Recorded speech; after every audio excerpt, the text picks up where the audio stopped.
Nighttime had fallen and the village hidden in the sand. There was a slight breeze gently blowing the sand around. A little girl with pale skin, reddish-brown eyes, with long brown hair that was tied in a red ribbon up in a ponytail, stood with her mother inside a shop while she was getting supplies from the shopkeeper. She was wearing a green robe with a white scarf wrapped around her neck to protect her face from the sand when it was hot. She sneezed when a dust of sand blew into her nose as she walked with her mother as they exited a shop. "Don't worry, Yuri. You'll be feeling better once we move to the village hidden in the leaves," Yuri heard her mother's warm voice said to her. Yuri frowned as she held her mother's hand while the two of them walked, heading back home. "But I like it here. I won't know anyone if we move. What about Temari?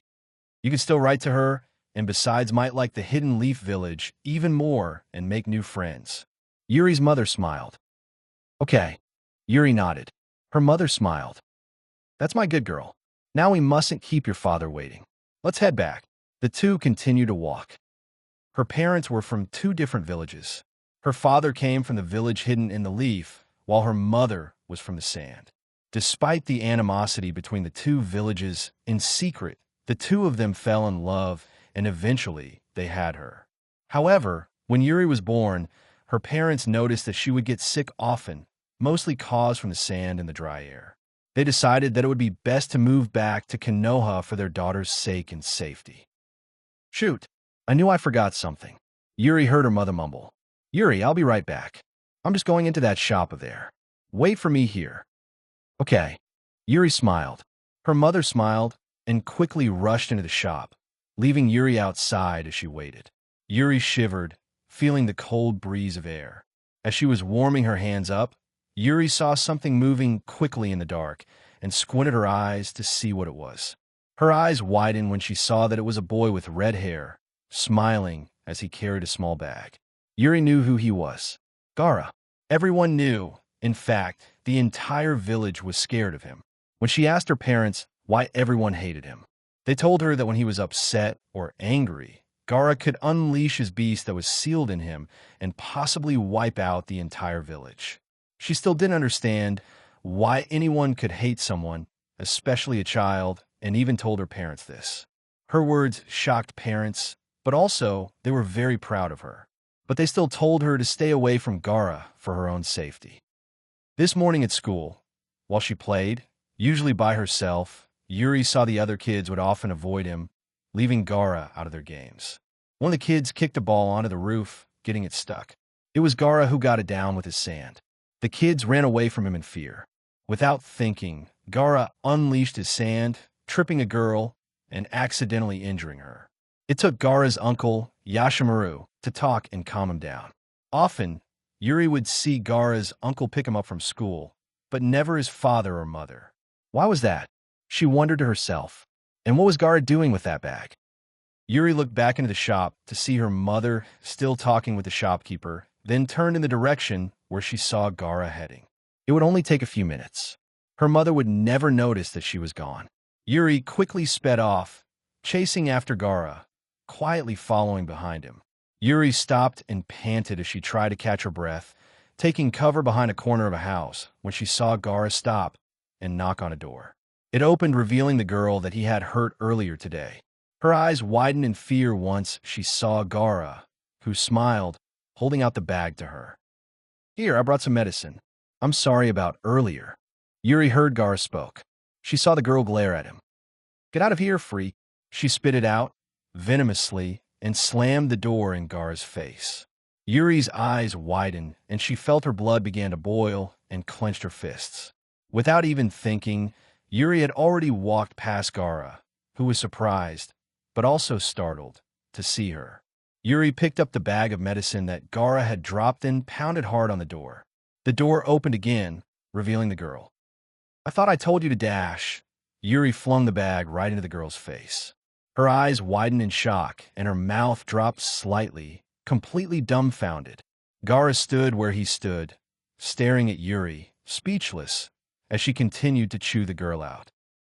"You and everyone here call this boy a monster, but the only monster that I see here is you, all of you." Yuri screamed at her. "Apologize to him, or I'm going to beat it out of you." Then Yuri pointed towards Gaara, who tensed up. The girl slightly glanced over to him, shifting her eyes away from him. Sorry, she muttered and quickly closed the door. Unbelievable. How rude can you get? Yuri huffed, trying to calm down. Who are you? Gaara asked her. Yuri blinked, realizing that she was standing right next to Gaara. Her eyes widened, and she slowly backed away from him. Yuri, she told him quietly. I already know who you are. Why did you do that? Gaara questioned her. Yuri's eyes widened, wondering herself. I guess I couldn't take it anymore. Seeing the way you've been treated, it isn't fair. She told him and started to walk away, waving goodbye to Gaara. I gotta head back. My mom's probably already noticed that I'm gone. Gaara's eyes widened a little. Wait. Yuri felt a tug on her wrist, and she looked back to see sand. Yuri already knew she was playing with fire. One wrong word, one wrong move. Do you want to come over to my uncle's house? Maybe we can play? He asked her. Yuri shook her head. I'm sorry I can't. In fact, my mom and dad and I are moving tonight. She told him. Why you can't leave? Gaara shook his head. I won't allow it. Then an idea came to Yuri's mind, and she turned back to Gaara. She tugged on her red ribbon, letting her long hair fall down. Then she tied the ribbon around Gaara's wrist. How about a promise? She asked him. A promise? Gaara questioned. Yuri nodded. You cannot take this off or lose it until we meet again. Come find me in the village hidden in the leaves and return it to me. Maybe we can test out each other's skills to see how much we've grown. She told him and smiled, then held up her pinky. So is it a deal? Deal. Gaara smiled and locked his pinky around hers. Yuri heard her mother calling out to her, not too far off as she was looking for her.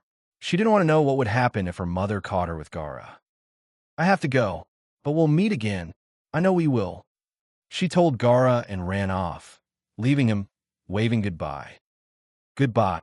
Gaara solemnly waved back to her, hoping she wasn't lying. Her eyes were different from everyone else's. They still were afraid, but there was something else, something that Gaara couldn't understand what it was. What was it? Yuri, time to wake up. We're here. Yuri yawned and slowly opened her eyes, blinking them, adjusting them to the sunlight.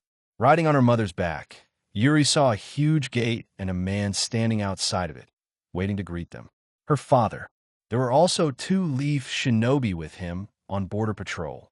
Her father smiled and started to walk over to Yuri and her mother. Yuri clung to her mother's back, tightly, staring at him nervously when he approached them. She didn't really remember her father much. The last time she saw him was when she was about 3 years old. He gently took Yuri off of her mother's back, holding her in the air. Wow, you've gotten big. He smiled softly. Do you remember who I am? Yuri slowly turned back to her mother, who nodded her head, telling her it was okay. Yes, I know who you are, Dad. Yuri saw her father beamed, and suddenly Yuri was pressed against her father's chest as he smothered her with a huge hug. Yuri squealed, trying to pull away from him. Dear, she can't breathe. Her mother smiled, laughing a little. I'm so glad that you're both here. He cried. So, is this your kid, Kisuke? One of the border patrols asked him, smiling. She's adorable. I take it this is your lovely wife that we've been hearing non-stop about for days, the other teased. Can it you too? Can a guy have a moment with his family? Yuri's father shouted at them and looked at Yuri. You're going to love it here. The air is cleaner and should be easier for you to breathe. There are a few kids that are around your age. Let's get you and your mom settled at my house, and I'll take you to school to introduce you. He told her. The large gate opened, revealing many houses that were so much different from the sand houses back at the sand village, that stretched on for miles, and within the distance behind a tall red building, there was a mountain with 4 huge stone faces carved into it. Her father walked Yuri and her mother inside the village, taking them to his home. He showed Yuri her new room, a bed filled with stuffed animals, mirror hanging on a wall, a desk to draw on and read, and a closet for her clothes. He told Yuri to get change into more suitable clothes. Yuri hanged up her sand village robes and put on a small dark red shirt and brown shorts and put on blue shinobi sandals but left her white scarf on. She stared at herself in the mirror, not recognizing the person she was seeing. But it was still her, just different. Her father walked with Yuri to the school, holding her hand until they reached the schoolyard. Yuri saw there were several other kids playing on the playground. A tall young man with brown hair, tied up in a short ponytail, a large scar over his nose, approached them. "Hey, Kisuk." He smiled as he greeted her father. "He seems nice." Yuri's father smiled back, shaking his hand, greeting him. Then he placed his hands on Yuri's shoulders, introducing her to him. "Irika, this my daughter, Yuri. I'm sure she'll be a wonderful shinobi for you to teach. She's very smart and observant for her age." Yuri tensed up when she saw Irika look down at her, smiling. He bent down to her level. "Why don't you go on in and have some fun? I'll stay with your father for a bit and show you around the school," Irika told her, gesturing to the kids on the playground. Yuri nodded and slowly walked in and looked back to see her father and Irika talking to each other. Yuri turned back to the kids, watching them, studying them. There was one boy who was chubby and overweight, munching on some chips, with another boy with spiky hair shaped like a pineapple who was lying on his back looking at the clouds. He must love to eat while the other loves to lazy about. A boy with red triangle markings on his cheeks with a small puppy, a hooded boy with shades sitting by himself playing with some bugs. An animal lover and bug lover. A boy with a bowl haircut, wearing a dark green tight uniform and orange weighted leggings, walking on his hands and doing push-ups. He must really love an intense workout. A girl with long blonde hair with another girl with short pink hair, tied up in a red ribbon, arguing over a boy who paid them no attention as he was practicing throwing kunais at targets. Hopeless romantics and a stuffy loner. A boy with long brown hair, tied in a ponytail, with lilac pupilless eyes, talking with another girl with brown hair up in two buns. A girl with short black bluish hair, very pale skin, with the same pupilless colored eyes, picking some flowers. Could they be related somehow? But the other girl, she was hard to read. Then Yuri noticed another boy not too far off from the others, sitting on a swing set by himself, watching them play. He had short, spiky blonde hair and blue eyes, wearing an orange hoodie over a blue shirt and orange shorts. Why wasn't he playing with the others? Yuri began to walk over to him. The pineapple-shaped haired boy took notice of Yuri when he sat up, seeing her going over to the blonde-haired boy on the swings. "Who's that? Must be the new kid." The chubby kid shrugged, talking with his mouth full as stuffed his face with more chips. The bowl-cut-haired boy nearly fell over when he saw Yuri. His heart was over-flooded with emotions. "Vufhoa, who is that?" "She's a babe." The two girls stopped arguing, noticing Yuri, wondering who she was. "She better not be another competition for my Sasuke." The blonde-haired girl glared at her. "What do you mean you're Sasuke?" "Sasuke likes me," the pink-haired girl shouted. The other kids now took notice of Yuri, as well as the pupilless girl, who watched quietly. The blonde-haired boy was lost in his thoughts that he didn't even hear or notice Yuri was now standing over him. "Why aren't you playing with the others?"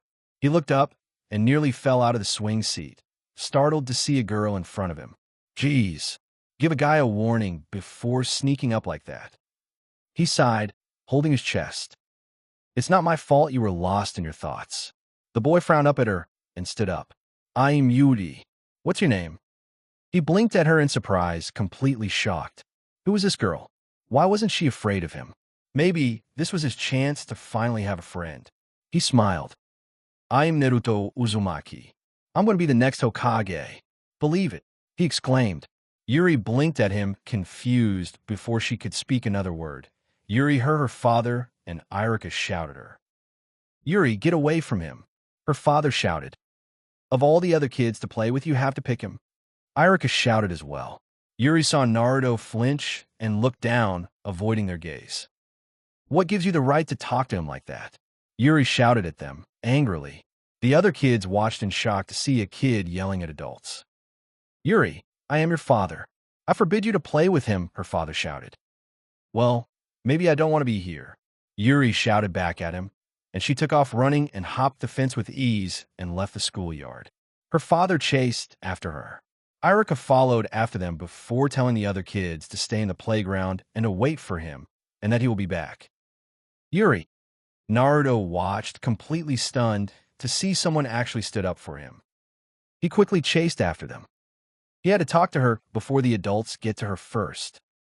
Yuri ran as she tried to avoid her father and Irika, who were right behind her. She quickly turned a corner of an alley. "Hey, over here, quick!" Yuri heard a familiar voice call out to her and was surprised to see that it was Naruto. "Naruto!" He quickly grabbed her hand, leading her away, pulling her with him. This way, they slipped into a building and Yuri's father and Irika ran past them. Then Naruto and Yuri were now climbing up some steps until they reached the top. "I think we'll be okay here for now. It might be a while for them to find us," Naruto said, sitting down. Yuri's eyes widened in amazement, seeing the entire village on top of the mountain of the stone face carvings. "Wow! Best spot in the Hidden Leaf Village, don't cha think?" Naruto grinned. "So, you knew here, I take it?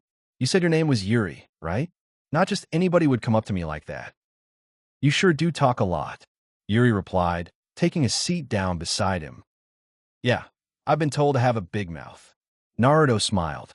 "I can't believe you talk back to the adults like that, especially your dad." Yuri saw Naruto paused at the word dad, wondering why. "What do you mean?" she asked him. "I don't have a dad or a mom. I live by myself, but I'm fine with that. Even if it bothers me, I never cry." Naruto told her. "You just reminded me of someone from back home." Yuri answered. "Really? I reminded you of someone from your home. Where are you from?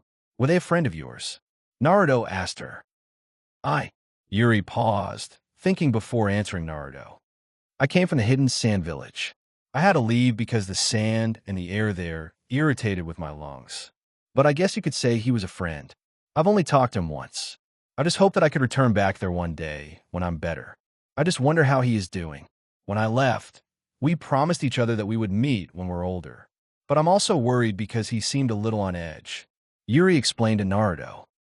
"I'm sure they'll be fine if they got someone like you waiting for them." Naruto spoke. Yuri blushed and smiled, looking down and looked back at Naruto. "Why were you sitting by yourself and not playing with the others?" she asked Naruto. Naruto sighed, and Yuri saw his eyes changed, a little more intense. "It's been like that ever since I was born. Everyone in this village hates me. I don't know why, but it's not fair. I didn't even do anything to them." Naruto shouted angrily. Yuri's eyes widened a little in shock.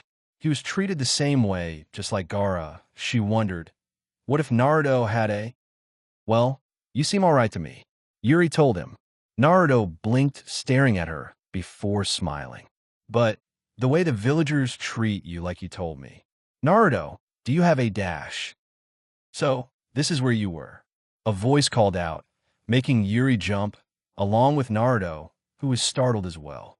Naruto and Yuri turned to see an old man wearing red and white robes and hat. The third Hokage. "Hey, it's you, old man." Naruto spoke. "Mind if I join you kids?" he asked, walking over to them. He looked down at Yuri. "You caused quite the commotion, little one. Your father and some of the academy teachers has been searching for you." He laughed a little. Yuri looked down, avoiding his gaze. "I just want to go home. I don't belong here," she told him. "There's a saying here. We're all connect in a way, even if not by blood. You have the will of fire in you. Don't let it burn out," the third told her. Yuri blinked. "The will of fire?" she questioned. "You'll understand when you're older," he told her. "I think it's time that you get back, don't you think?" He smiled. "Okay, I'm willing to give it another chance." Yuri spoke.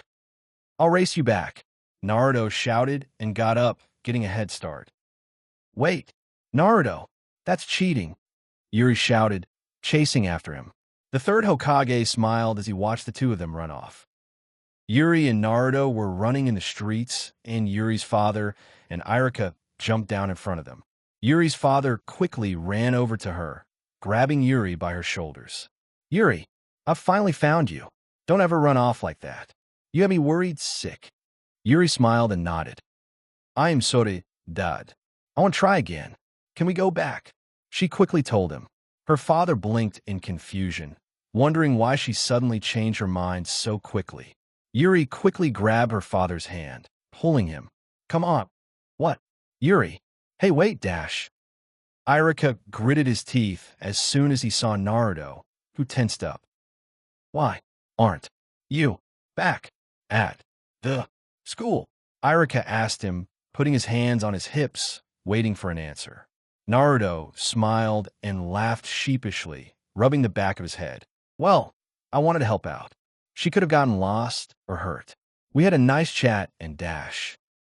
That's great. You can help by going back and wait there like I've told you and the others. Irika told Naruto, pointing. All right. Sheesh, I'm going. Naruto complained. Yuri had finished tying on her leaf headband to pull up her hair after she put on her red shirt and brown shorts and blue sandals. 13 years old, and she was finally an official leaf Shinobi. She quickly left her house to meet up with Naruto, Sakura, and Sasuke. As Yuri turned around the corner, she stopped when she saw a small gathering up ahead. She saw Naruto, Sakura, 3 kids Moegi and Udon, and Konohamaru, who always follow Naruto around. She frowned when she saw Konohamaru being held in the air by a strange boy, dressed completely in black with something wrapped up and strapped to his back, wearing purple war paint on his face. There was another ninja standing beside him. She had sandy blonde hair tied up in 4 pigtails, wearing a light purple of the shoulders garment that extended down to her knees, red sash around her waist, fishnets over her shoulders, on her right calf and left leg. Yuri's eyes widened, recognizing her. Temari. Yuri smirked and grinned ear to ear and slowly walked over, keeping quiet, trying not to make her presence known. As she got closer, Yuri lightly poked Temari behind her back. Temari jumped startled. What the? She quickly turned around, and so did the other boy, who was holding Konohamaru, startled as well. Temari blinked, completely shocked, and stared at Yuri, like she had seen a ghost. Yuri, Temari sputtered. Yuri smiled. Temari smirked back at her. Well, I didn't think I would run into you so soon. Wait, Temari, you know her? The boy dressed in black questioned. Yuri blinked at him, not recognizing him. Who are you? I should as you the same thing, he shouted. Temari nudged him in the side. Kankuro, you idiot. You don't recognize her? You played with her a little, she hissed at him. Kankuro's eye widened, now realizing who Yuri was. Wait a minute. You mean to tell me this is the sneezy girl back at the village? Yuri's eyes widened. Kankuro, is that you? She said in disbelief, but also embarrassed hearing her old nickname. I'll have you know that my immune system is better, thank you. Man, I barely even recognize you in that get-up. What's with the makeup? It's war paint. Kankuro exclaimed, insulted. Naruto and Sakura were still watching, still confused. Yuri, you know these people? Sakura asked her. Yuri nodded. Yeah, they're old friends back my home village. She told them. Old friends, huh? Well, tell that punk to drop Konohamaru. Naruto told her, narrowing his eyes at Kankuro, glaring at him. Yeah, put me down, Konohamaru shouted. Not until I teach you a lesson. Kankuro smirked. Come on, Kankuro, let him go. If he shows up, we're going to get into a lot of trouble. Temari tried to talk him out of it. Yeah, whatever he did, he's just a kid. He wasn't thinking. Yuri told him. Just as Kankuro was about to punch Konohamaru, a rock shot out and hit Kankuro in his wrist, making him drop Konohamaru. Everyone looked up to see Sasuke in the tree, narrowing his eyes on the 2 ninjas, juggling some rocks in his hands. Temari blushed. Sasuke, Sakura squealed, happily. Yuri rolled her eyes, annoyed. Honestly, what do you see in that guy? He's not that great. She murmured, but Sakura heard her. What did you just say? She screamed angrily. Sasuke still kept his eyes on the 2 sand ninjas. You ninjas aren't from around here. Why are you here? He demanded. Kankuro, you're a disgrace to our village, a deep, quiet voice answered coldly. A boy was in the tree next to Sasuke, hanging upside down with his arms crossed. He had red hair, dark circles around his eyes, a red tattoo above his left eye, wearing a black bodysuit with an open neck with t-shirt like sleeves and full-length leggings. There was a white sash over his right shoulder to his left hip to carry a large gourd that he had strapped to his back. He had his hidden sand headband tied to his sash as well. Yuri recognized him almost immediately. Gaara. Yuri frowned, not believing what she was seeing. Her eyes widened and she smiled and waved at him. Gaara. Temari and Kankuro tensed up when they saw Yuri starting walk over to Gaara and try to stop her.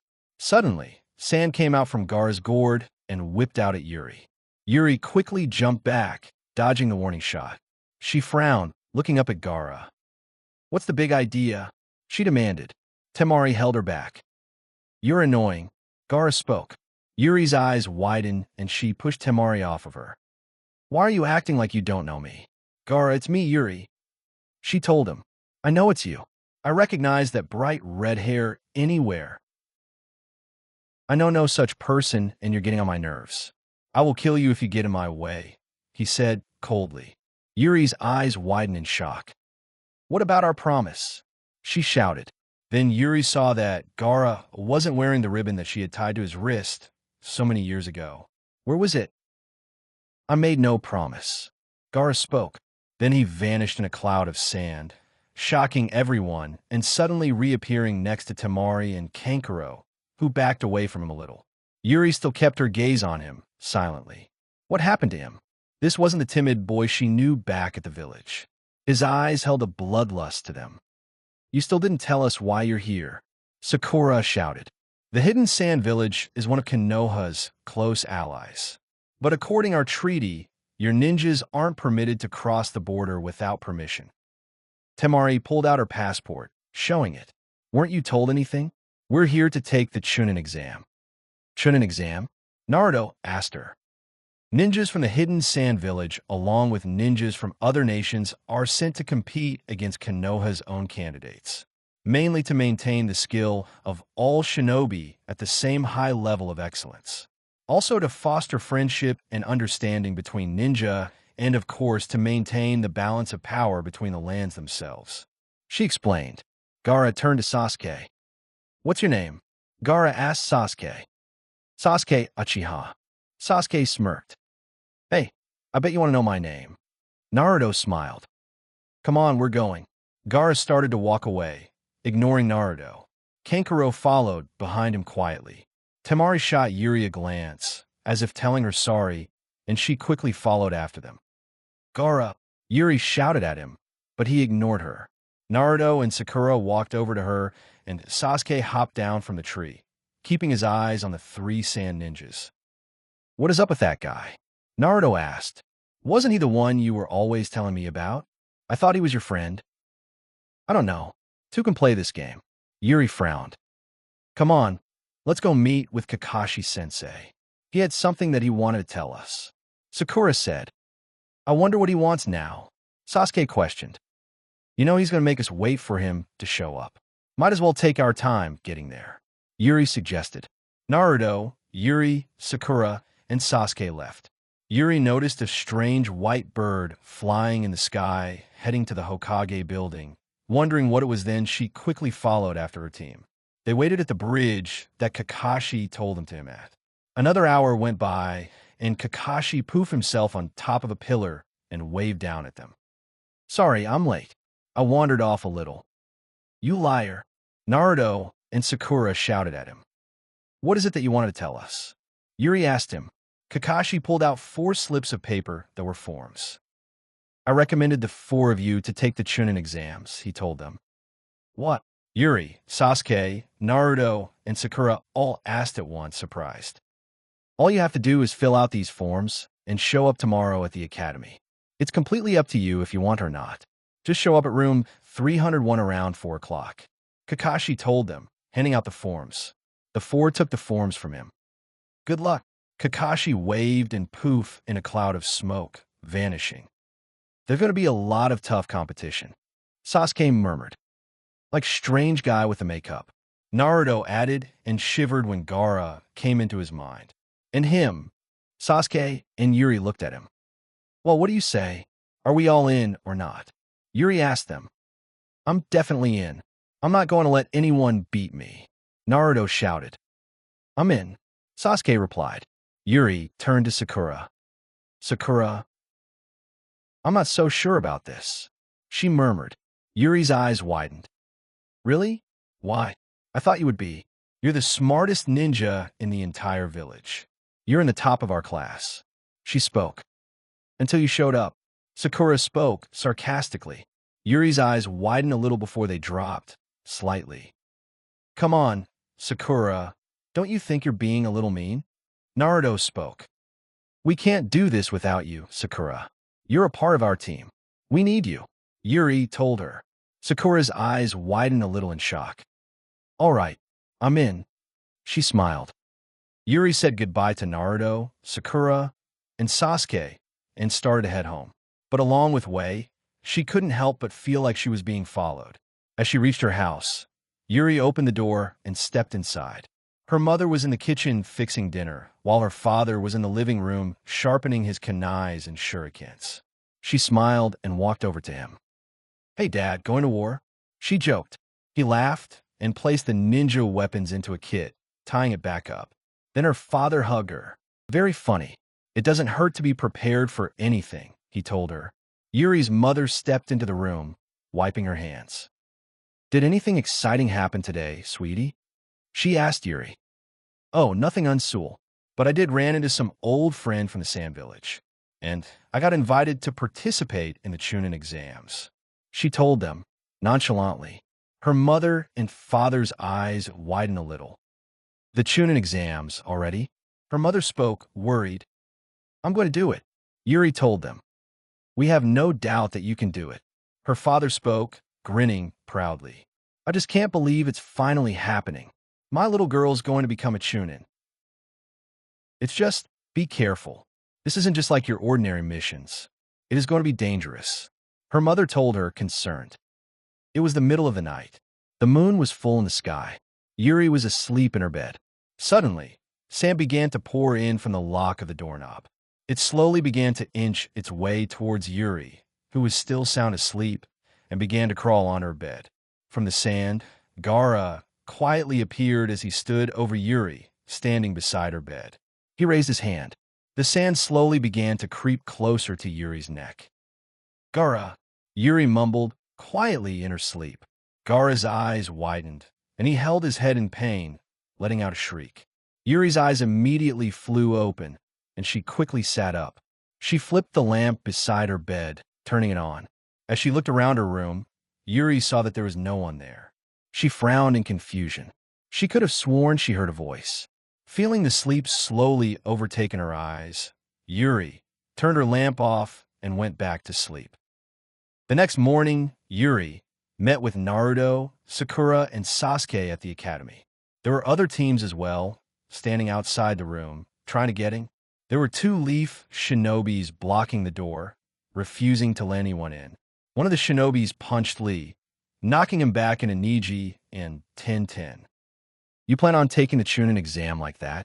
You should quit now, while you have the chance. One of them spoke. You're just a little kid. The second one said. Hey, what's going on? Yugi whispered, To-ten-ten. They're not letting us in. She told her and started to walk up to the 2 shinobis. Yuri frowned and looked at the sign displaying the room's number 301, like Kakashi told him to come to. Then something weird happened. The sign had a strange color surrounding it.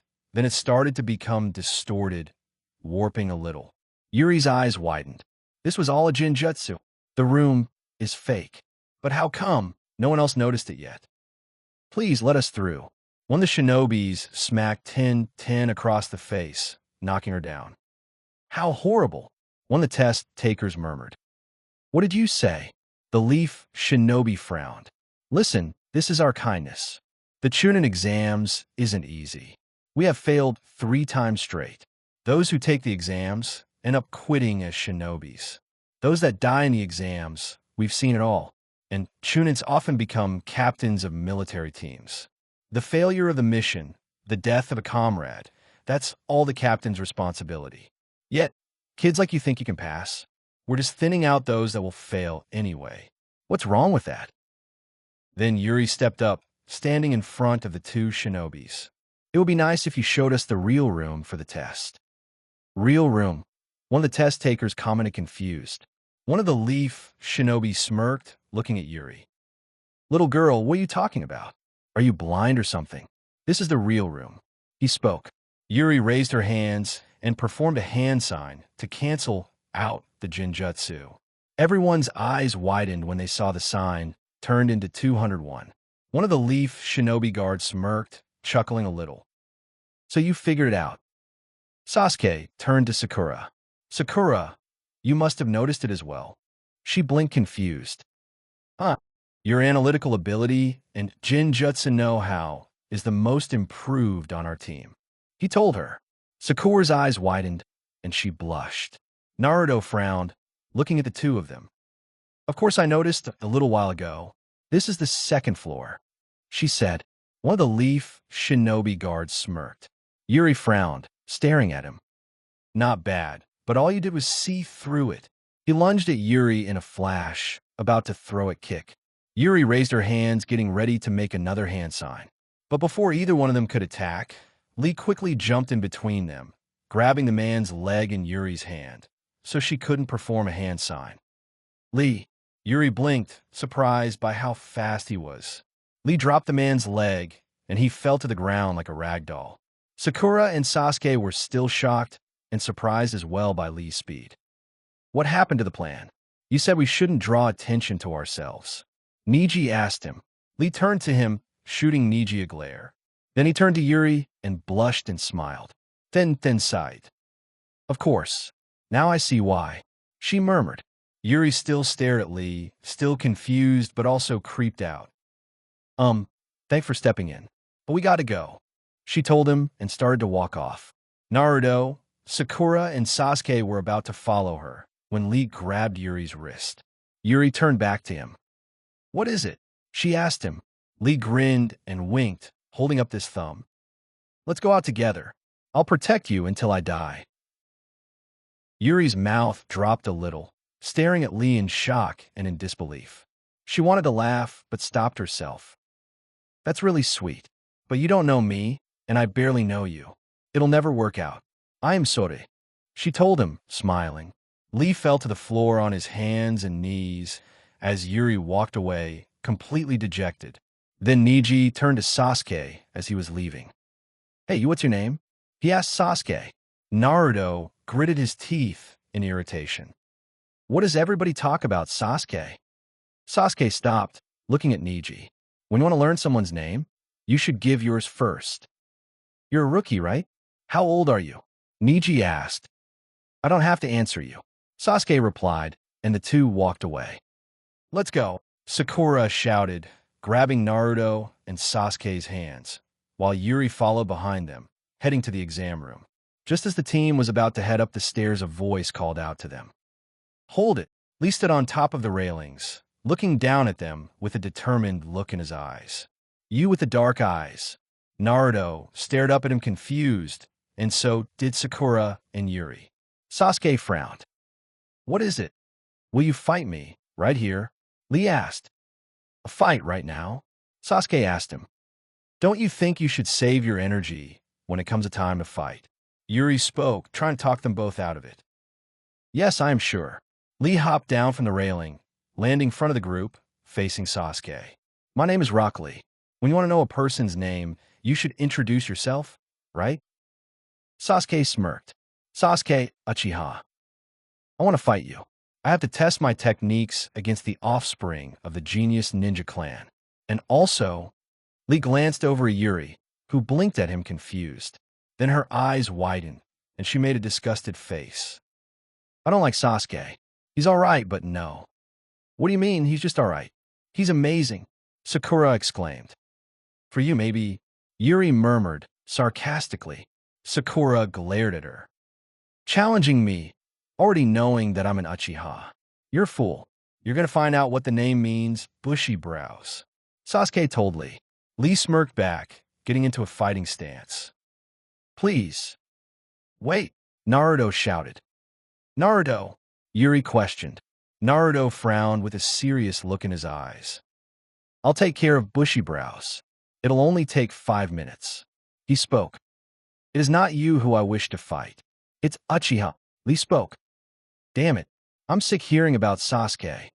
Naruto shouted, and he charged at Lee. Lee still didn't move from his spot. Just as Naruto was about to punch him, Lee quickly stepped to the side.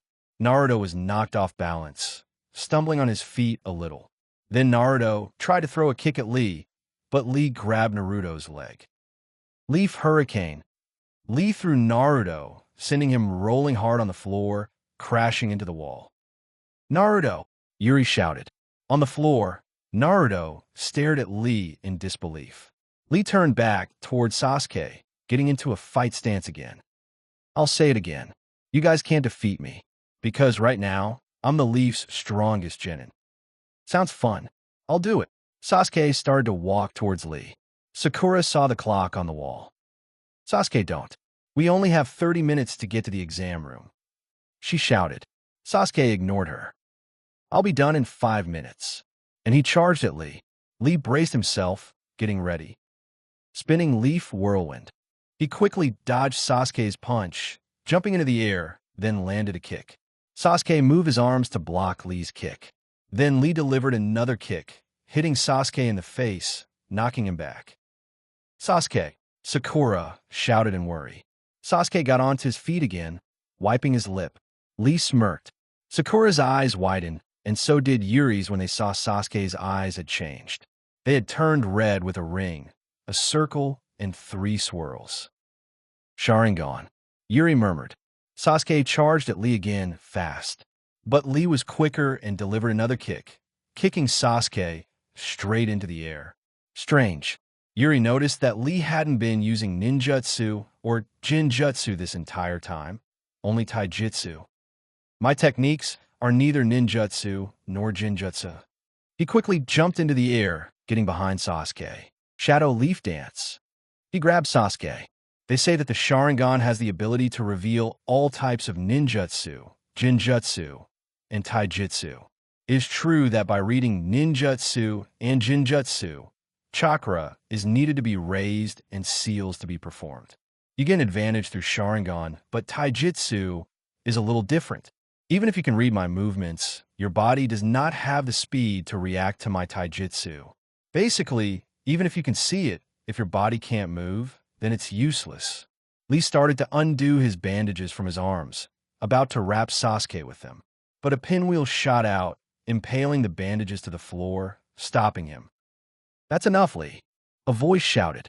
Suddenly, a turtle appeared on the floor as it poofed in front of everyone. Yuri's eyes widened in surprise. A talking turtle? A turtle? Sakura questioned. Yuri walked over to it and started to pet it. Ah, what a cute turtle. She smiled as she continued to pet it, rubbing underneath its chin. The turtle's eyes widened, slightly confused. Sasuke began to fall, and Sakura quickly rushed over to him, catching him. Have you no respect? Lee shouted at Yuri, then he quickly knelt down in front of the turtle, bowing. Lee, you know that technique is forbidden? The turtle spoke. I'm sorry.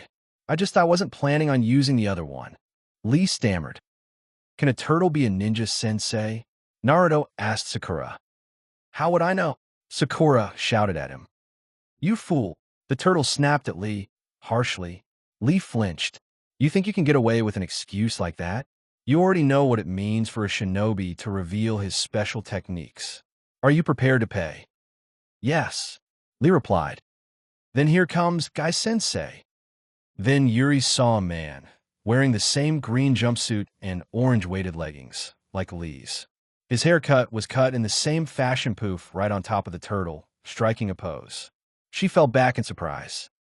What the dash? Yuri sputtered in shock. Geez, you guys are the epitome of adolescence. Guy smirked. Yuri blinked, confused. She got up and turned to Naruto, Sakura, and Sasuke, seeing their mouths dropped in shock.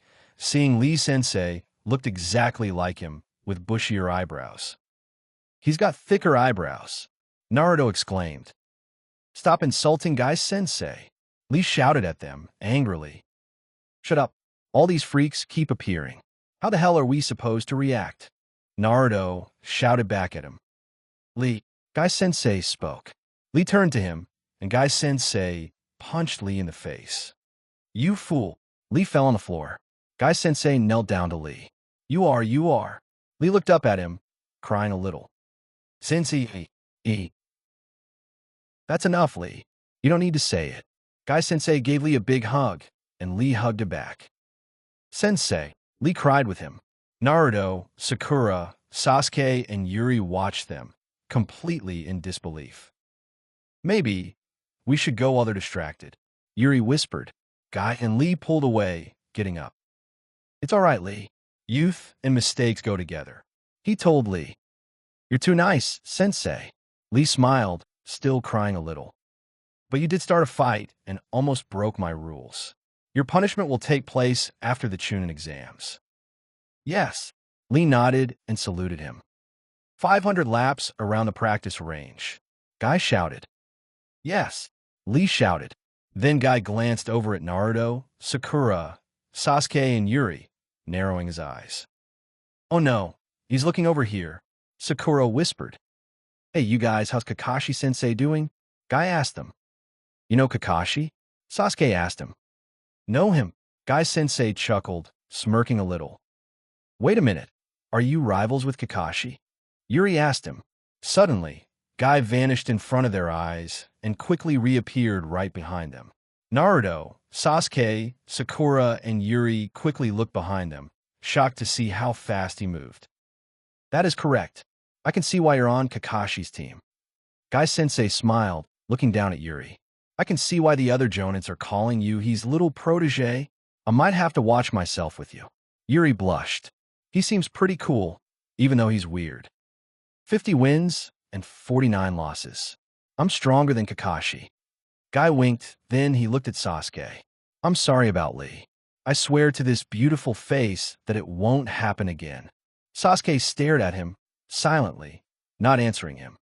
You guys and Lee should head over to the classroom. Guy told them.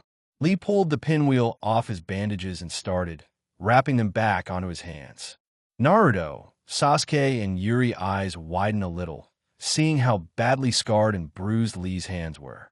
Yuri frowned. He must have gone through some intense training every single day. Good luck, Lee, Guy told him, and Lee saluted him and his sensei vanished in smoke. Sasuke, I'll say one more thing. It is true, I came here to test my abilities. But I lied before. Most likely the strongest Leaf Genin is on my team. I've entered this to defeat him, and you're also one of my targets. Lee told Sasuke and jumped onto the railing, leaving. Be prepared during the exam. Sasuke clenched his fist. Sakura stepped over to him, concerned. Sasuke, don't listen to him. He's just trying to scare you. But there is always going to be someone better than you. Yuri told him. Sasuke smirked. The Uchiha clans aren't worth much these days. Naruto murmured. Sakura turned to Naruto, glaring at him. Naruto, she screamed, furiously. Next time I'll beat him. Sasuke spoke. Sure, you just got your ass kicked. Naruto reminded him. Naruto, don't. Sakura shouted. Hey, we're going to be late. Can we go already? Yuri spoke, getting impatient. Hell yeah, Naruto shouted. The team started to head to the exam room when they saw Kakashi waiting for them just outside the room. So, you guys actually decided to come after all?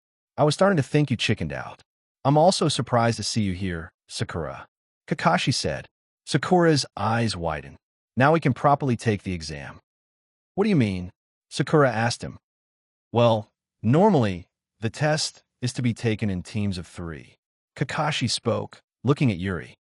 But you said that taking the test was our choice. You lied to us. Naruto asked, confused. If I told you the truth, Naruto or Sasuke or Yuri would have pressured you into taking the exams. You wouldn't be able to perform well if your heart wasn't into it. Also, if just only one of them showed up, then the test is over. They'll get disqualified immediately. All 4 eyes widened in shock. But you all came here on your free will. I am proud to have you as my team. Kakashi smiled at them. Naruto, Sakura, Sasuke, and Yuri smiled back. Let's do this, Yuri told them. Yeah, let's go, Naruto shouted as well, and the 4 of them walked into the exam room. Whoa, Yuri stared in awe at how many shinobi were in the classroom, here to take the Chunin exams. There's so many here to take the exam. Then Yuri saw Temari, Kankuro, and Gaara standing a little way off to themselves. "Where are you going?" Sakura asked her. "I'm going to go check out the competition," Yuri told her and walked away. Sakura's eyes widened. "She's nuts." Yuri waved as she started to approach the sand team. "Hey, so you guys knew it was Jinjutsu as well?" She saw Temari looked at her with shocked eyes before they dropped a little. Gaara ignored her while Kankuro smirked. Only an amateur would be able to figure it out. He told Yuri, "Are you trying to start something?" She frowned. Temari shot a nervous glance over at Gaara, and she quickly got in between Yuri and Kankuro. "Hey, come on. Let's save the fighting for later," she told him. Then Yuri glanced over at Gaara. "What do you think of the competition?" she asked him. Suddenly, a loud voice rang out in the classroom as Naruto yelled out from the top of his lungs. "My name is Naruto Uzumaki, and I'm going to beat everyone, single one of you."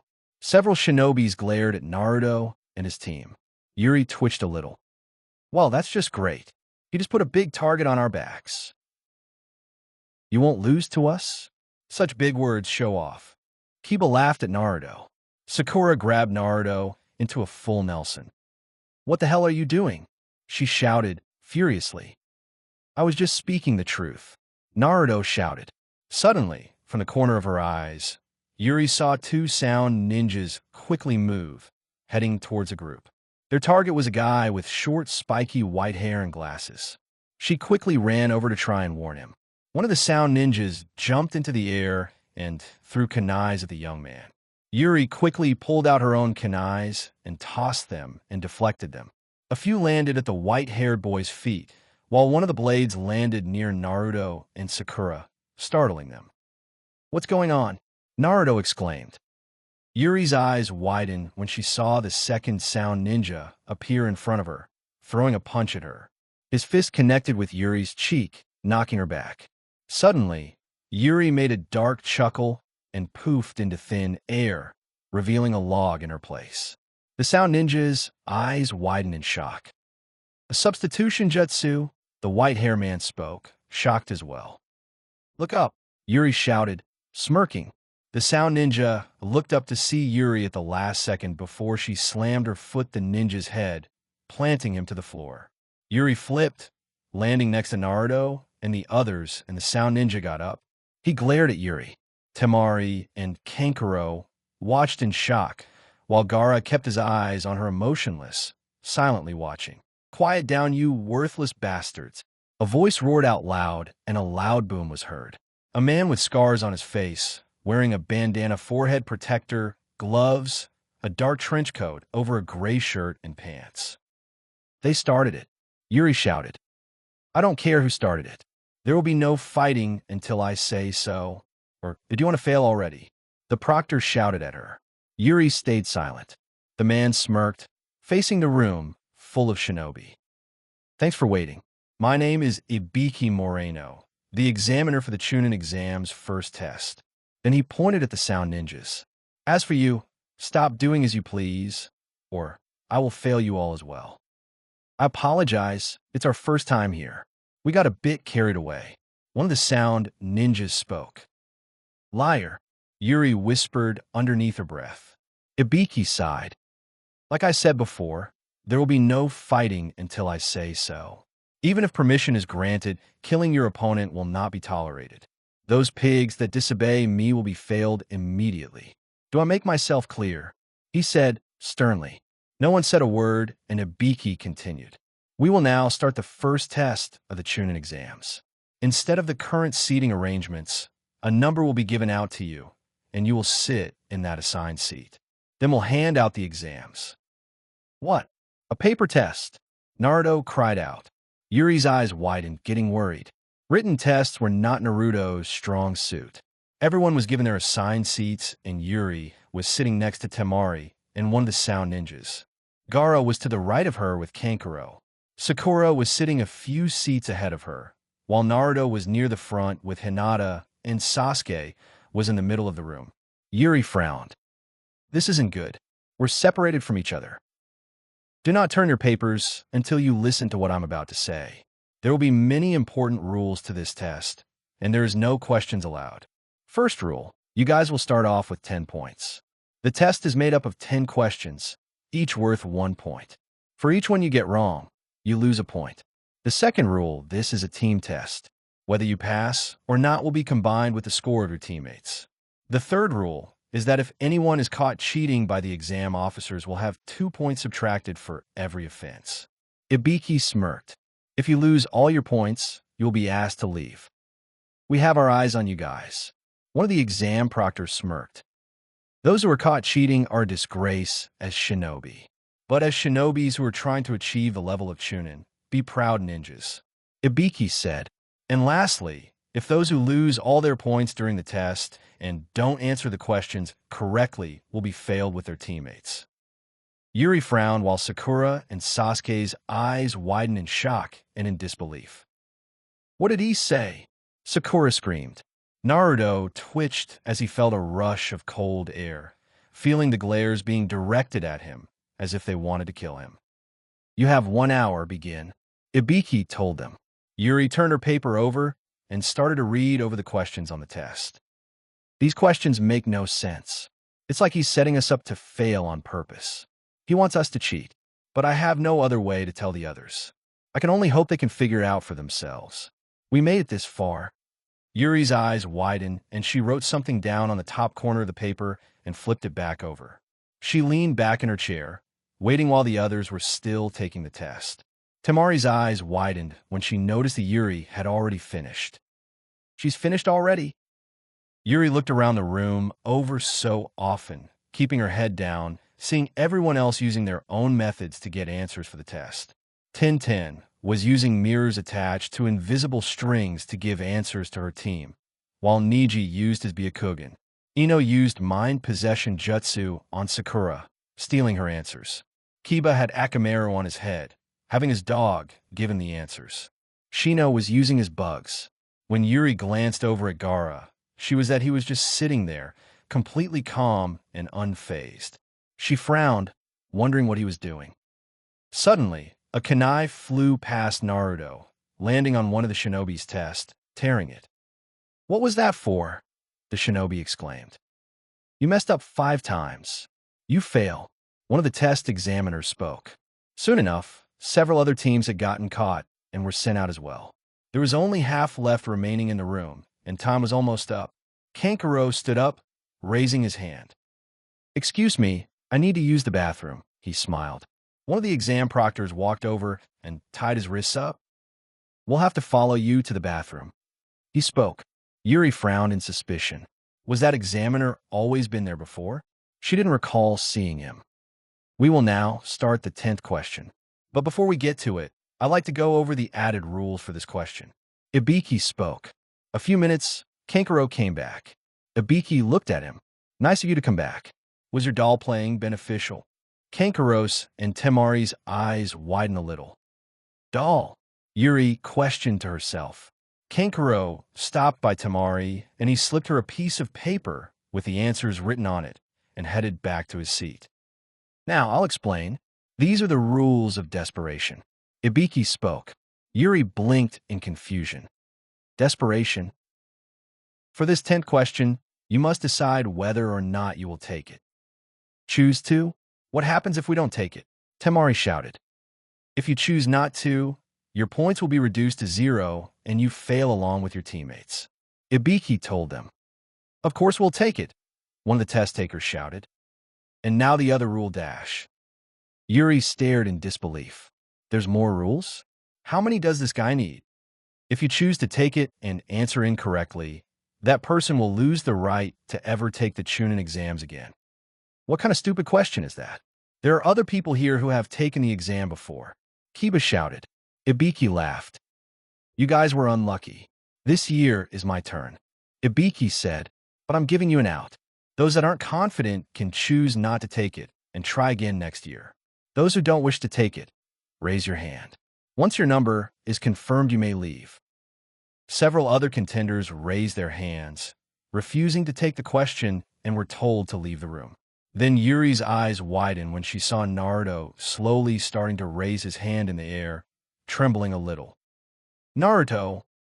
Suddenly, Naruto slammed his hand back down on the desk. Don't underestimate me. I won't run. I'll take it. Even if I'm a genin forever, I will become Hokage. I'll ask you again. Your life is riding on this decision. Ibiki spoke. I won't back down. That is my ninja way. Naruto replied. Ibiki smirked. Very well. Now, to the 78 of you still remaining, I congratulate you on passing the test. Everyone's eyes widened a little in shock. What do you mean we passed? What about the 10th question? Sakura asked. There never was one. You can say the two choices were the 10th question. Ibiki smiled. He was trying to rat out the ones who were scared to take it. Yuri thought to herself. Then what were the other 9 questions for? They were pointless then. Temari shouted. They weren't pointless. They were used to test your teammates' information gathering. Ibiki spoke. By putting pressure on each team, so they will not mess up for their teammates. Naruto nodded. I had a feeling it was something like that. Yuri snickered. You liar. Those that chose to cheat and fail poorly dash. Ibiki took off his headband. Yuri's eyes widened and she covered her mouth in shock. Ibiki's head was completely covered in scars, burns, and screw holes. He had been through severe interrogation. Because in times, information is more important than life. And on missions and on the battlefield, people risk their lives to get their hands on it. I want you to remember this. Important information in your hand can be a powerful weapon for your comrades and your village. There will always be danger. If your teammates' lives are at stake, you can't escape it. Suddenly, something crashed through the window and a woman with light purple spiky hair tied up in a fanned-out ponytail. She was wearing a pendant that had a snake fong, thin mesh fishnet bodysuit underneath, a tan overcoat, and orange skirt, pale gray shin guards. She threw kunais, stringing up a banner behind her. You idiots! This is no time to be celebrating. I am the examiner for the second test, Anko Mitarashi. Now let's go. Everyone in the room silently stared at her confused and in shock, wondering who she was. It's another Naruto. Yuri smirked. The woman scanned the room, seeing the many shinobis that were left. Ibiki, you were too easy this time. That's fine. At least I'll cut them down by half in the second test. She spoke, smirking, looking at everyone. I'll explain everything once we change places. Follow me. Everyone left the exam room and followed Anko as she took them to the second exam place. Ibiki began to gather up everyone's papers, examining them to see what they wrote. He smirked when saw Naruto's test, seeing it completely blank. He got through a test without writing a single answer. One interesting guy. Then he saw Yuri's, and his eye widened in surprise. It depends on us if we want to fail or not. Ibiki laughed. What a smartass. Anko led everyone to a large fenced-in forest. There was a sign on the gate that read, Danger. Stay out. Welcome to the stage for the second test. Practice Arena 44, also known as the Forest of Death. You will soon find out why it is called that. What a cheery place. Yuri frowned as she stared at the forest, wondering what was inside. You will soon find out why it is called the Forest of Death. Naruto mocked the Jonin as he imitated her, doing a little dance. You think that scares me? I'm not afraid. Anko threw a shuriken at Naruto, slicing his cheek. The kunai landed near some ninjas from the Hidden Grass village. Kids like you are killed quickly. Anko laughed. Naruto trembled in shock, and Anko reappeared right behind him, licking Naruto's bloody cheek. Spraying that delicious red blood that I love dash. Suddenly, the Jonin pulled out another kunai and turned to see one of the grass shinobis with long black hair. He handed Anko her kunai back with his long tongue. Here's your kunai. Why, thank you. Anko smiled, taking it back from him. Yuri shivered a little, feeling slightly disturbed by the guy's appearance. The white-haired guy with glasses from earlier approached her. Hey, we didn't get to talk earlier in the exam room. My name is Kabuto. I want to thank you for dash. He whispered to her before Yuri cut him off. Not interested. She spoke, shutting him down quickly. Kabuto blinked in surprise. You shouldn't sneak behind me unless you want to die. Anko told the grass ninja. I just get excited when I see red blood. Plus, you cut my precious hair. I couldn't help it. The shinobi spoke. Looks like we have blood-thirsty people in the test. Should be fun. Anko smirked. Naruto and Yuri stared at her in disbelief. You're the one who's the most blood-thirsty. They both thought to themselves. Now, before we began the second test, I have something to pass out. Anko told everyone, holding up some papers that were waivers. You must agree to sign these agreement forms. There will be deaths in this one, and if I don't have you sign these, it will be all my responsibility. She smiled. I'm going to explain the second test, and then you can sign it afterwards. Then each team will report to the booth behind me. To put it shortly, the test is a test of survival. Anko held up a map of the arena. Around practice arena 44 are 44 locked gates. Forest, river, and a tower in the center. From the gates to the tower is about 10 kilometers. During the survival, you'll be asked to complete a certain task. Using your weapons and jutsu, you will compete in a no-rules scroll battle. Then Anko pulled out 2 scrolls, a white and a dark blue one, showing them. You will fight over these 2 scrolls, the heaven and earth. There are 78 people. Half of 13 will get the heaven scroll, while the other 13 teams will get the earth. To pass this test, your team make it to the tower with these 2 scrolls. So only 13 of those teams will fail. Sakura murmured. But there's a time limit. The second test will last 120 hours, exactly 5 days. Anko spoke. 5 days, Sakura exclaimed. But what about food? Choji shouted as well. You're on your own. The forest is full of food. Just watch out for the man-eating beasts and poisonous plants and insects. Anko told them. And 13 teams passing is not likely. As the days go on, the distance to the goal will become further, and the time to rest will become shorter. And the arena is crawling with enemies. You won't get much sleep. So not only will some fail losing the scroll, some will lose their lives from the harshness of the course. She smiled. Now, I will talk about what will get you disqualified. First, those that don't make to the tower with the 2 scrolls within the time limit. Second, those who lose a teammate or have a teammate killed. As a rule, there's quitting in the middle. Once you're inside, there's no coming back out for 5 days. And one more rule, you must not look inside the scrolls until you make it to the tower. She sighed. What happens if you look at them? Naruto asked her. That will be a surprise for anyone who does. Anko smirked darkly. So, this is like a delivery mission. Yuri spoke. That is correct. As a chunin, you will be handed classified information. This is a test of your trustworthiness. Anko smiled. That's all for the explanations. Just hand in your forms and collect your scrolls, then choose to get ready to start.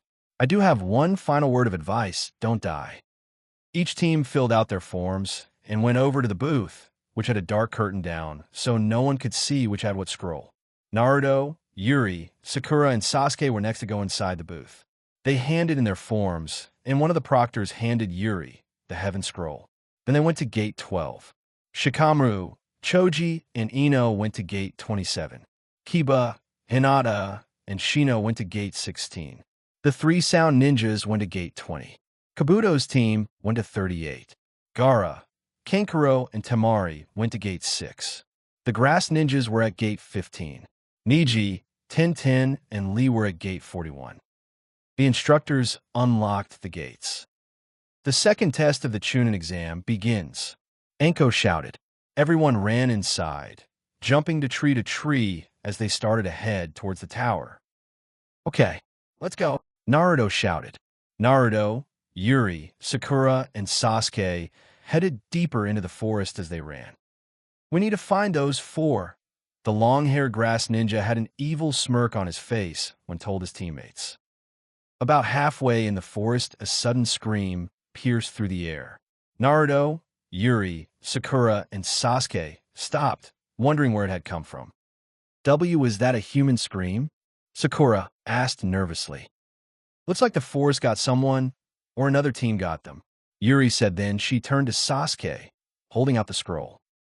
Here's the scroll. I'm going to scout out ahead. Yuri told them. Wait, we need to stick together, Sakura shouted. It'll be faster to know where other teams are. Yuri told her. Oh, and while we're out here, I think that we should have a code word. Code word? Naruto asked. Well, there are other shinobi lurking around.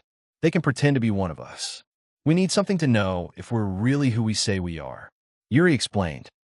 It needs to be something short and simple. Sakura spoke.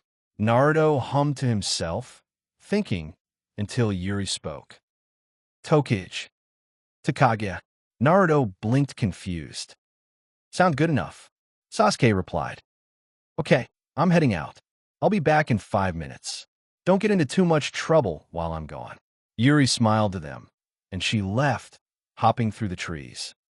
As Yuri was hopping through the trees, another scream pierced the air, making her stop. Some more poor, unfortunate souls fell victim to the forest. Suddenly, something lunged out at Yuri through the leaves. Yuri quickly moved and threw a kunai, stabbing a jumping leech through the bark. Then a few more rushed at her as the leeches fell from the treetops. Yuri quickly dodged and threw her weapons at the leeches, killing them. It was not good to stay in one place for so long. She needed to keep moving. Then Yuri's eyes widened when she saw some familiar faces and quickly landed on a branch and hid in some leaves. Below her, it was Gaara, Temari, and Kankuro, and they were facing against 3 rain ninjas. Then she saw Shikamaru, Choji, and Ino a little further away, hiding behind some bushes. Damn, Sandbrat, challenging head-on like this. One of the mist ninjas glared at Gaara. You'll die. The rain ninja smirked that Gaara had challenged a fight with. Enough talking. Let's do it, old man from the hidden rain. Gaara spoke. Gaara, maybe we should ask them what scroll they have first. Kankuro suggested. If we both have the same scroll, then there's no need to fight. That doesn't matter, Gaara said. This guy looked at me funny, so he must die. The rain ninja quickly pulled out some umbrellas, spinning them. Then hurry up and do it. Here I come. He growled. He threw the umbrellas into the air, and they floated above Gaara. The rain ninja smirked and performed a hand sign. Bot. Some bond needles came raining down, straight at Gaara. The man laughed. There's no escape from this jutsu. All the needles are controlled by my chakra to strike their prey. All at once, the needles crashed into Gaara. Yuri's eyes widened a little in concern. Then her eyes widened in shock at what she saw. Gaara was encased in a ball of sand, as it protected him from the flying weapons. None had pierced him as it couldn't get through his sand defense. Is that it? Gaara spoke with his arms crossed. The 3 rain ninjas stared in disbelief and in shock. The sand is packed into the gourd with chakra. It protects his body and the surrounding area. A jutsu only allowed by Gaara. It moves against Gaara's will. It's his ultimate defense. Kankuro spoke. In no way. No, the hit. That's impossible. He trembled a little in fear and fired some more needles at Gaara. Gaara used his sand, and it moved, blocking the needles from reaching him. A rain of needles. A dark smirk appeared on Gaara's face. Then I guess I'll make rain blood. You cannot defeat Gaara. Kankuro told the 3 ninjas. Shut up, the shinobi shouted, and he charged at Gaara. Gaara placed his hands together, performing a hand sign. Sand coffin. He used his hand to make it wrap around the ninja, trapping him inside the sand. Then the sand started to lift up into the air. Let me go. The shinobi screamed in fear. Shut up. I can cover your mouth and kill you, but that's too pitiful. Gaara spoke coldly and picked up one of the umbrellas lying on the ground. Then he raised his hand and clenched it. Sand burial. The entire sand crushed the ninja, killing him. His blood splattered all over the area as it rained down. There was no suffering. I killed him so quickly he didn't have time to feel it. The other 2 rain ninjas screamed as they backed away from Gaara. One of them pulled out their heaven scroll, setting on the ground. Here, take it. Please let us go. He pleaded. Gaara raised his hand again, and the 2 ninjas were trapped in the sand as well. Bye-bye. Temari smiled and waved. The two ninjas screamed as they were crushed to death by Gaara's sand. Yuri covered her mouth as she watched in horror. This was definitely not the Gaara she met back then. She gulped, then hopped down from the tree when Kankuro picked up the Heaven Scroll. "How could you do that?" she whispered softly. "Yuri."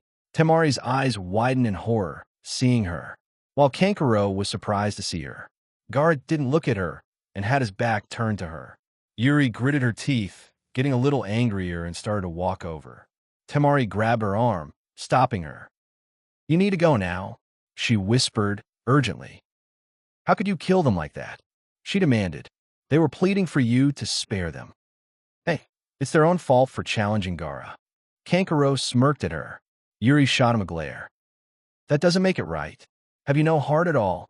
she shouted furiously. "Shut up." Gaara spoke before he turned to her, slowly. Yuri's eyes widened when she saw the blood lust in his eyes. Temari gave her a pleading look. "Yuri, please leave," she told her softly. Yuri turned to her before glancing over at Gaara one last time, and she quickly left. She wiped her eyes from the tears that were trying to fall. As Yuri was heading back to meet with her team, she stopped on a tree branch when she saw something. Her eyes widened in shock to see a large snake sitting in the middle of the forest. "Wow, that's a big snake." "Hey, let me out." Yuri heard a familiar voice shouting from inside the snake. Yuri hopped down, landing on top of the creature. She pressed her ear against the snake's body, confused. "Naruto, is it you in there?" "Yuri, get me out," she heard him shouted. The snake lunged at Yuri, about to chomp down on her. Yuri quickly moved out of the way, landing in front of it. Then she charged when the snake lunged at her once more. "Cough him up." Yuri punched the giant snake hard, making it spit out Naruto. Naruto flopped to the ground, covered in slime and spit. He got up, wiping off his face, disgusted. "Man, that's gross." Naruto then glared at the snake and performed a hand sign. "My turn. Multi-shadow clone jutsu." He summoned many clones, and all of them charged at the snake, beating it relentlessly. The snake fell to the ground with a thud, knocked out cold. "Come on, we need to Sakura and Sasuke," Naruto shouted. "So what happened?" Yuri asked him. "I didn't get to see who it was. I had my back turned while I was trying to use the bathroom," he told her as he led Yuri back. "Did you find anyone?" Naruto asked her. Yuri frowned. "Hey, are you all right?" he asked her when he saw that she was tense. In fact, he noticed that she had been a little angry. "No, it's not important," she told him. Naruto stared at her in concern. What the heck happened back there? Naruto wondered to himself. The two quickly headed back to where Sasuke and Sakura was. Naruto and Yuri landed on a branch, and Naruto quickly threw some shurikens at someone as they darting fast towards Sasuke. They stopped in their tracks, turning towards Naruto and Yuri, glaring at them. Yuri saw the attacker to see that it was a grass ninja, the long-haired man with the freaky tongue from earlier. The code word is Tokage. Yuri smiled, reassuring Sasuke and Sakura they were them. "Great work, Naruto," Sakura shouted. "Guys, be careful. This one's on a whole nother level," Sasuke warned. The man laughed creepily. "Looks like you defeated the giant snake, Naruto-kun. And who's your little friend?" Yuri shivered. She was getting weird vibes from this guy. There was something off about him. His appearance and mannerisms were like a snake. Naruto frowned, getting creeped out as well. "So you like picking on the weak, do ya?" Naruto shouted. Sasuke stood up, holding out the heaven scroll to the man. "I will give you the scroll. Please, just take and leave us," he said. Yuri's eyes widened. "Sasuke, what the hell are you doing?" she exclaimed. Naruto was shocked as well. "Yeah, what are you talking about? Why would you give the scroll to the enemy?" he shouted. The grass ninja smirked. "Very smart. The only way for a prey to escape the predator is to give the predator a different meal. Just take it." Sasuke threw the scroll at the shinobi. Yuri's eyes widened, and she quickly darted forward, grabbing it before it reached the grass ninja. Naruto landed down beside her. What are you doing? Do you understand our situation? Sasuke shouted angrily at them. Naruto turned around and punched Sasuke in the face. What was that for? Sasuke shouted. The real Sasuke wouldn't give up so easily. Yuri frowned at him. You moron, I'm the real Sasuke. Sasuke shouted furiously. Liar. Naruto spoke. There's no way a stupid coward like you is the Sasuke I know. You don't know what you're getting into. Sasuke shouted. And you're just going to hand the scroll over to him? What makes you so sure he'll leave us alone? Yuri spoke. Yuri-chan. Yuri's eyes widened, hearing the man's voice, and she turned towards him to see him have a creepy smirk on his face. You are correct. I could just kill you and take the scroll. Shut up. Naruto shouted and charged at the man. No, run away, Naruto. Sasuke cried out. Summoning jutsu. The man quickly performed a hand sign, and a giant snake poofed as it appeared. The man rode on top of it. The snake slammed Naruto against a tree. Naruto, Yuri shouted. When Naruto began to fall, the snake slammed its tail down, sending Naruto crashing to the ground. The grass ninja laughed. Go ahead. You can eat him, he told the snake. Yuri gritted her teeth, then performed the same hand sign the man did to summon the snake. But nothing happened. Her eyes widened. What? The man turned to her with a smirk. You're wondering why it didn't work, right? You're not under its contract. Therefore, you can't perform the jutsu. He told her. Yuri glared at him, wondering what he meant by contract. Eat shit. Naruto roared as he kicked the snake back when trying to eat him. Yuri's eyes widened when she saw that Naruto's eyes had changed. They were red now. It must be the tail best inside of him. The man blew a cloud of smoke at Naruto, knocking him back. Then the man turned, making the snake charge at Yuri and Sasuke. What will you two do now? He smirked. Sasuke, Yuri, Sakura cried out. Sasuke stood frozen to his spot with his Sharingan still activated. He was paralyzed in fear. Yuri glared at the grass ninja and quickly performed another hand sign. Water style, water dragon jutsu. Two large dragons made of water with glowing yellow eyes appeared, charging at the man. The dragons tried to hold back the snake as it crashed against it. The man smirked, looking at Yuri. That's a highly advanced jutsu for such a young genin like you. He spoke. Yuri narrowed her eyes at him. And you're not an ordinary ninja yourself, are you? She frowned. The man laughed. This is why I must have you, he shouted. The snake broke through the water dragons, heading towards Yuri and Sasuke. Yuri's eyes widened and she quickly turned to Sasuke, who was still frozen. Sasuke, why have to move? She shouted. Just as the snake was about to slam into them, Naruto quickly appeared in front of them, blocking the snake from reaching them. Are you all right, scaredy cat? He smirked at Sasuke. The grass ninja unleashed several snakes, ensnaring Naruto in them. Damn it, let go of me, Naruto shouted as he tried to break free out of the snakes that were holding him. Then the shinobi lifted Naruto up and started to pull Naruto towards him. So the nine-tailed brat is still alive. The grass ninja laughed and began to lift up Naruto's jacket, revealing his seal on his stomach. When your emotions are heightened, the power of the nine tails overflows. Very interesting. He smirked. 5-part seal. The shinobi fused some of his chakra to his fingertips and slammed them into Naruto's stomach. Naruto gasped out in pain. Naruto.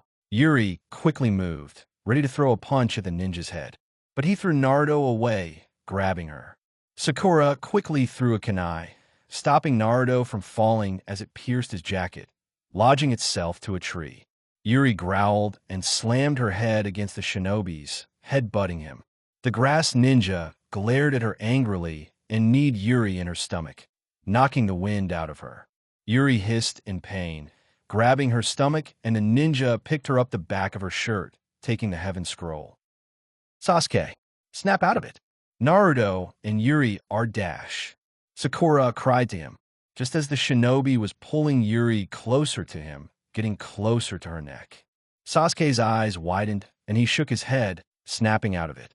He quickly activated a Sharingan and pulled out a windmill shuriken and several kunais and darted, fast, towards the grass ninja.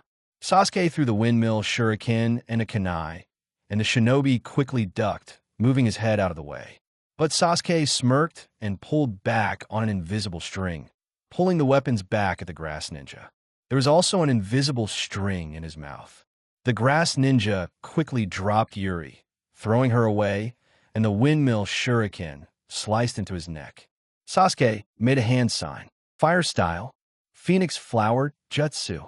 Fire quickly spread on the string in Sasuke's mouth, heading towards the grass ninja, engulfing him in it. But the fire did little damage. Sasuke and Sakura's eyes widened in shock to see the grass ninja's face was slowly peeling away a little. Yuri groaned as she woke up, seeing it happened as well. What the hell? The grass ninja chuckled, darkly. To be able to use Sharingan at such a young age. You are the man who truly carries the Uchiha blood. I want you as well. I had fun testing your powers. Yuri frowned, seeing a strange aura surrounding the man. She quickly closed her eyes.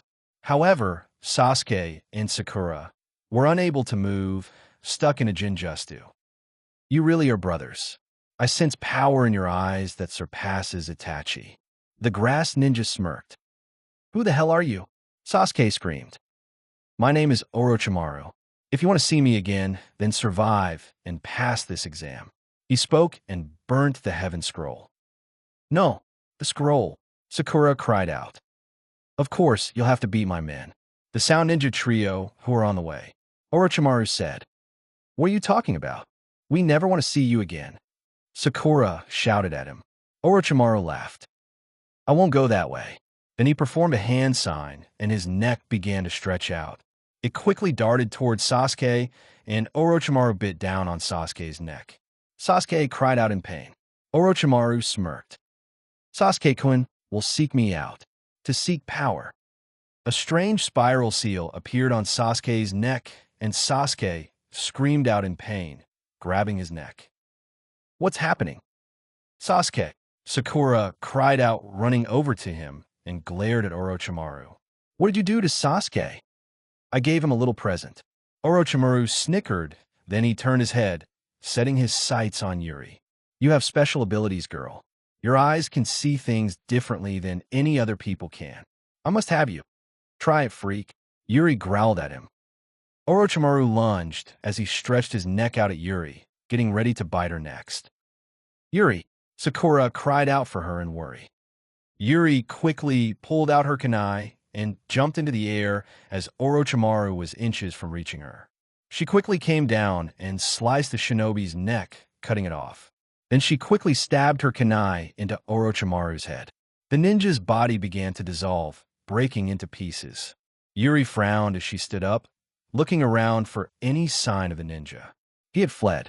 She quickly ran towards Naruto, who was lying on the ground still unconscious, and picked him up, supporting his arm over her shoulder. Then Yuri turned towards Sakura. Sakura, get Sasuke. We need to get out of this area and find some place to hide and rest. She told her. Sakura blinked before she quickly grabbed Sasuke. The two kunoichi eventually found a large tree to hide under for the night. Yuri placed Naruto down while Sakura set Sasuke down, looking down at him in worry. What did that guy do to Sasuke? And what are we going to do now? We have no scroll anymore. She asked. I don't know. I'm just glad that Freak's gone and that we escaped with our lives. Yuri told her, sitting down completely exhausted and panting. Do you think you can keep watch for a little bit? Are you all right? Sakura asked her, concerned. I'm almost completely out of chakra and we have no scroll. No, I'm not all right. I've had it with this forest and I've had it with snakes, she told Sakura, harshly. Sakura flinched. Yuri sighed, and her eyes fell, feeling bad for yelling at her. I am sorry. She apologized to Sakura. It's okay. Just get some rest. I'll keep watch. Sakura smiled softly. Yuri closed her eyes and slowly began to fall asleep. Sakura watched her for a bit until she noticed that Sasuke was starting to run a fever. She got up to grab some water at a nearby river and put a damp cloth on his forehead. She sat down, looking at her 3 teammates, feeling completely hopeless. What are they going to do now? Sakura felt her eyes starting to get heavy after staying awake all night. Suddenly, Sakura heard a crack from a twig in the bushes not too far away. She gasped and quickly pulled out a kunai, then slowly turned in the direction towards the sound. A small squirrel hopped out. Sakura sighed in relief. Then the squirrel started to run towards her. Sakura's eyes widened, and she quickly tossed her weapon, scaring it off. That was a close one. Sakura sighed before she heard Yuri and saw her wake up. You're awake. How long was I out for? Yuri asked. The entire night, Sakura told her. Yuri frowned, seeing how tired Sakura was. Were you up the entire night? She asked in concern. I can take over so you can get some rest. No, it's fine. Sakura smiled. You really should listen to your teammate. Yuri and Sakura's eyes widened, and they saw the 3 sound ninjas that Orochimaru had sent after them. A girl with very long dark hair tied with a ribbon at the end, pale green vest, and snake-pattern pants and skirt and scarf. The second one was a boy with spiky black hair and dark eyes, beige shirt, 2 black stripes, 3 prints with a kanji that read death, snake-pattern clothes as well. The third one had bandages all over his face, wearing a poncho, snake-pattern scarf, and raincoat and a wrist guard on his right arm. Yuri recognized him immediately as he was the one who she had kicked in the face in the exam room. Wake Sasuke up. I want to fight him. Well, you have your little friend Orochimaru to thank for that. So blame him, Yuri retorted. I also want to fight you as well. I want revenge for what you did to me back at the exam room. The bandaged sound ninja spoke as glared at her. You're not worth my time, Yuri replied. What is Orochimaru's purpose? What is that weird mark that's on Sasuke's neck? And now you want to fight him? Sakura shouted, demanding an answer. One of the sound ninjas smirked. After hearing that, I can't let you both live. I'll kill you both, then I'll kill Sasuke. The spiky-haired sound ninja said. The one with the bandages tried to stop him. Wait, that wasn't part of the plan, the female sound ninja hissed. Sakura's eyes widened, and she gripped a kunai in her hand. Wait, Zaku. One of the sound ninjas stopped him. You're not very observant. A recently overturned stone, different colored dirt. Grass doesn't grow here. A booby trap, he said. Sakura's eyes widened. How stupid. That kunai was to stop the squirrel from running into the trap. Since we have no interest in this girl, kill her. The 3 sound ninjas leaped towards a group to attack. Sakura smirked, and Yuri saw Sakura reach from behind her and cut a small rope with her weapon. A giant log was released and started to fall fast above the 3 sound ninjas. A giant log? One of them exclaimed in shock. One of the sound's ninjas placed his hands on the log before it crushed them and blasted a hole through the log. The 3 landed in front of Sakura and Yuri, almost reaching them. People like you have no talent. A weakling like you shouldn't mess with us. The bandaged one chuckled, evilly. Leaf Hurricane. Yuri's eyes widened, recognizing who it was that had saved them. Lee quickly spinned, kicking the 3 sound ninjas, sending them flying back. Lee landed in front of Sakura and her, facing the 3 sound ninjas. Then you guys should work harder. He smirked. Who are you? One of the sound ninjas demanded. The beautiful green beast of the hidden leaf, Rock Lee. Why are you here? Yuri asked. I will always appear when you are in trouble. Lee told her. Yuri's eyes widened in shock and smiled. Thank you. I meant what I said before. Lee spoke. I will protect you until I die. Thank you for helping us. Sakura thanked him as well. One of the sound ninjas quickly moved. Sakura threw a kunai at him, but the sound ninja dodged it and jumped into the air. He was about to strike at Lee. Lee quickly pulled a large root out of the ground, blocking the sound ninja's attack. The ninja's shockwave blasted the root into a few pieces. There's some tricks to your attacks, right? I'm not going to just simply dodge it. I've seen your attacks before, Lee said. Then he started to undo the bandages on his hands. Guy-sensei, I'm going to use this technique without any reservations. Because right now, I must protect the person who is precious to me. Lee quickly vanished just as the sound ninja was about to attack again. Then he quickly reappeared in front of the ninja and kicked from the ground, knocking the sound ninja into the air. Lee grabbed the ninja from behind and began to wrap his bandages around the sound ninja, trapping him. Then Lee started to spin wildly in the air, heading straight to the ground. Primary Lotus. Lee quickly released the ninja when slammed him into the ground, creating a large crater. Lee landed a few feet away. Looks like I made it in time. One of the sound ninjas smirked. Everyone's eyes widened in shock when they saw the sound ninja that Lee had slammed in the ground, getting back up again. But how? Lee exclaimed in shock. What a terrifying technique to do such damage. Now it's my turn. The sound ninja spoke and raised his arm and charged at Lee. Move, Lee, Yuri shouted at him. But she saw Lee struggling to get up. She saw a pained look on his face as he tried to move his body. Did that technique put a strain on his body somehow? The sound ninja tried to swing at Lee, and Lee quickly moved back, barely dodging in time. Then Lee gripped his ears in pain. What's wrong? Sakura shouted. If your moves are high speed, then ours are at the speed of sound. The sound ninja spoke. Lee fell to his knees as he lost his balance, then he threw up. Even if you dodge it, my fist sound will attack you. Yuri frowned. So, he's using sound vibrations. Lee, Sakura shouted. Lame old Taijutsu won't work against us. The second sound ninja spoke. Lee glared at him. I can freely control supersonic sound waves and air pressure. I have the power to even destroy rock. Blasting the air into the earth and creating a cushion is nothing. All right, now you. The first sound ninja charged but passed Lee, instead going for Yuri. Lee quickly moved in front of her and Sakura and grabbed the sound ninja wrist. Leaf Whirlwind. Lee tried to land a spinning kick. He yelped in pain when blood came dripping out of his ears. The sound ninja blocked Lee's kick with his other hand. So that attack is affecting you after all. He smirked. You had me scared for a moment. You lost the ability to do that taijutsu again. The sound ninja kicked Lee, and Lee tried to block his attack with his arm. The sound ninja unleashed a shockwave, colliding with Lee's body. Lee fell to the ground, and the sound ninja was about to deliver a finishing blow. Now let's finish this. You want to fight? You got one. Yuri threw some kunais at the sound ninja, but he deflected them with his wrist guard. Sakura threw some shurikens at the other two sound ninjas, but the second one bounced them back.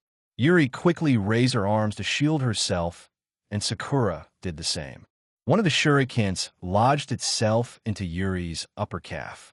She hissed and fell to the ground, holding in pain. The bandage sound ninja quickly took the chance and grabbed Yuri by her throat, slamming her to the ground. He placed his foot on her chest, pinning her down. Yuri, Sakura cried out. The female sound ninja appeared from behind, grabbing Sakura by her hair. What's with this long hair? Are you trying to be a sexy ninja? She smirked. You should have spent more time in training than your hair. Sakura, Yuri shouted. Sako, go ahead and kill Sasuke in front of this boy chaser's eyes. Let's teach this one a lesson. The female ninja spoke. Zaku took a step.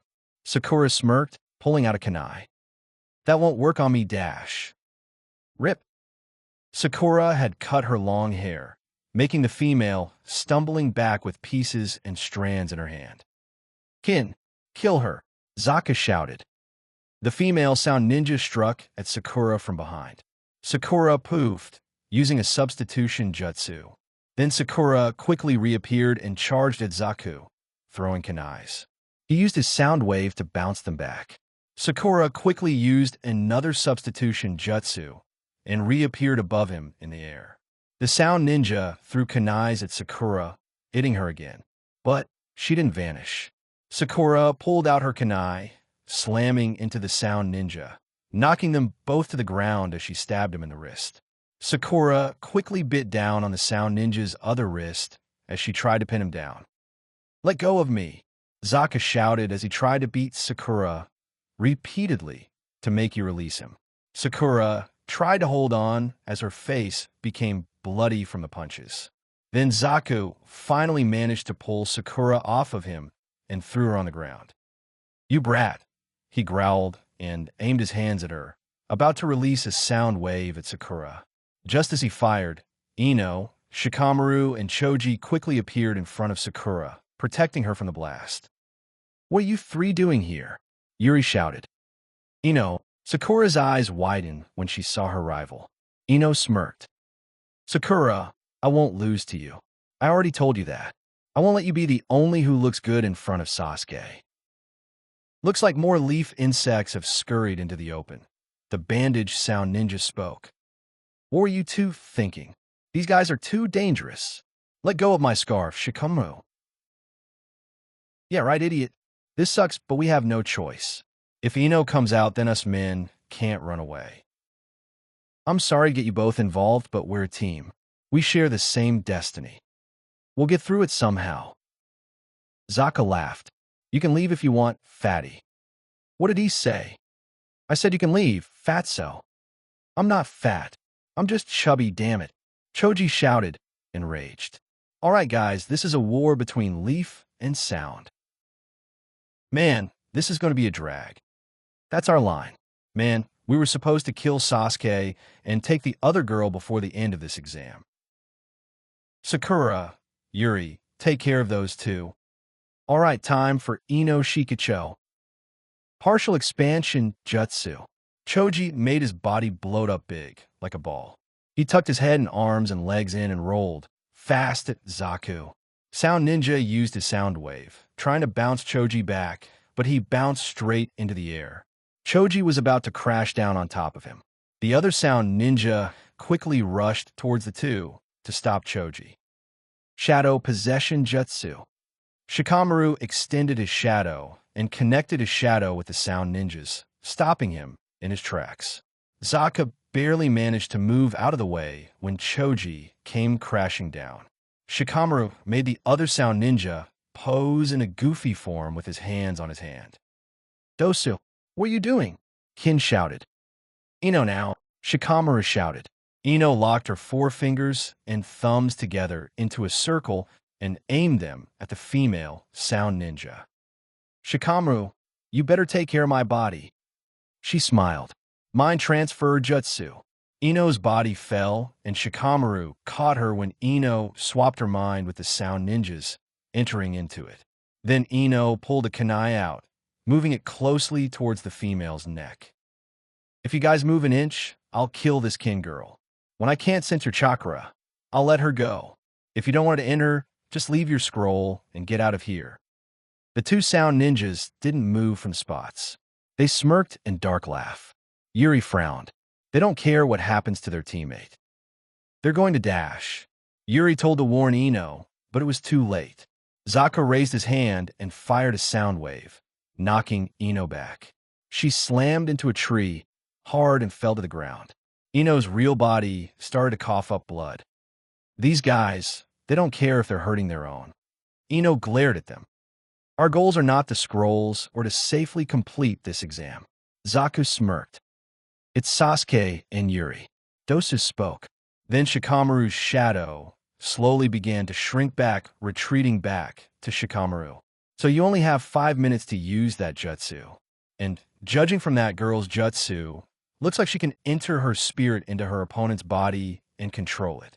But from the looks of those internal injuries I inflicted on Kin, the same thing happens to her. I can't take any more of this." A voice spoke. Everyone saw Niji and Tintin standing on a tree branch, looking down at them. Some minor Sound Ninjas bullying these second-rate ninjas and declaring victory. Yuri stared at them in shock. She was so tired, she didn't even sense them at all. "They keep coming out like cockroaches." Zaku growled, annoyed. Tintin saw Lee lying on the ground, unconscious, and so did Niji. "Lee," she cried out. "You made a mistake." Niji narrowed his eyes at the Sound Ninjas, glaring at them. "That knocked-out freak right there is part of our team, and dash." Niji unleashed his Byakugan. "You're going to pay for that. If you don't like it so much, then stop acting cool and come down here." Dosu taunted Niji. Niji's eyes widened when he saw something, and he undid his Byakugan. That won't be necessary. He smirked. He'll do it. Yuri's eyes widened when she saw Sasuke walk past her and Sakura and stood in front of them, facing the Sound Ninjas. His curse mark had expanded on the left side of his body, covering his arm and his left face. Sakura's eyes widened in shock, but also in fear, seeing the dangerous look in Sasuke's eyes. His Sharingan was activated, gazing at each of the Sound Ninjas like prey. He was like a completely different person. "Who did that to you, Sakura?" Sasuke asked. Yuri stared at him in shock, sensing an overwhelming amount of chakra being released from Sasuke's body. She glanced at the mark on Sasuke's neck in concern. "Sasuke, your body dash," Sakura sputtered, still in shock and in fear. "Don't worry, it's just the power overflowing from within me." He spoke darkly. "I feel great." Yuri continued to watch, silently, keeping her eyes on Sasuke. Something was very wrong. This was not Sasuke at least thought he was. The look in his eyes were very power-hungry and filled with bloodlust. "He gave me this power. I finally understand it now." Sasuke spoke. Sakura blinked at him in confusion. "What are you talking about, Dash?" "I am an Avenger. Even if I must eat the devil's fruit, I am on path where I must gain power." Sasuke spoke and glared at the three Sound Ninjas. "Now, it was one of you guys, right? This is bad. Get back in your body, now, or you'll get caught up in this." Shikamaru shouted, carrying Ino's body as he ran for cover. "You two, Choji, were hiding." Ino quickly released her jutsu on the Sound Ninja and went back into her own body. "H's chakra is too large," Dosu exclaimed, looking at Sasuke in fear. "Dosu, there's no need to be afraid over this half-dead freak." Zaka growled and released a large sound wave, aiming at Sasuke. But Sasuke deflected it back with his hands, scattering the shock waves all over the place. Then Sasuke quickly reappeared behind Zaku, smacking him and knocked the shinobi back. Phoenix Flower Jutsu. Sasuke blew several fireballs at the two Sound Ninjas. Zaku tried to use his sound waves to blow the fire out, revealing shurikens inside of them. Several hit Zaku's body as he tried to block them with his arms. Then Sasuke quickly reappeared behind Zaku again and grabbed both the shinobi's arms, pulling them behind his back and planting his foot on the shinobi's back as well. "You seem to be proud of these two arms." Sasuke smirked. Zaku screamed out in pain. Yuri's eyes widened in horror, and so did Sakura as they saw Sasuke maliciously pull the Sound Ninja's arms, popping them out of their sockets. The Sound Ninja fell to the ground, howling in pain. Then Sasuke turned to Dosu and started to inch closer towards him. "You're the only one left. I hope you let me have more fun." Dosu stood, trembling in fear as Sasuke got closer to him. "Stop!" Sakura ran towards Sasuke, grabbing him from behind, crying, "Please stop." The curse mark on Sasuke's neck slowly began to retreat back as it disappeared, and Sasuke fell to the ground, holding in pain. "You're strong, Sasuke. We can't defeat you like this." Dosu spoke and pulled out an earth scroll. He placed it on the ground and stood up. "Take this and let us leave." Then the Sound Ninja walked over and picked up Zaku. "This may sound convenient, but there is something we must find out now. But I will promise you this. The next time we meet, we won't run away." "Wait!" Sakura shouted at them. "Who is this Orochimaru? Why does he want Sasuke?" "I don't know. We were only ordered to kill him and take the other girl." The Sound Ninja spoke, and they quickly retreated. Shikamaru, Ino, and Choji ran out from their hiding place, heading over to Sasuke, Sakura, Naruto, and Yuri. "Hey, are you guys all right?" Shikamaru shouted. "Barely," Yuri murmured. Shikamaru turned to Ino. "Ino, take care of Lee, would you?" Ino helped back onto his feet, and Shikamaru and Choji and Yuri stared down at Naruto, who was still sleeping. He had a strange, dreamy smirk on his face, mumbling in his sleep. "Don't worry, I'll protect you." Yuri frowned. "I wonder what he's dreaming about. Should we kick him awake?" Shikamaru suggested. "Let's poke him with a stick," Choji said. Yuri jumped, completely startled when she heard Naruto scream as he woke up when Choji hit him on the head with a stick. Everyone hide. Get down. Where'd that guy go? Calm down, Naruto. Everyone's fine for the most part. That Orochimaru guy ran off like a bitch. Yuri reassured him. Naruto blinked, and he was knocked back down when Choji poked him with a stick. You really are one of a kind. Shikamaru spoke. Just looking at you is getting on my nerves. Naruto glared at him until his eyes widened when he saw Sakura, noticing something different about her. Oh, Sakura, he shouted, running over to her. What? Your hair. Naruto sputtered. Oh, this? I just decided to change my look. Sakura smiled. I like it longer, but when I'm in the forest, it's hard to move around and it gets in the way. Naruto hummed. Oh, I see. Then he turned to the others. By the way, why are you guys here? Explaining it to you would be a waste of time.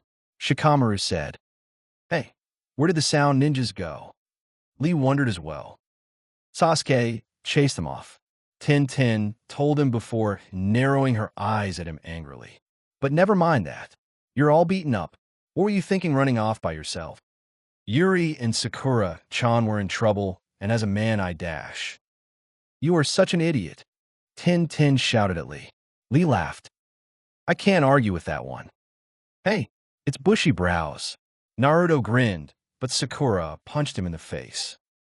How dare you say that to Lee? She shouted furiously. Naruto fell to the ground, completely confused. What the hell happened while I was asleep? Yuri shook her head and turned to Lee. Lee, I want to thank you again for helping us. She told him, smiling. Yeah, I want to thank you as well. Sakura smiled as well. I feel like I've become a little stronger. Lee teared up as he looked at them, almost about to cry.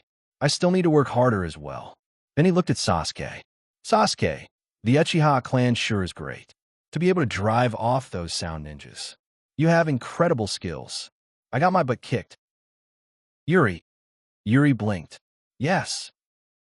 The lotus blossom blooms twice. Lee spoke. Yuri stared at him confused. I'm not sure what you mean by that. She told him. Lee smiled. The next time we meet, I will become a stronger man. I promise. He told her. Yuri smiled and nodded. Sure, she spoke. The next time we meet, let's be rivals. I hate to be in debt, so I have to pay you back one day. Ino helped Sakura straighten out her chopped hair, cutting it more evenly. And soon, the other teams left, leaving Naruto, Yuri, Sakura, and Sasuke. 3 days had gone by as they rested, trying to think of a plan of what to do next. A low growl filled the air as their stomachs growled. Let's go fishing by the creek for some food and think what our next plan is. Yuri told them.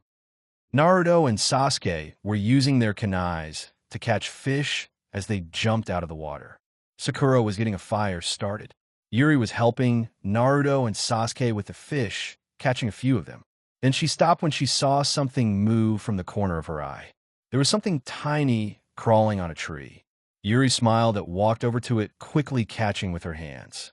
Yuri walked back over to Sakura, keeping her hands covered. Hey, Sakura, look what I found. What is it? Sakura turned, only to see a tiny green lizard right at her face. Its small tongue sticking out and back in. She squealed and backed away, startled. How can you touch that thing? She exclaimed in disgust. Yuri laughed. What's the matter? It's not poisonous. She replied. Still, it's gross. Put it back where you found it. Sakura shouted. Yuri rolled her eyes and bent down, releasing the critter. Sakura backed away as it scurried on the ground, running away. Honestly, why can't you be normal for once? She told Yuri. Yuri's eyes widened before they dropped a little. Ever since she was little, she knew that she was different. She liked things that other kids would consider weird, especially the other girls. Usually, they liked to wear fake jewelry, talking about crushes or makeup.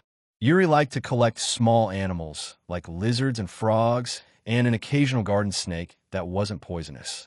Naruto and Sasuke came back, carrying the fish. Naruto noticed that something was wrong, seeing that she looked a little upset. Hey, Yuri, is everything okay? He asked her. Yuri blinked, looking at him. Yeah, everything's fine. She smiled. The four sat down, eating their fish quietly, wondering what to do next.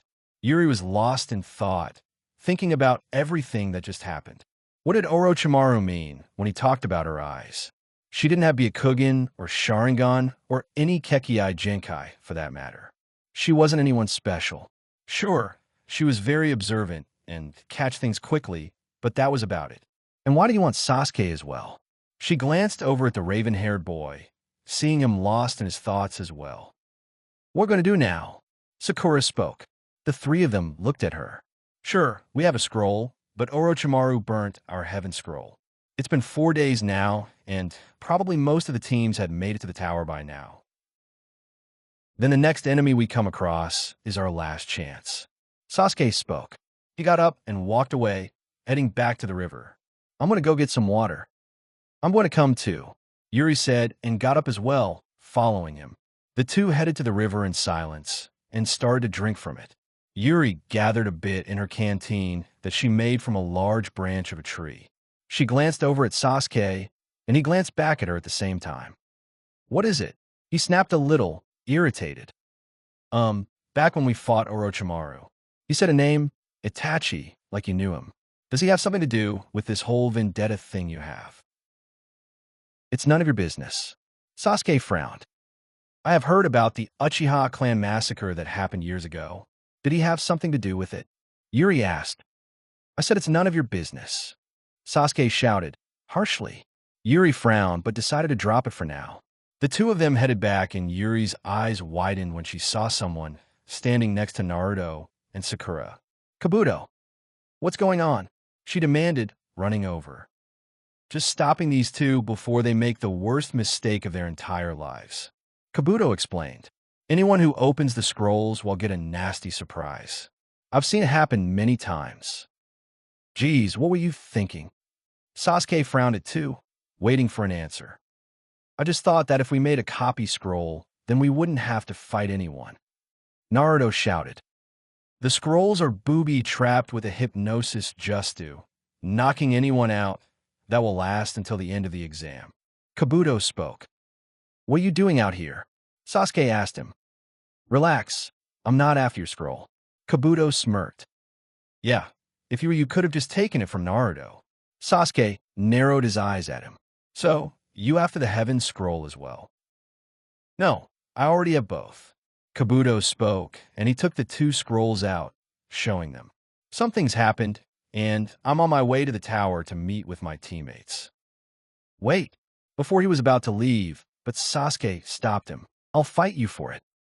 Sasuke, Sakura questioned. You idiot, what are you thinking?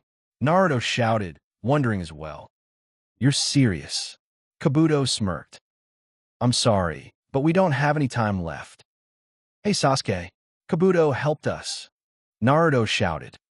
This doesn't feel right, Sakura agreed as well, but Sasuke cut her off. Shut up. Then he glanced back at Kabuto. Like I said before, we don't have a choice. This is the only way for us to survive this forest. You're lying. You aren't as cold-hearted as you say. Kabuto smirked back at him. If this test really turned you into that, then why would you even challenge me? Instead of doing that, you could have just attacked me and taken the scroll. That's what a ninja would do. He finished, fixing his glasses, pushing them back up. So, I'll tell you the path you should take. But we need to move. The smoke of the fire and the smell of the fish can be sensed from far away. Wild beasts and enemies could be nearby. The five were now hopping from tree to tree as Kabuto talked to them. Are there really any enemies left? Sasuke asked. Yes, no doubt about it. Kabuto nodded. Just think about it. You know the smartest tactic is in a large area like a jungle like this. To take people down near the tower once they got both scrolls. Yuri replied. Naruto stared at her confused. Huh, correct. We need to set an ambush. Kabuto said. So we go after a team who already have both the heaven and earth scrolls. Sakura smiled. I'm pretty sure other teams have thought about it as well. Yuri spoke. That is also right. Kabuto said. There are others in your situation, waiting to spring their traps they have set. Oh, I get it. There are already tons of enemies near the tower, waiting to ambush us. Naruto grinned. Well, bring it on then. If we kick all their asses and get the Heaven Scroll, we all pass the test. Yuri noticed that Kabuto had a strange look in his eyes. Is there something wrong? There are people who I call collectors that appear in this time of the test, even though the tower is right in front of their eyes. The difficult part of the test gives birth to them. Those who collect extra scrolls in case they run into a strong enemy and gift it to them so they can escape. Kabuto explained. There are those who try to receive favor and information from other teams from their own village, and those who like to pick off others to make the test easier for the third part. So, you used this to help yourself get to the tower in case you ran into trouble. Yuri frowned. Sakura gasped and Naruto's eyes widened. Sasuke narrowed his eyes as well, glaring at Kabuto. Well, partly. Kabuto smirked. You seem like a powerful team. I think that you can handle yourselves. Nighttime had fallen in the sky, and everyone stood on a high tree branch, seeing the tower not too far off within the distance. We need to be careful from here on, Sasuke warned. Let's go, Naruto shouted excitedly. Suddenly, Yuri, Sakura, Kabuto, and Sasuke sensed something nearby. Naruto quickly grabbed his kunai and threw it, stabbing a very large centipede to a tree. Guess we should be lucky that it was a centipede. Kabuto sighed. Sakura shivered in disgust. Such a large bug. Look at all those legs. Sasuke said in awe. Kabuto turned to Naruto. Naruto, I'd like us to avoid any unnecessary noises and actions from here on. Moving through the forest like a rampaging elephant will only tip off our enemies. And they do not have a fun welcome party for us. We need to move slowly and safely. All four nodded. Okay. They started to walk through the forest, heading towards the tower while keeping on high alert. But with each step they took, the tower seemed to be further away. Sakura panted, leaning against a tree to rest. How long have we been walking? It looks like we're not getting to the tower at all. Sasuke questioned. Yeah, it's right in front of us. We should be closer by now. Naruto frowned. We're trapped in a Jinjutsu. Yuri spoke. Naruto, Sakura, and Sasuke's eyes widened in realization. Kabuto smirked. Seems like our welcome party have found us. He spoke and pointed out. Does that seem familiar to you? It was the same centipede that Naruto had killed earlier. Looks like we've fallen into their trap, and they're trying to wear us out by making us walk in circles. Suddenly, multiple ninjas from the Hidden Rain village were crawling out through the trees, and they completely surrounded everyone. Here they come, Kabuto warned. Are these clones? There's a lot of them. Sasuke murmured. You're trapped like rats. The Rain Ninja spoke. Shut up. Naruto charged to throw a punch at the shinobi, but he phased right through him. What? Naruto fell to the ground, and the shinobi clone started to heal himself when another one came out of the hole that Naruto had punched through him. The second ninja was about to throw a kunai at Naruto, just as he was getting back up. Naruto! Sasuke shouted. He threw some shurikens, striking the Rain Ninja in his arm, destroying his arm. The shinobi regrew his arm and threw a double-edged kunai at Sasuke. Sasuke! Naruto cried out, but Sasuke didn't move from his spot. Yuri frowned, wondering why he wasn't moving out of the way. The kunai almost reached him. Get down! Yuri quickly grabbed Sasuke, bending him over, and she ducked, and the kunai flew past. It nicked Yuri on her shoulder, cutting it and lodged itself in a tree. She glanced down at Sasuke angrily. Why didn't you move? I couldn't, Sasuke hissed. Sasuke! Sakura cried out in worry. Yuri, are you all right? Naruto shouted. I'm fine, it's just a scratch. Yuri told him and pulled Sasuke and herself back up again. Then Yuri glanced over at Sasuke's neck, staring at the curse mark in concern. What's going on with Sasuke's body? More Rain Shinobi clones appeared and started to surround them. Give us your scroll. If Yuri got hurt, does that mean they're shadow clones?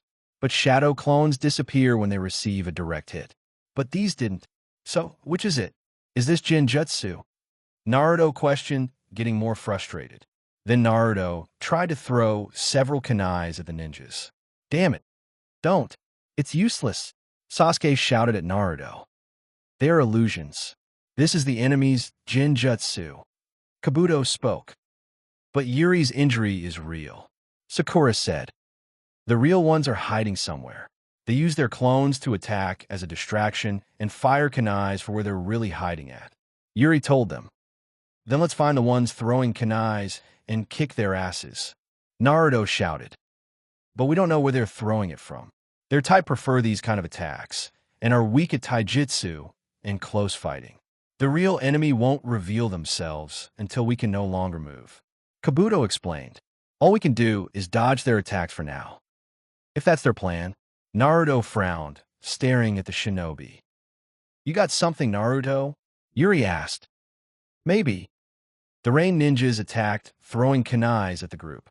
Naruto, Yuri, Sakura, Sasuke, and Kabuto tried to fend them off, blocking the weapons and throwing their own into the trees.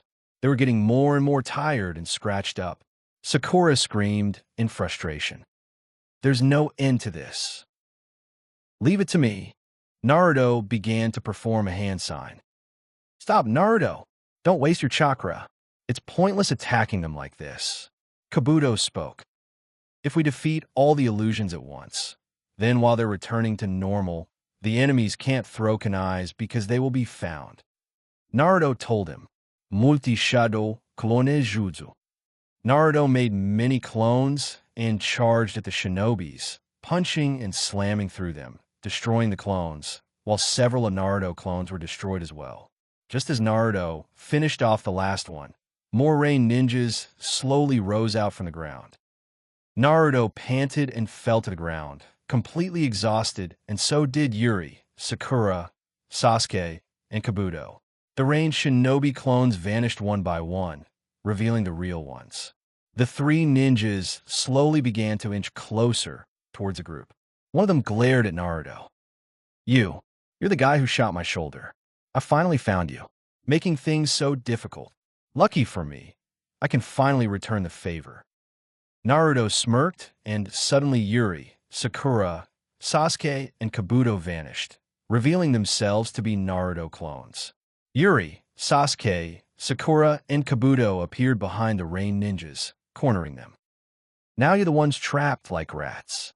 Sasuke spoke. That was some good thinking, Naruto. Yuri smiled. Good one, Naruto. Sakura cheered as well. The three rain ninjas backed away in shock. Ow! Since when? One of them spoke. Idiots. We finally got you by the tails. Bastards. Naruto grinned. The shadow clones was just a trick. It was a diversion while I became the whole team. The moment Naruto released his jutsu, the four of us hid. You Jinjutsu users got a taste of your own medicine. Sasuke explained. Naruto, you've used too much chakra. I can take it from here. But Naruto punched one of the rain ninjas, making him slam into his team, knocking them to the ground. I'm sick of letting you always stealing the juicy parts. Sasuke stared in shock, and so did Sakura, while Yuri smiled. Naruto's come a long way.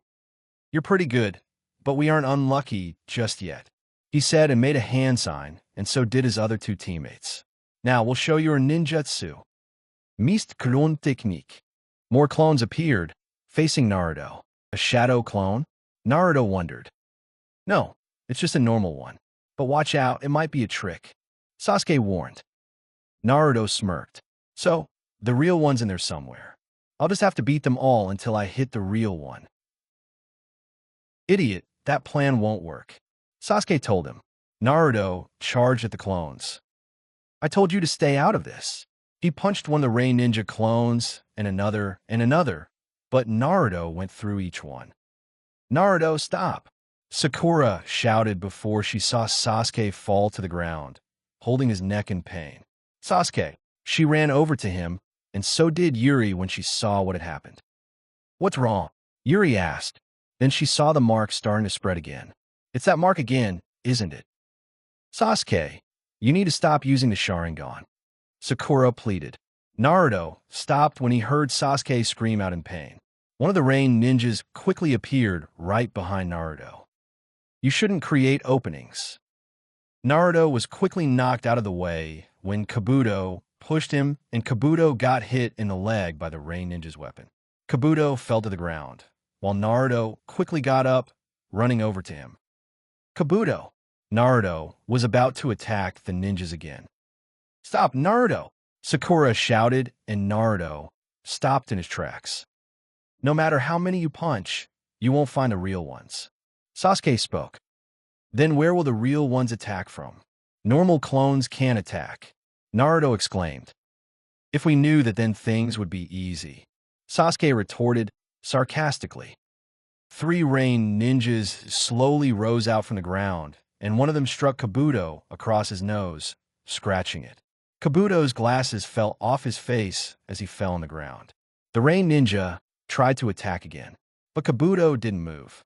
Yuri frowned when she saw that he had a strange look in his eyes, and he smirked like he knew something. Sasuke and Sakura saw it as well. Naruto smirked and slammed his leg into one of the rain ninjas, slamming him into his other 2 teammates, knocking them out. "You shouldn't create an opening, right?" "Thank you, Naruto, you saved me." Kabuto smiled, sitting up. "Great job, Naruto!" Sakura cheered. "Yeah, that was some quick thinking." Yuri smiled, walking over to him. Naruto hummed happily and started to loot through the rain ninjas until he found their scroll in one of their bags. "I found it! I found it! It's a heaven scroll!" he shouted. "Nice one, Naruto!" Sakura smiled. "We could go to the tower now." Yuri smiled as well. The group approached the tower and saw 2 of Kabuto's teammates standing near the entrance, waiting. "You're late, Kabuto." One of them greeted Kabuto. "We ran into some trouble along the way," Kabuto explained to them. "But it's thanks to you we got the scrolls," Naruto said. "No, that was all you guys. You were great at the end, Naruto." Kabuto smiled. "We are going through this door. Good luck to the both of us." "Yeah," Naruto nodded. Naruto, Yuri, Sakura, and Sasuke went inside, and up ahead they saw a large scroll displayed on the wall in front of them. There was also no one else around as well. "Nobody's here," Yuri spoke. "So what should we do?" Naruto wondered as well. Sakura looked up at the large writing on the wall, trying to read some of it, but it was missing a few parts. The others tried to read it as well. "Something about without heaven. What does this mean?" Naruto shouted, frustrated. "Maybe it wants us to open the scrolls?" Yuri suggested. "Do you think it's all right to?" Sakura asked her. "Well, we're at the tower with both scrolls, like Anko said.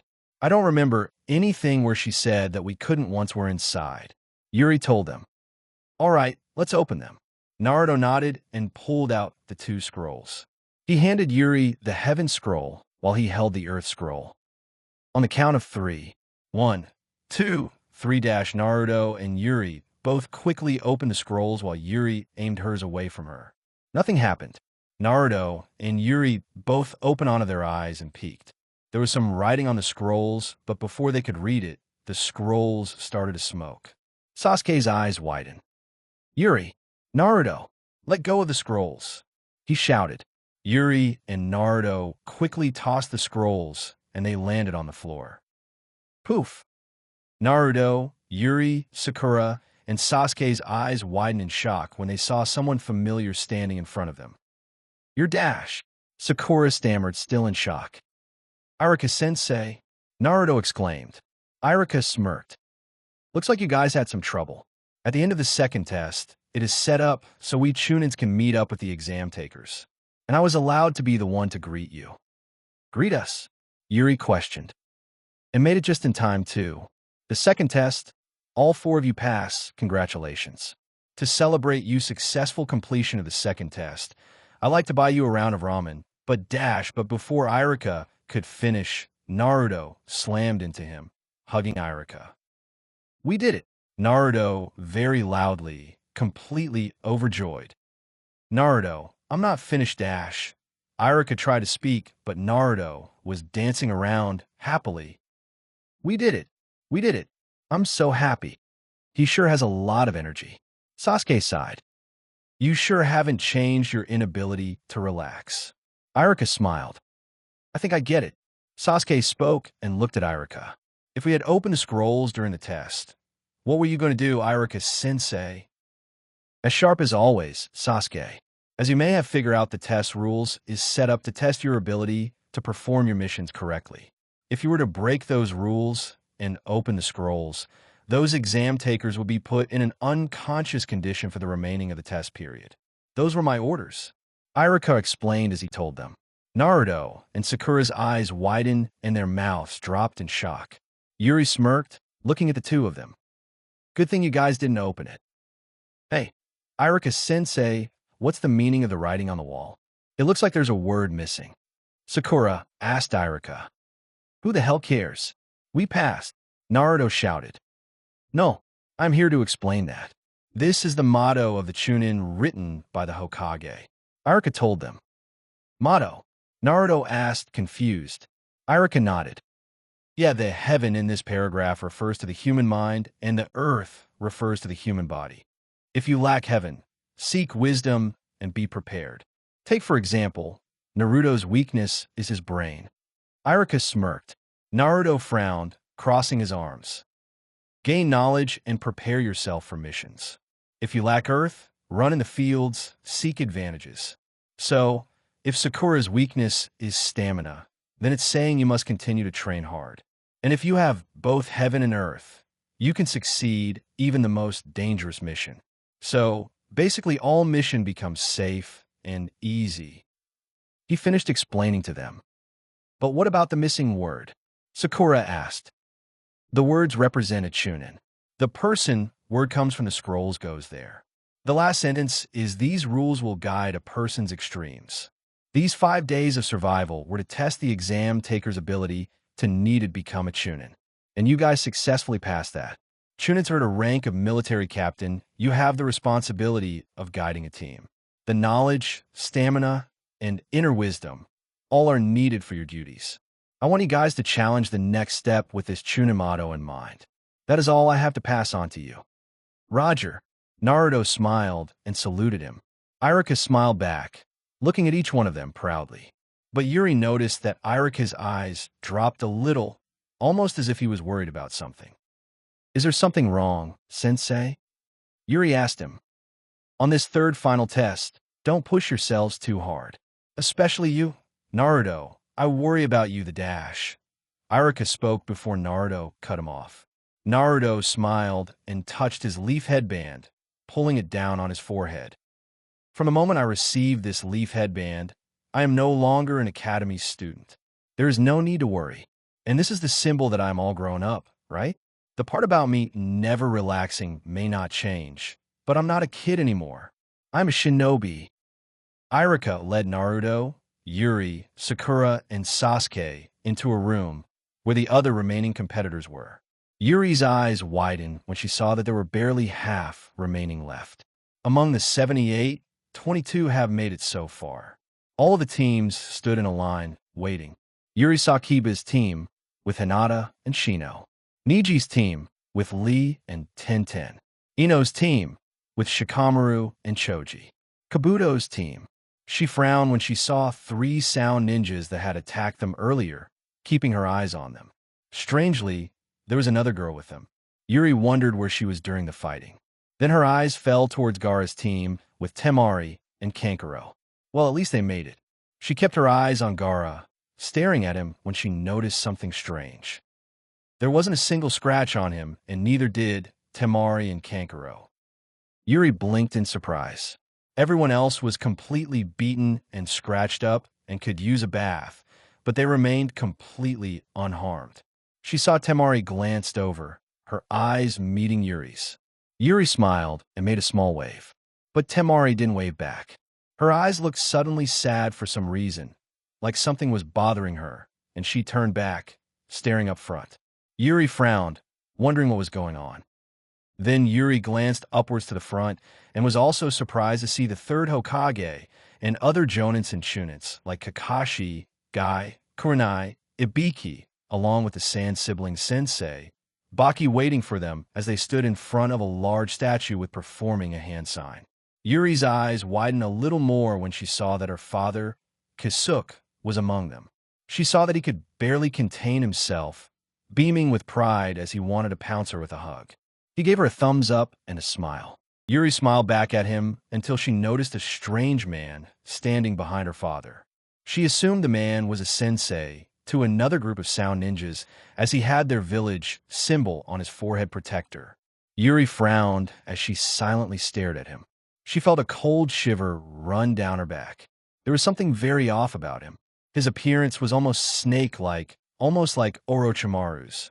She shook her head. That can't be a coincidence. There was no way he would be here, would he? Irika walked over to join with the other Jonins and Chunins, and Naruto, Sakura, Sasuke, and Yuri regrouped with the others, waiting, wondering what was going. First off, for the second test, congratulations on passing. The third Hokage shouted. I can't say that I'm getting a good feeling about this. Yuri heard Sasuke murmured. Lord Hokage will now explain the third test. Listen carefully, Anko shouted. For the coming third test, but before I explain that there is something that I'd like you to know. It concerns the true reason for this exam. The third spoke. There's a reason? Yuri questioned. Why do we have all the allied countries taking the exams together? To promote friendship among the countries. To raise the level of Shinobi. I don't want you to be confused about the true meaning. The exam is a replacement for war among the allied countries. The third said as he continued. Almost everyone's eyes widened in surprise. What? Tintin asked, still in shock. If you go back in time, the current allies were enemies who fought each over who would rule. In order to prevent wasteful fighting, the stage that these countries set for battle, that is the origins of this Chunin exam selection. Then why the hell do we have to do that crap? Isn't this thing for deciding who's a Chunin? Naruto shouted angrily. It is a fact that this exam decides which shinobi have what it takes to be a Chunin. But on the other hand, this exam has another side, where each country's shinobi risks their own life to protect their land's prestige. The third spoke. Prestige? Ino asked, confused. Watching this third exam will be leaders and influential individuals from many countries who make up the clients of shinobi. And the leaders of these countries will also be there to watch each of your battles. If the strength of a country is clear, that country will receive more clients. And if they are weak, they will lose clients. And this will signal to potential enemy countries that our village has much power. So it will send a political message to the outsiders. But why do we have to risk our lives in battle? Kiba shouted. The strength of the country is the strength of the village. The strength of the village is the strength of the shinobi. And a shinobi's true strength is born only through life-risking battle. This exam is placed to see each country's strength and to show off your own. It only has meaning because lives are at risk. And that's why those that have come before you have fought in the Chunin exam for this dream that is meaningful. The third explained. But why did you say stuff about it being for friendship? Ten asked. I said it in the beginning. I didn't want you to confuse the purpose of this. By losing life and establishing balance. This is the shape of friendship in the world of shinobi. Before we begin the third test, I will tell you one more thing. This is not just a test. This is a life-risking battle with your dreams and your country's prestige on the line. I don't care what it is. Just hurry and tell us what this life-risking battle entails. Gaara spoke. Then a man suddenly poofed into the room when he appeared, and he knelt down in front of the Hokage. The man appeared to be sick and had pale skin, short brown hair, dark-colored eyes, and dark circles underneath them as if he hadn't gotten enough sleep. He wore his forehead protector as a bandana on his head and a flak jacket like the other shinobi in the Leaf Village. I apologize, Lord Hokage. From here on, as referee, will please allow me, Gecko Hate. By all means, the third nodded. Hate stood up and faced the group. Hello, everyone. I'm Hate. Before the third test, there's something I'd like for you to do. It's a preliminary for the third test to decide who gets to participate in the main event. Preliminary? Yuri asked. Preliminary? What do you mean? Shikamaru shouted, angrily, wanting to know as well. Sensei, I don't understand this preliminary, but why aren't people allowed to participate in the next test? Sakura asked. Because the first and second test may have been too easy this year. We have a bit of too many people remaining. According to the Chunin exam rules, we must have preliminary and reduce the number of participants for the third test. Yuri frowned. But that's not fair. As Lord Hokage indicated earlier, there will be many guests at the third test, so the fights could take too long. We are at a limited time. Hate spoke as he started to explain. So those who aren't feeling well, those who feel like quitting after these explanations, please come forward now, since we will be starting the preliminary immediately. Right now, Kiba exclaimed. But those who have arrived last haven't had time to rest yet after 5 days. That's not going to be fair for them. Yuri shouted. That's why I'm giving you an out now. Do you concede? Hate asked. Yuri, you're not planning on quitting, are you? Sakura whispered to her. You can't. Naruto shook his head. No, I'm not going to. But I still think that is not fair. Yuri spoke. I'm going to quit. Kabuto raised his hand. Yuri, Naruto, along with Sakura's eyes widened in shock, while Sasuke frowned as he stared at him suspiciously. Kabuto, Naruto questioned. You're Kabuto Yakushi from the Leaf, right? You may leave now. Hate spoke. Does anyone else want to retire? I forgot to tell you that from now on, you'll be doing individual battling. You may raise your own hand based on your own judgment. Kabuto, why are you quitting? Why? Naruto exclaimed, demanding an answer.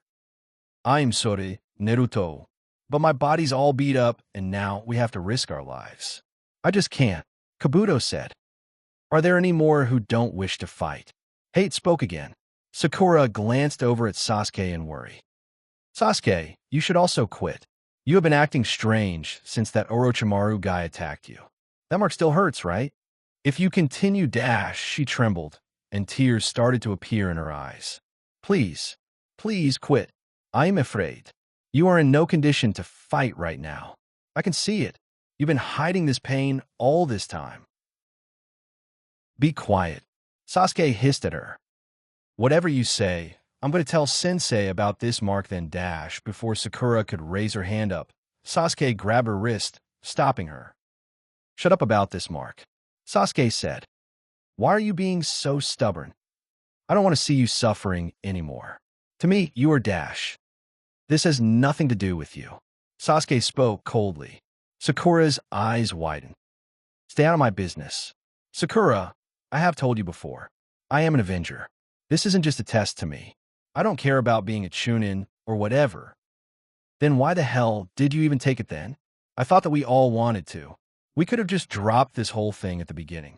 Yuri frowned. Am I strong? I just want an answer to that. To just fight the strong guys here. And there are some here.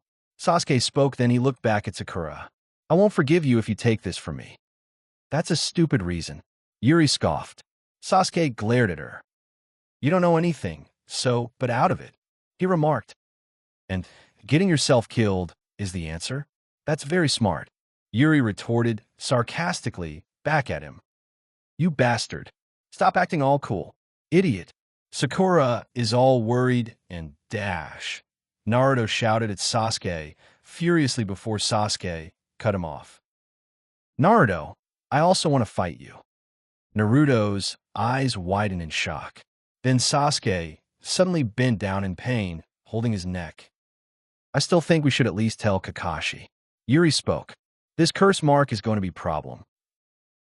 I'll handle it somehow. Just shut up about it. Sasuke hissed at her. Fine. But come crying to me when your curse mark starts acting up. Yuri spoke. Sasuke glared at her, silently. Now, let's begin the preliminary. Hate spoke.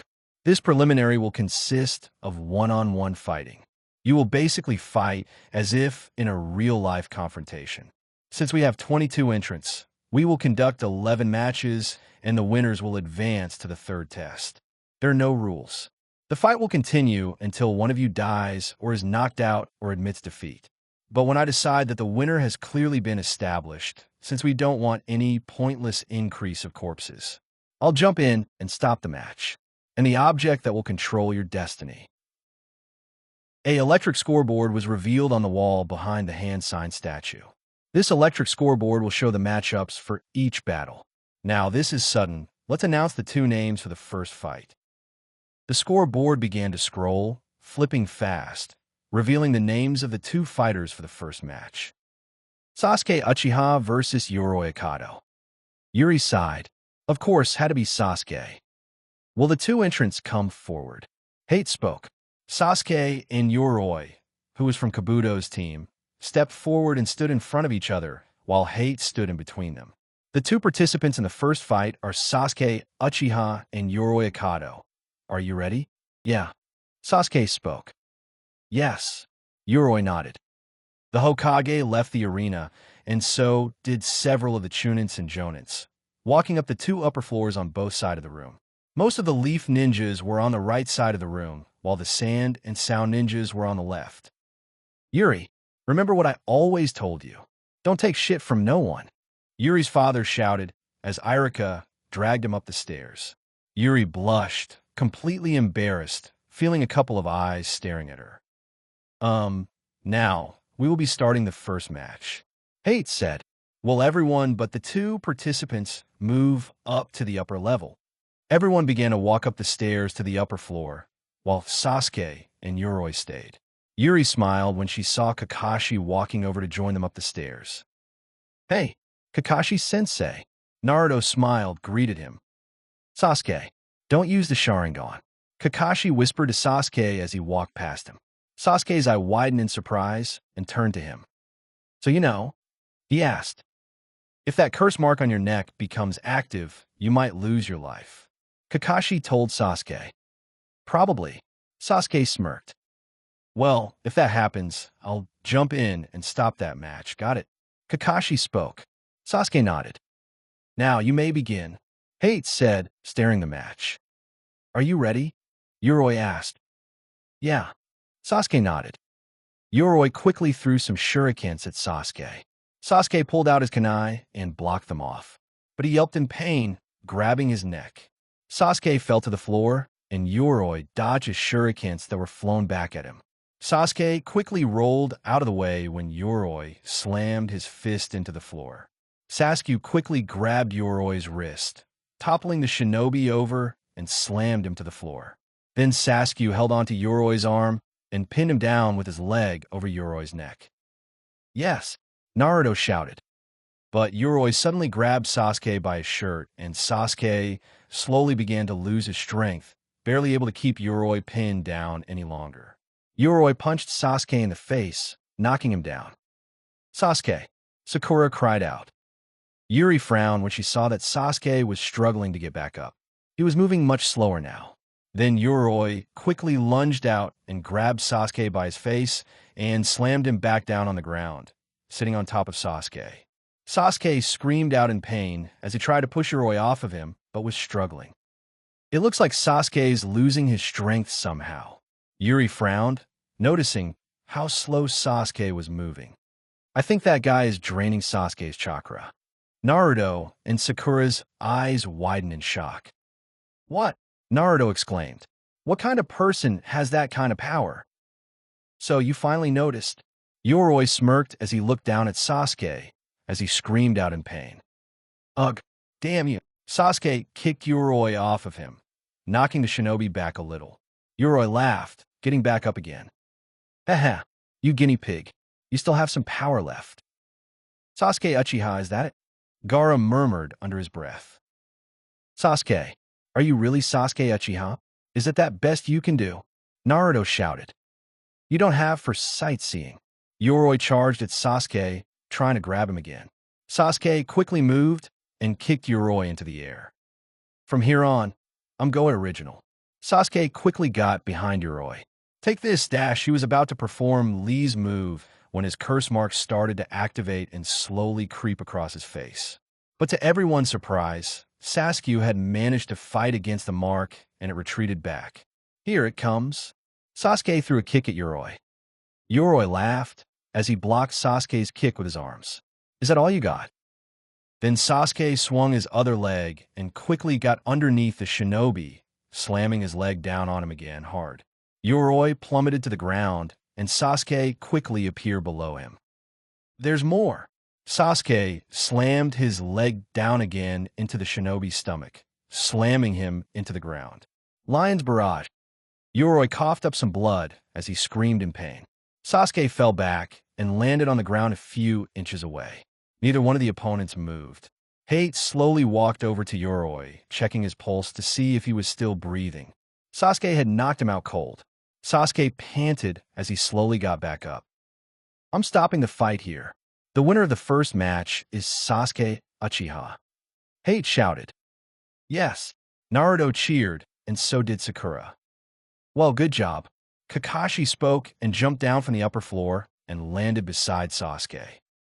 Sasuke, what a lame way to win. Naruto shouted. You're all beat up, you idiot. What moron? Sasuke murmured. A couple of medical team ninjas came out, taking Yoroi out on a stretcher. One of them walked over to Sasuke.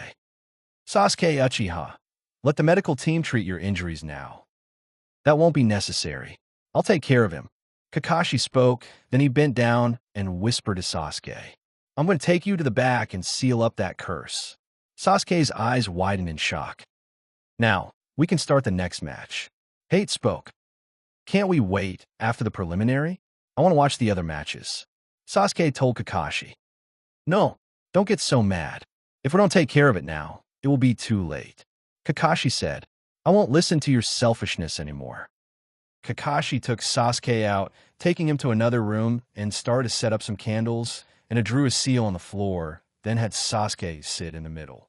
Then Kakashi walked over and stood behind Sasuke and placed his hand on Sasuke's neck to seal the curse mark, to keep it from activating. Sasuke passed out from the pain of the sealing jutsu. Just as Kakashi was about to pick Sasuke up to take him to the hospital, Kakashi's eye widened when he heard a voice laughing. So, you can even use the sealing jutsu now. You've grown, Kakashi. Kakashi quickly turned, standing in front of Sasuke, protecting him. It was Orochimaru. So it's you, Orochimaru. Orochimaru smirked and began to walk slowly, inching closer towards Kakashi.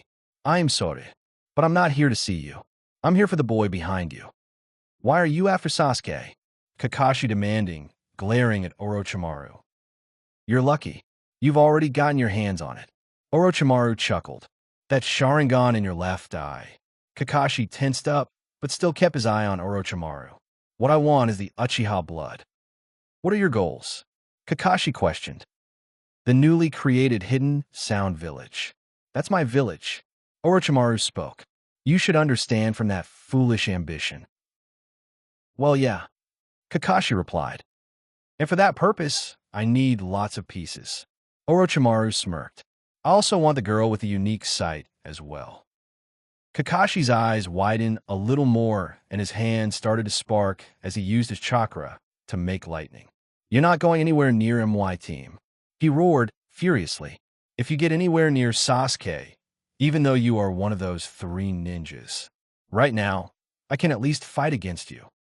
Then suddenly Orochimaru laughed. Kakashi frowned. What's so funny? What you do, what you say, it's all off. Orochimaru spoke. What? That seal you did is meaningless. You understand to achieve a goal. The heart that will accept even the most evil power. That is the type he is. He is an avenger. He will eventually seek me out to seek power. Orochimaru told Kakashi. Also, weren't you going to kill me? Why don't you try? If you can, that is. Kakashi's eyes widened, but still didn't move from his spot. Orochimaru smirked and walked away and disappeared. The next match started. It was Shino versus Zaku, one of the Sound Ninjas. Shino managed to beat Zaku by plugging up the Sound Ninja's hands with his bugs. When he tried to do a sound wave, Zaku's one of arms was blown off, while the other was severely damaged. Several medics came and took Zaku out of the room. Winner, Shino Aberame. Hate spoke. We will start the next match. Then Kakashi suddenly poofed as he returned back, standing next to Naruto and Yuri. I'm back. The scoreboard began to flip for a while until it finally stopped on the next 2 names. Yuri versus Yakina Ayakashi. Yuri passed Naruto as she started to walk down the stairs. You got this, Yuri. I know. She smiled and headed towards the center to meet her opponent, the girl from the Sound Ninjas team. Yuri eyed her, looking at her from top to bottom. Yakina looked timid and meek, glancing away from Yuri, looking down. She looked so scrawny and pathetic. This was actually sad. You may start whenever you're ready. Hate spoke. Neither of them made a move. Yuri frowned, and she turned to look at Hate. Is it too late to change opponents? She asked him. The choice that was made is final. Yuri glanced down at her handmade canteen tied to her side, remembering that there was still some water inside of it. One more question. Is anything that was used in the last bout allowed, if it can help with the jutsu? Yuri asked Hate. If it's not illegal, then it's fine. Yuri turned back to Yakina. Are you going to attack? Or am I going to have to? Yukina's eyes widened, then she pulled out her kunais and threw them at Yuri. Yuri quickly moved out of the way, dodging them. Then Yuri heard a whistle coming from Yakina. Yuri was knocked back by an invisible force and got cut up a little. Yuri got up, looking at Yakina. Yakina didn't answer her, and Yuri charged at her. Yakina made another whistle noise again. Then Yuri saw something heading towards her. She quickly moved out of the way, seeing an invisible blade fly past, and it slammed into the wall behind her. Yuri quickly turned back, looking at Yakina, seeing her running at her. Yuri quickly made a hand sign. Water style. Water prison jutsu. The water quickly flowed out of her canteen, growing bigger and rushed towards Yakina, encasing her inside of it. Yakina squirmed inside as she tried to break out, but couldn't. Yuri walked closer towards the water prison. Are you going to give up? Yakina stared at her and stopped struggling as if she was accepting that she was going to die. Yuri's eyes widened when she noticed. She quickly released the jutsu. The water splashed down and Yakina fell to the ground, coughing as she struggled to catch her breath. From the beginning of the match, Yuri noticed that the girl had not said a single word. She bent down to Yukina's level. Can you not talk? Yuri asked her. Yakina panted as she stared back at Yuri, but made a slow, short nod. You looked like you wanted to die. Did you not want to take the exams? Why did you even take it if you didn't want to? Yuri asked her. Yuri saw Yakina glanced over her, and she turned to see Dosu, one of the Sound Ninjas that had attacked them. She glared at him, then turned back to Yakina. They made you do it. Yakina slowly nodded. Yuri felt her blood began to boil, getting a little angry. This whole exam really was a sham from the very start. Mindless entertainment for sick people's amusement and for profit for the sake of their village's pride. Was this really the Shinobi way? This feels so wrong. Here's what we're going to do. Yuri told her, and she began whispering to Yakina her plan. Yukina's eyes widened, and she quickly nodded. Yuri created 2 shadow clones of herself, then made another hand sign. Sexy jutsu. A loud pop was heard, and the arena was covered in smoke. Yukina's mouth dropped in shock, her nose bleeding a little. So did everyone else in the room at what they saw. Yuri had made herself a little older and taller. Her hair was longer, and her body was even more kavya. The mist covered up, hiding the upper part and lower part of her body as well. Yuri giggled flirtatiously and winked. Naruto laughed. Kiba gaped in shock. Shino began to twitch a little, while Hinata blushed. Niji's eyes widened, his mouth dropping a little. Lee screamed, and so did Guy, as they both had a nosebleed. Tintin covered her eyes and was blushing and twitching, a little annoyed. Shikamaru and Choji stared in disbelief. Sakura and Ino were both staring, completely flabbergasted. Kankaro's eyes were wide as saucers and mouth dropped almost as if it was going to fall off. Temari stared in disbelief, blushing a little. Gaara's eyes widened a little, caught off guard, but still stayed emotionless. Yakina fell back, completely overwhelmed, and passed out from blood loss from her nosebleed. Winner Yuri. Hate coughed and wiped his nose. Yeah, Naruto cheered. Yes, that's my girl, Kisuke shouted as he leaned over the railings, almost about to fall off. Irika was holding on to him. Gaara stared quietly as he watched Yuri heading back up the stairs. Kankuro noticed and saw Gaara was twitching a little as well. Kankaros, I widened a little in worry, and so did Temari's. They noticed the blood that Yakaina had sprayed all over the floor and glanced at each other in worry. Oh no, that's not good. Several medics came and took Yakaina out of the arena. The next match was about to start as Kankaros' name was drawn, and he was fighting against Tsurugi Misumi, another person from Kabuto's team. Unlike Yoroi, even against little punks, I show no mercy. I'll say it now, if I put my techniques on you, it's over. Give up immediately. Then Kankaro smirked, and he pulled off his puppet, setting it on the ground beside him. We'll end this quickly. I won't give you the chance to do anything. Misumi shouted. What? Kankaro's eye widened when Misumi grabbed Kankaro's wrist, and the shinobi's body started to wrap around Kankaros, like a snake, and slowly started constricting him. In order to gather information, my body has been altered to be able to fit into any space. So I can keep squeezing until I break your bones. If you don't give up, I'll keep squeezing harder. Misumi smirked, and his body started to wrap around Kankaros, getting even tighter. I don't know what kind of ninja tools you use, but you can't do anything like this. But try something funny, and I won't wait until you give up. I'll break your neck immediately. Hurry up and give up. No way. Kankaro smirked. Do you want to die? You're the one who's going to die. Kankaro chuckled a little. Then a sickening noise was heard as Kankaro's neck had been snapped. Yuri gasped, covering her mouth, and Naruto gasped as well in shock. His neck is broken. Lee cried out. Stupid, Gaara murmured. Damn, what an idiot. Misumi spoke and slowly unraveled his body, releasing Kankaro. You made me kill you. Kankaro's body slowly turned around and revealed his face to be cracked and lenses for eyes.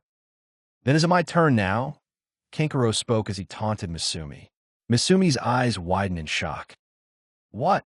Then suddenly more arms pulled out of Kankaro's body and began to trap Misumi. Kankaro's face slowly began peeling and crumbling away, revealing a strange doll of some sort, and it began wrapping it around Misumi so he couldn't move. This is a puppet, Misumi cried out in shock. The puppet that Kankaro had set down earlier began to move, and the real Kankaro busted through the wrappings. He had created chakra strings and made it attached to the puppet to control its movements. Kankaro smirked. If I break your bones, you'll be even softer, right? Kankaro made the puppet squeeze tighter. Misumi cried out in pain. Give up, and I'll go easy on your neck. The battle cannot be continued. The winner is Kankaro. Hate shouted. Hey, Kakashi-sensei, that guy's cheating. It's 2 against 1. Is that even allowed? Naruto shouted. It's not cheating. Yuri spoke. Naruto turned back to her. She's right. Kakashi said as well. It's just a doll. Well, more like his ninja weapon. Yuri told Naruto. It's more than that. He's controlling the doll using his chakra. It's the same as using a shuriken or any other tool. Sakura spoke. We will begin the next match. Hate spoke, and the scoreboard slowly began flipping again to pick out the next challengers. Geez, there's a lot of weirdos here, Naruto said. You're one to talk. Kakashi replied, sarcastically. Good one. Sakura laughed. I wouldn't be laughing, Sakura, Yuri pointed out. Sakura blinked confused and turned to the scoreboard. Sakura Haruno versus Ino Yamanaka. Sakura and Ino both began their battle and end up knocking each other out by default. Neither of them would be able to proceed to the next round. Asuma and Kakashi hopped down and picked up Sakura and Ino and brought them back up to the upper level. The 2 girls were sleeping next to each other. Are they okay? Yuri asked in worry. They don't need a medic team. They should regain consciousness in about 30 minutes or so. Asuma spoke, but that was surprising. Yeah, Kakashi nodded. I can understand Sasuke, Yuri, or Naruto, but even Sakura has grown this much. Many things have happened, but I'm glad that I entered them into this Chunin exam. The scoreboard chose the next pairs to fight. 10-10 and Temari walked down the stairs and faced each other. Hate started the match. The second member of Team Sand. This could be interesting. Niji spoke. Good luck, 10-10. Lee cheered. Yuri frowned, wondering who she should cheer on. Temari was her friend, but so was 10-10. Go Temari, Yuri shouted. Temari's eyes widened, and she looked up, staring straight at Yuri, silently. Lee and Naruto both looked at Yuri in shock. Yuri, Naruto asked, wondering why she chose the other team. Yuri, you should be cheering 10-10 on. Lee told her. Go Temari. Go 10-10. Yuri shouted as she cheered both of the girls on. That idiot. She sure hasn't changed. Temari smirked. You know her? 10-10 asked Temari. It's not important, but I'm going to wipe the floor with you. Temari spoke, and 10-10 eyes widened. So did Yuri, and she gasped in shock. Sakura and Ino both woke up. They both walked over to see who the next match was. Within an instant, Temari had defeated 10-10. 10-10's plummeted straight down, right on top of Temari's large fan, completely beaten up and knocked out cold. How boring. Well, what is up with her? Naruto gasped, still in shock. Yuri couldn't believe what she was seeing as well. The sweet, old friend she knew back at her old village had become completely ruthless and merciless and cold. Temari, Yuri whispered under her breath in horror, completely stunned. Winner is Temari. Hate shouted. Temari smirked, and she tossed 10-10 like a rag doll off of her fan, sending her flying across the arena. Lee quickly jumped down and caught his teammate before 10-10 was about to slam into the wall. Nice catch. How dare you? Is this how you treat someone who has given it her all in battle? Lee shouted. Temari slammed the end of her fan down to the ground, silencing him. Shut up. Take that loser and get out of here. She told Lee, harshly. Lee lunged out to attack her. Stop, Lee, Niji shouted. Temari smirked and blocked Lee's kick with her fan. Just as I thought. You're pathetic as you appear to be. What did you say? Lee growled. Lee, stop.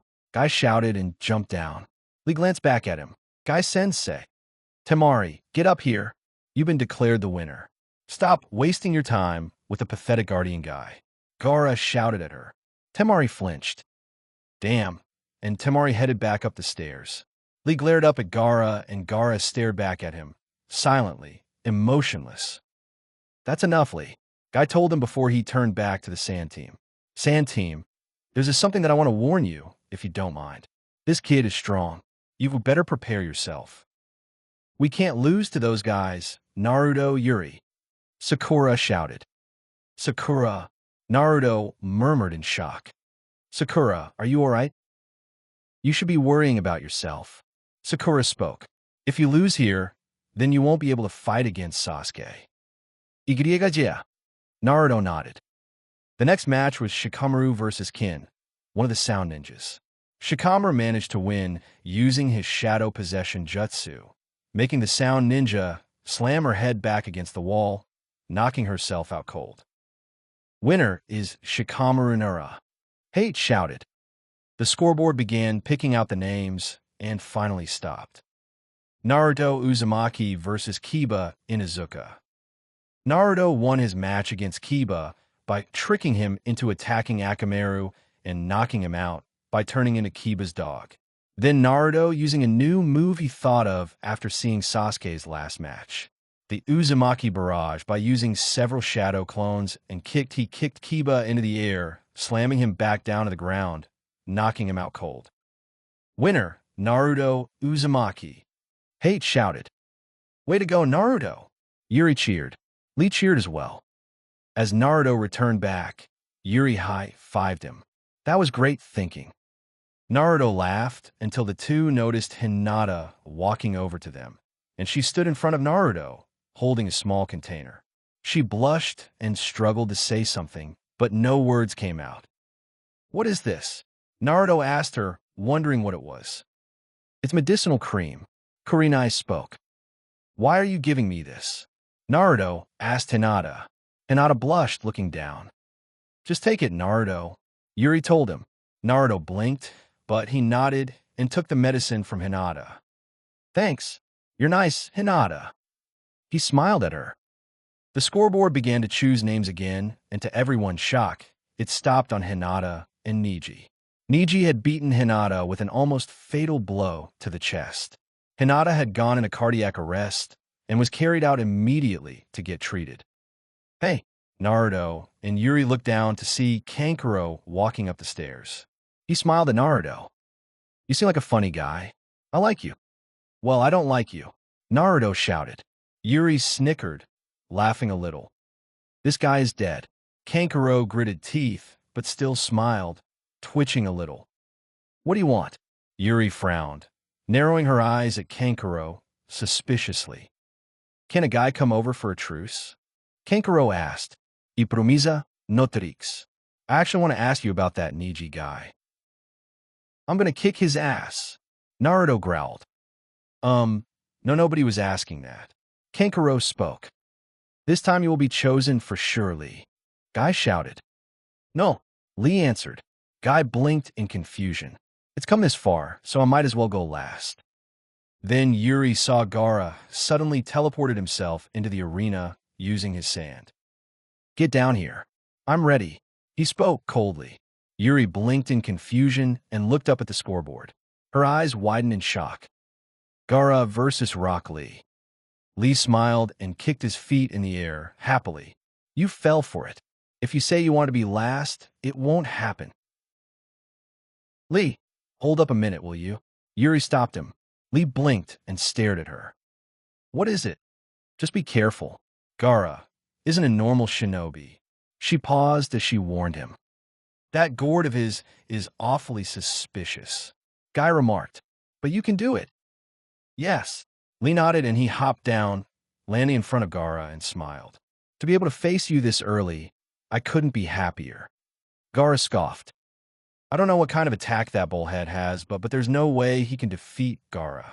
Kankuro smirked. Wrong. Naruto spoke. There's no need to rush. Lee spoke, and he dropped the cork that Gaara had tossed at him. Yuri watched the two in worry, wondering who she should cheer on. Should she cheer Gaara or Lee? She didn't know.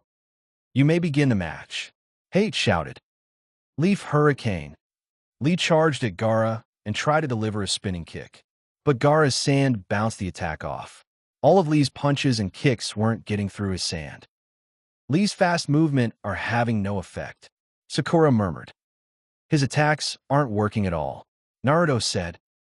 Gaara released another stream of sand at Lee, and Lee jumped back, dodging it. He backflipped and jumped into the air, landing on the large hand sign statue. Gaara and Lee continued to stare each other down. All physical attacks are useless against him. The sand moves against Gaara's will and becomes a shield and protects him. Kankuro explained.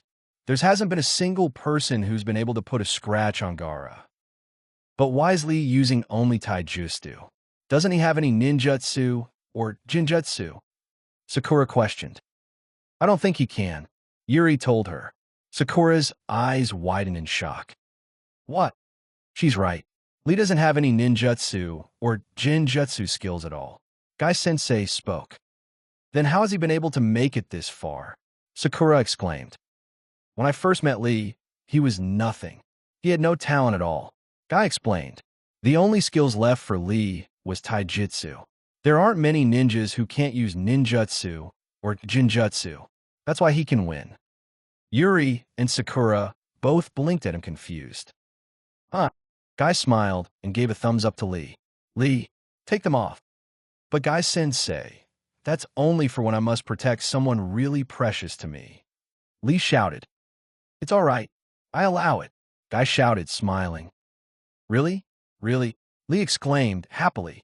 He began to take off his leggings, revealing weights wrapped around his legs, and took both of them off. Now, I'll be able to move freely. Lee dropped the weights, and they fell to the ground with a loud crash. Yuri's eyes widened in shock, and so did everyone else. Guy, you are too much. Kakashi murmured. Lee, go, Guy shouted. Lee nodded and smirked, looking down at Gaara. Then he quickly vanished in front of Gaara's eyes before he could react, and quickly reappeared behind Gaara. Lee threw a punch, and the sand barely had time to protect Gaara. With each punch and kick, Gaara's sand was having trouble keeping up with Lee's attacks. several of them, almost broke through Gaara's sand shield. Lee can't use ninjutsu or jinjutsu, so he spent all of his time with taijutsu. He worked hard and concentrated everything on it instead. Guy told Yuri and Sakura. He is a taijutsu master.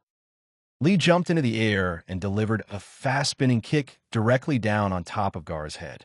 A small scratch was left on Gaara's cheek.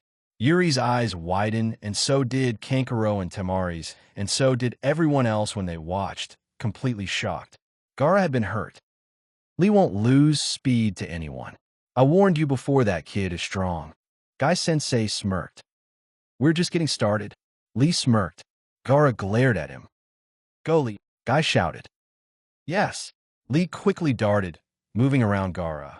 Gaara was having a hard time keeping up with Lee's speed as Lee bounced around him. Then Lee delivered a hard punch to Gaara's cheek, knocking him back.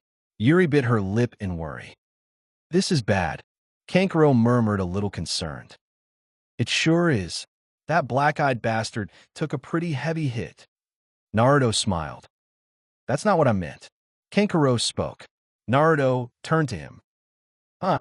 Yuri's eyes widened in shock and a little in fear as she saw Gaara's demeanor had completely changed, almost sinister.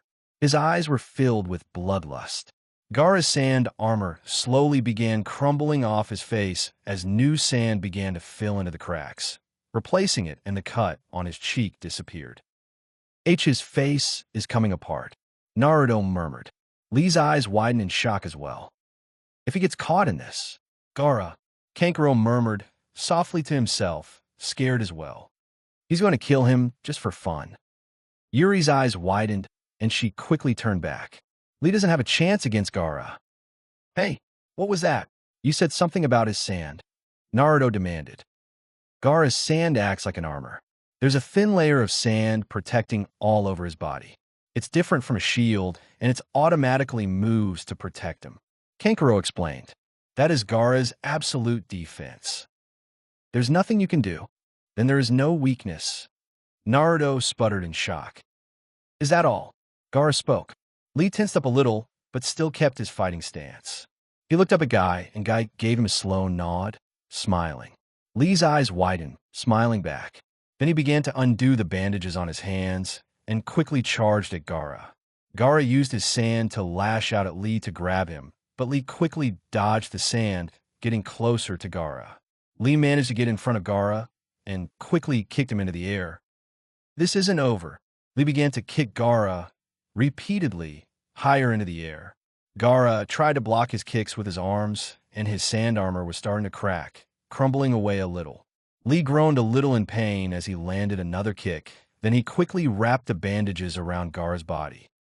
Primary Lotus. Lee began spinning Gaara, hurling straight down and slammed into the ground, creating a large crater. Yuri gasped as she covered her mouth. Naruto saw how worried she was, but said nothing. Gaara! Yuri cried out, and so did Kankuro. The smoke cleared, and Lee was a few feet away from the crater, panting. Gaara didn't move. Is he dead? Naruto asked, shocked.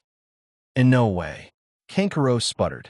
Then something strange began to happen. Gaara's body began to crumble, breaking down, revealing a hollow shell of sand. Everyone's eyes widened shock. What? Lee gasped in disbelief. But how? Guy wondered as well. It happened the moment you closed your eyes to pray. Kakashi told him. Then Yuri's eyes widened when she noticed something, and she leaned over the railings. Lee, behind you, she cried out. Lee quickly turned around to come face to face with Gaara as he come out completely unharmed back Lee's attack. Gaara began laughing maniacally. Gaara unleashed a large wave of sand at Lee. Lee was struggling as he tried to dodge Gaara's attacks. Then Lee was smacked back and was slammed against the wall by Gaara's sand. Lee quickly raised his arms out as the sand came closer and slammed into the wall, creating a crater. Lee panted, having some small cuts on his face. I don't understand. Why doesn't Lee dodge it? Sakura asked. The lotus is a double-edged sword. Guy spoke. It's normally a forbidden technique. All that high speed puts a lot of strain on the body. Right now, he's feeling a lot of pain that he can barely even move. Kakashi said. Lee was knocked back by Gaara's sand again. If this keeps up any longer, Lee will. Sakura clenched her shirt in worry. Lee could only block Gaara's attack as he released his sand at him. Lee, you have to quit. Sakura cried out. If you don't, you'll die. With each attack Gaara unleashed at him, Lee still continued to get back up. He had a smile on his face. Lee's smiling even though he's getting pushed around. How can he be smiling? Sakura shouted. The tables have turned. Guy smirked. The hidden lotus blooms twice. Yuri's eyes widened and she turned to him. Wait a minute. Lee said something similar to that. You are finished here. Gaara spoke. Either way, this will end it. Lee smirked. Guy, you didn't. Kakashi spoke in shock. Guy frowned. It's exactly what you think. Then that kid has the 8 inner gates as well. Kakashi questioned. Guy nodded. Yeah, he will open them. He had the ability to do so. Even if he had an ability like that, it's such a dangerous technique to use. Kakashi hissed angrily. I can't believe you taught that to him. What do you know about that boy? Guy narrowed his eyes, looking at Kakashi. That kid had a precious thing that he would give his life to protect. So I wanted to turn him into a man he could accomplish it. But with that technique, it comes with a strict condition. Guy paused. How many gates can he open? Kakashi questioned. 5. F5. Kakashi sputtered in shock. I don't understand. What's wrong? Yuri asked. Anyone who opens all 8 gates will die. Kakashi told her. Each gate opens the flow of chakra through 8 spots on their body. The initial gate, the gate of healing, the gate of life, the gate of harm, the gate of limit, the gate of you, the gate of wonder, and last the gate of death. It allows you to release chakra 10 times more power than usual and puts a lot of strain on the user's body as well. Yuri's eyes widened, and she turned back to Lee to see him, starting to release his technique. Lee's skin slowly began to turn red, and the veins and tendons were pulsing as well, tearing themselves apart. 4th gate. Gate of harm, open. Lee shouted, releasing tons amount of chakra from his body. Then within an instant, Lee suddenly vanished and quickly appeared in front of Gaara. He moved so fast that no one could keep up as they watched and saw Gaara get kicked into the air and get kicked around the arena. Gaara's sand could not react in time to protect him, and his sand armor began to crumble away. This is the end. 5th gate. Gate of limit, open. Lee shouted. Lee quickly moved and punched Gaara hard in the stomach. Gaara fell downwards, but Lee grabbed Gaara's sash, pulling him back up again, delivering another punch. There was a loud pop, and Gaara's gourd released itself from his body. Gaara crashed the ground hard. Lee let out a shout in pain and fell to the ground, landing on his side. The smoke cleared. Gaara's sand had protected him at the last second as he fell to the ground. Gaara panted as he laid, trying to catch his breath. Lee groaned as he sat up, struggling to do so. His entire body, every nerve was filled with pain. Gaara raised his hand, and the sand grabbed Lee's left arm and leg. Sand burial. Lee let out a scream in pain as the sand crushed his arm and leg. Everyone watched in horror at what just happened. Yuri gasped as she watched in horror, gripping the railings tightly. The sand rushed towards Lee about to deliver the final blow. Suddenly, something darted forward fast. The sand crashed into them. Gaara's eyes widened and let the sand drop. Yuri panted as she held her arms out to block, protecting Lee from the sand. Her face was covered in cuts, and her forehead was bleeding. Gaara, stop this! She cried out. Gaara slowly sat up, staring at her in shock. This was very familiar to him. He groaned, holding his head in pain. Gaara. Yuri took a step about to inch closer to him, but stopped when she saw Gaara glare at her. Why did you protect him? Because he's my friend, she shouted, crying a little. Something that you should know. You promised Breaker. Shut up. Gaara growled at her, getting up. Suddenly, Guy jumped down, and so did Kakashi, standing in between the two. What were you thinking, jumping in like that? Kakashi scolded her. I had to. I made a promise to Lee. Yuri shouted at him. Then Sakura let out a gasp. In no way. Lee. Yuri turned around, and so did Kakashi and Guy when they saw Lee standing back up again, about to fall over. But his eyes were clouded. He wasn't even conscious. Guy walked over to him, hugging Lee. That's enough, Lee. You did your best. The winner is Gaara. Hate spoke. I've had enough. Gaara walked away, heading back up the stairs, but glared at Yuri one last time as he did. Medical team, come over here quickly. Hate shouted. Naruto hopped down.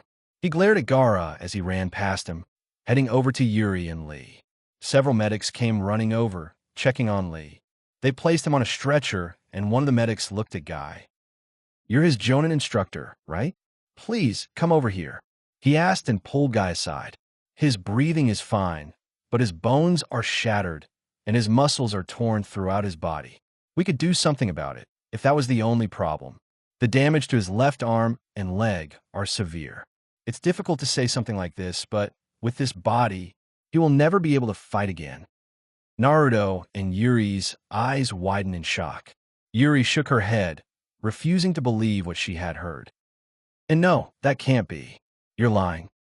If that's true, then what's Bushy Brow supposed to do? He's always saying how he wanted to fight Sasuke and that Neji guy.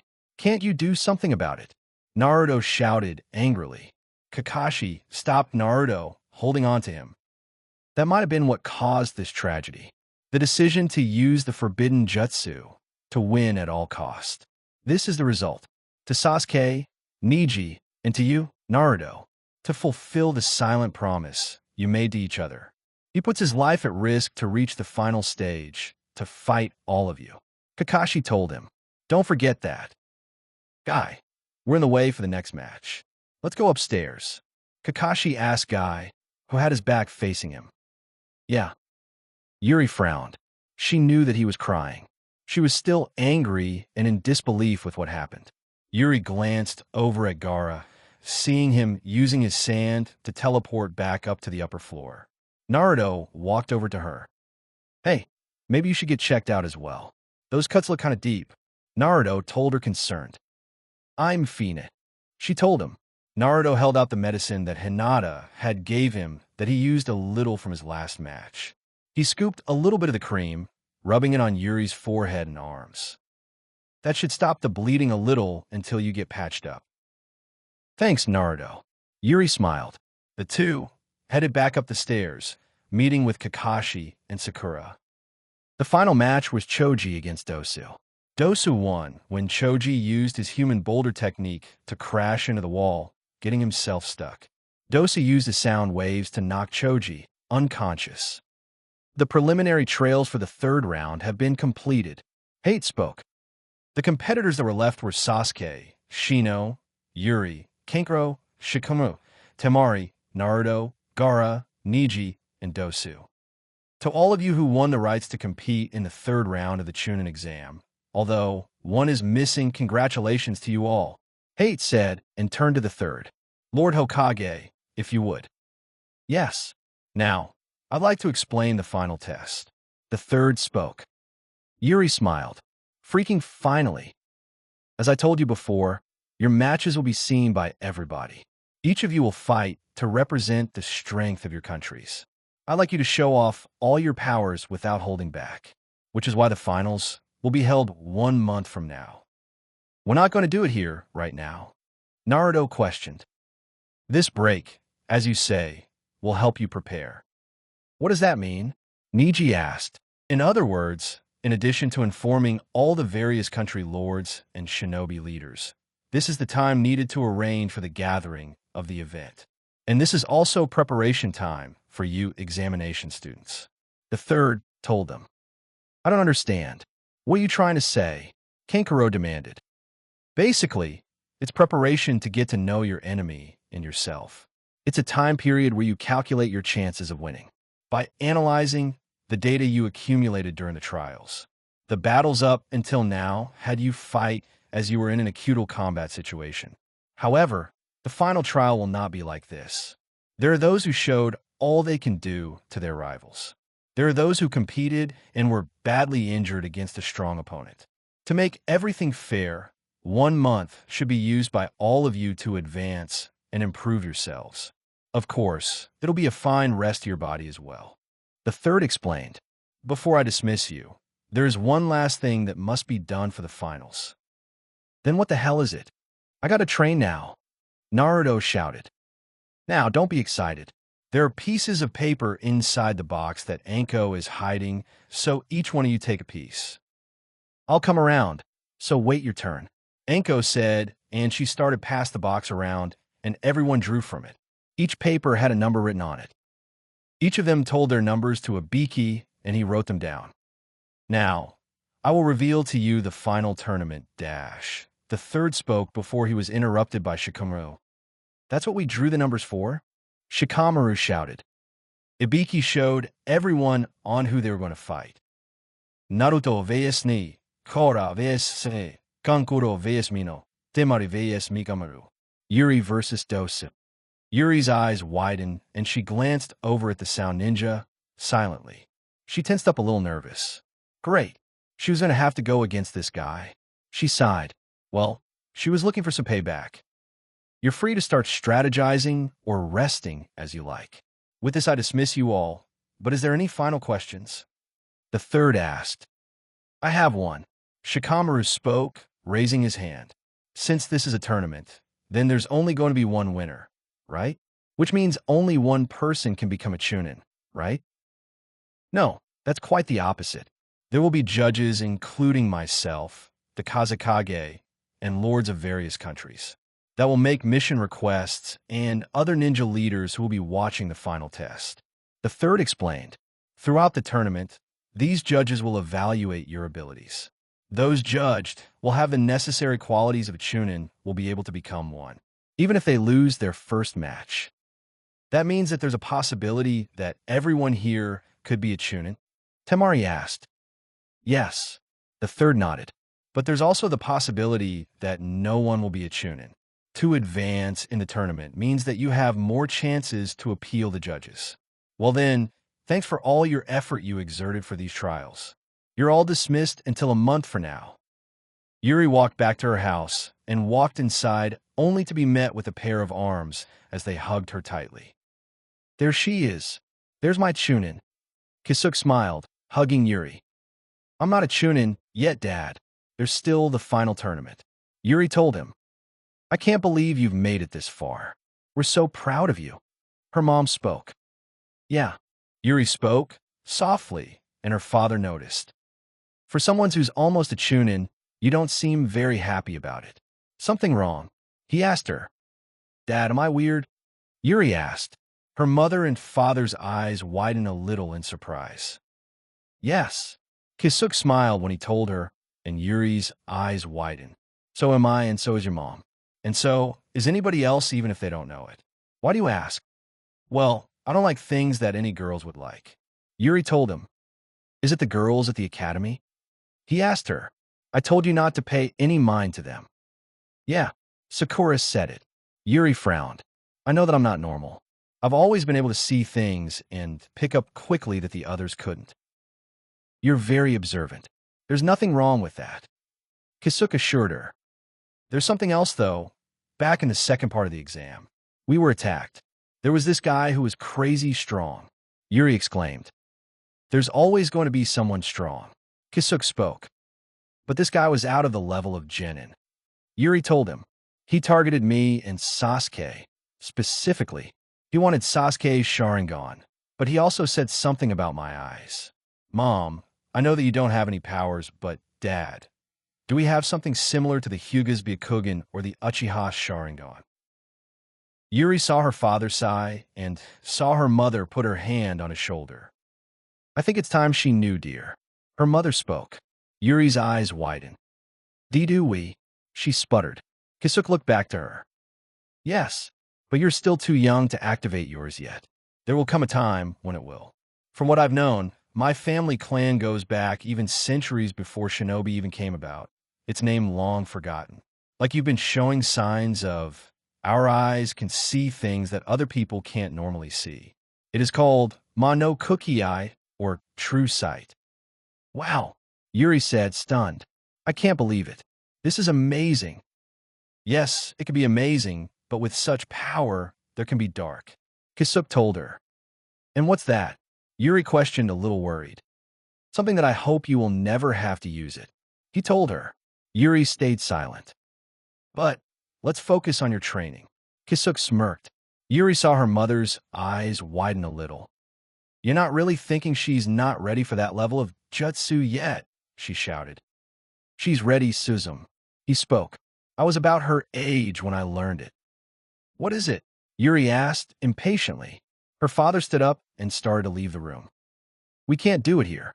It's not safe to do it here in the village. He told her. Follow me.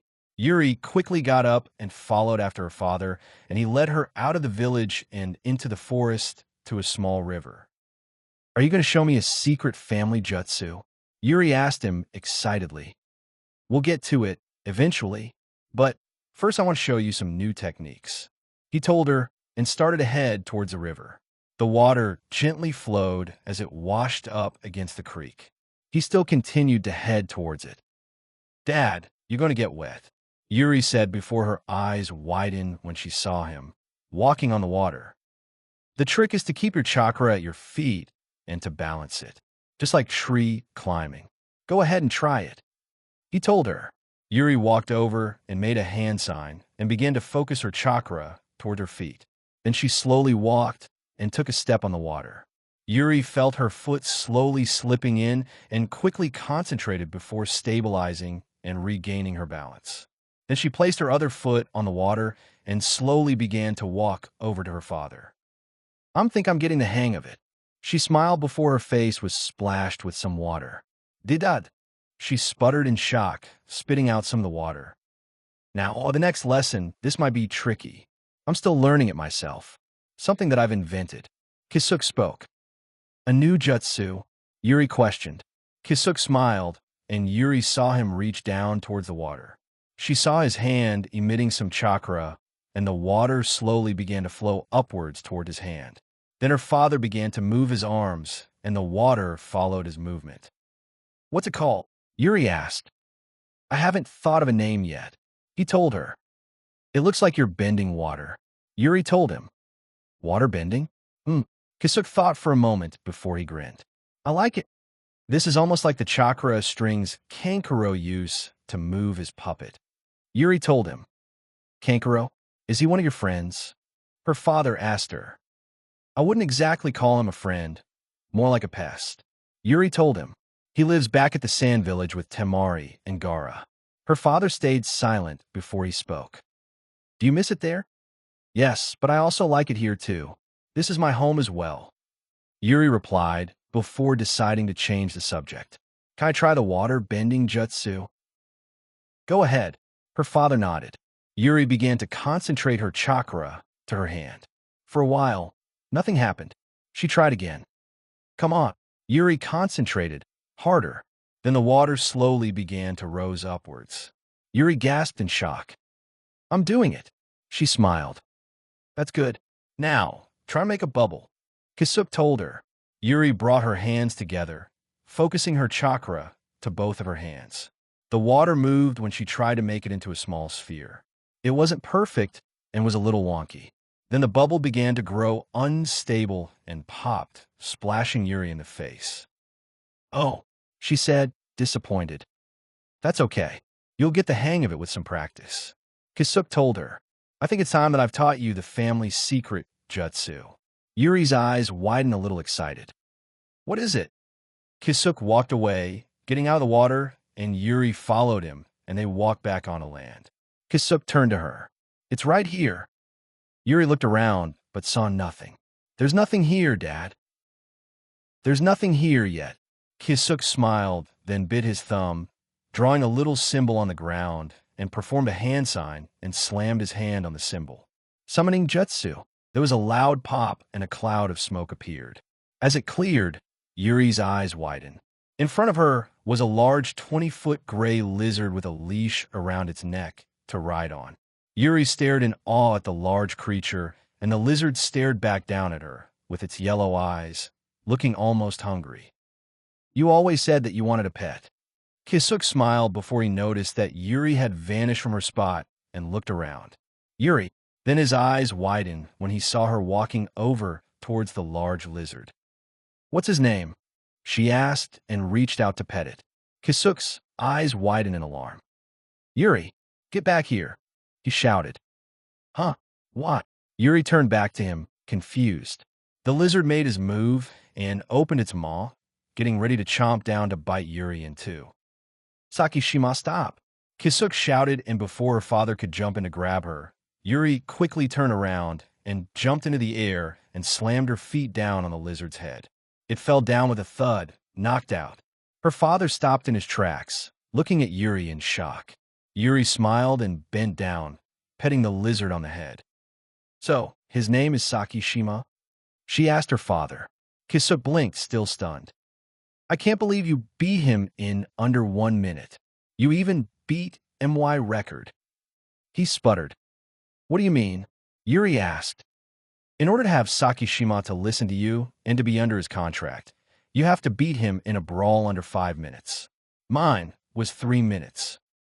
Yuri heard a low rumble and felt something wet slide across her chin when the lizard had woken up and licked her.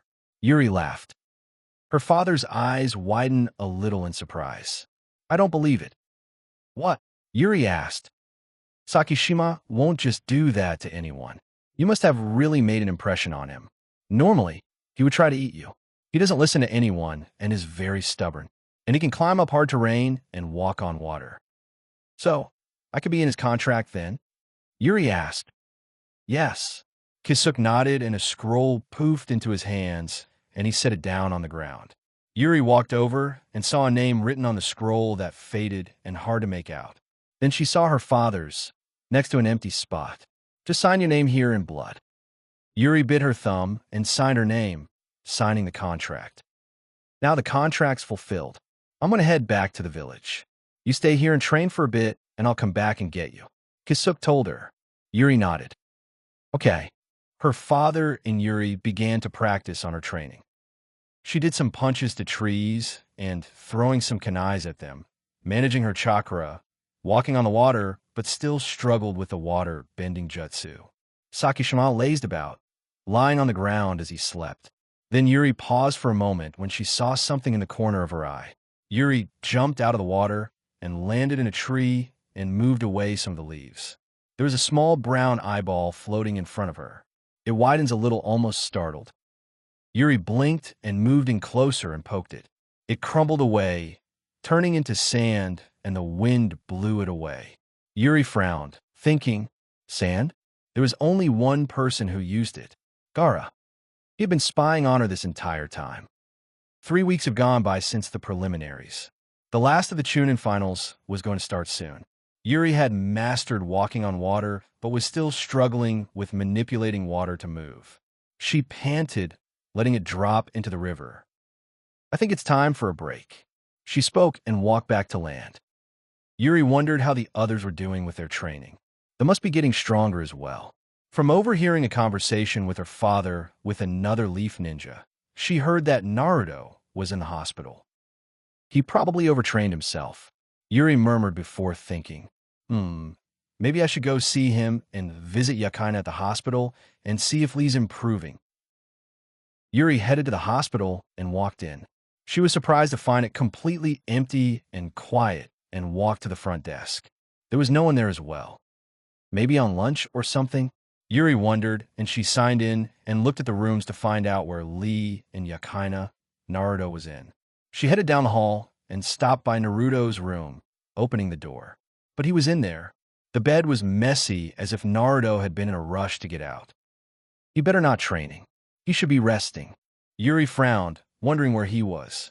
Then she started to head towards Yukina's room and opened the door.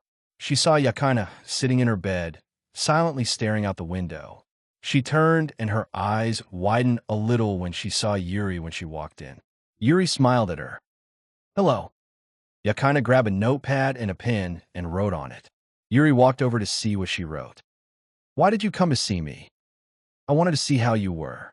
You did lose a lot of blood. If I had known that you were anemic, I wouldn't have done it. Yuri spoke and grinned. But that was some good acting. Yakana bit her lip, blushing a little. So, what are you going to do when you get back home once the Chunin exams are over? Yuri asked her. Yukina's eye widened a little before they dropped a little. Yuri noticed. Is there something wrong? Yakina wrote again in her notepad and showed it to Yuri. My parents abandoned me when was little when I found out that I was disabled. I have no one. It was Orochimaru who found me and helped me with my gift. You're whistling? Yuri questioned. Yakina nodded. He helped me make it stronger, and not just me, the others as well. The other sound ninjas that attacked us. Yuri frowned, asking her. I'm sorry. Yakina wrote. Yuri's eyes widened, and she shook her head. You have nothing to apologize for. I'm mad at them, not you. You didn't want to have a part in the exams. Yuri quickly told her. But what are you going to do now? Won't they be angry at you if you returned? What Yakina wrote next made Yuri's blood run cold. I would be killed.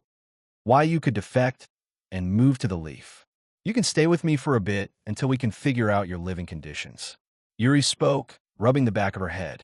Yukina's eyes widened a little, and she quickly wrote something. Why are you being nice to me? I'm a shinobi from another village. I'm your enemy. I don't know. I guess I get what you're coming from. I'm from 2 different villages, and I'm still trying to figure out where I belong. But you're not my enemy. You're my friend. Yuri told her. Yukina's eyes widened, and she made a small smile. That would be nice. Yuri left Yukina's room and started to head towards Lee's room. When she stopped at the door, Yuri heard voices inside. What are you doing in here, you rat? Her eyes widened. That was Naruto's voice. Naruto, I'm using my shadow possession jutsu on him. So, when you hurt him, you hurt me as well. She heard Shikamaru's voice as well. Sorry, Shikamaru. Yuri opened the door, seeing the 2 of them. What's going on in here? Then she noticed Gaara was there as well, standing close to Lee's bed. Yuri, we caught this punk trying to do something to Lee. Naruto shouted. Yuri looked over at Gaara. Gaara, she spoke, softly. What were you going to do? I was going to kill him. Yuri, Shikamaru, and Naruto's eyes widened in shock. What? But why though? You already won the fight. Wasn't it enough for you? Do you have some personal grudge against him, or something? Shikamaru asked. I have nothing against him. I was just going to kill him because I wanted to. Gaara spoke. You're sick in the head. You know that, you jerk. Naruto shouted, furiously. You must have had a pretty messed up childhood. How self-centered can you be? Shikamaru frowned. If you get in my way, I'll kill you too.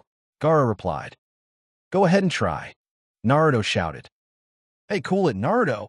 Shikamaru shouted at Naruto, then glanced at Gaara. We know from your fight that you're strong, but we're not too bad ourselves, either. And we didn't show our special moves in the preliminary. Plus, it's 3-on-1. You're at a disadvantage. If you listen to what we say, we'll let you leave quietly. I'll say it again. Get in my way and I'll kill you. Gaara repeated. I won't be killed by the likes of you. Naruto shouted. I told you to stop. This guy is not normal. His strength is like a monster, do you understand? Shikamaru hissed, trying to hold Naruto back.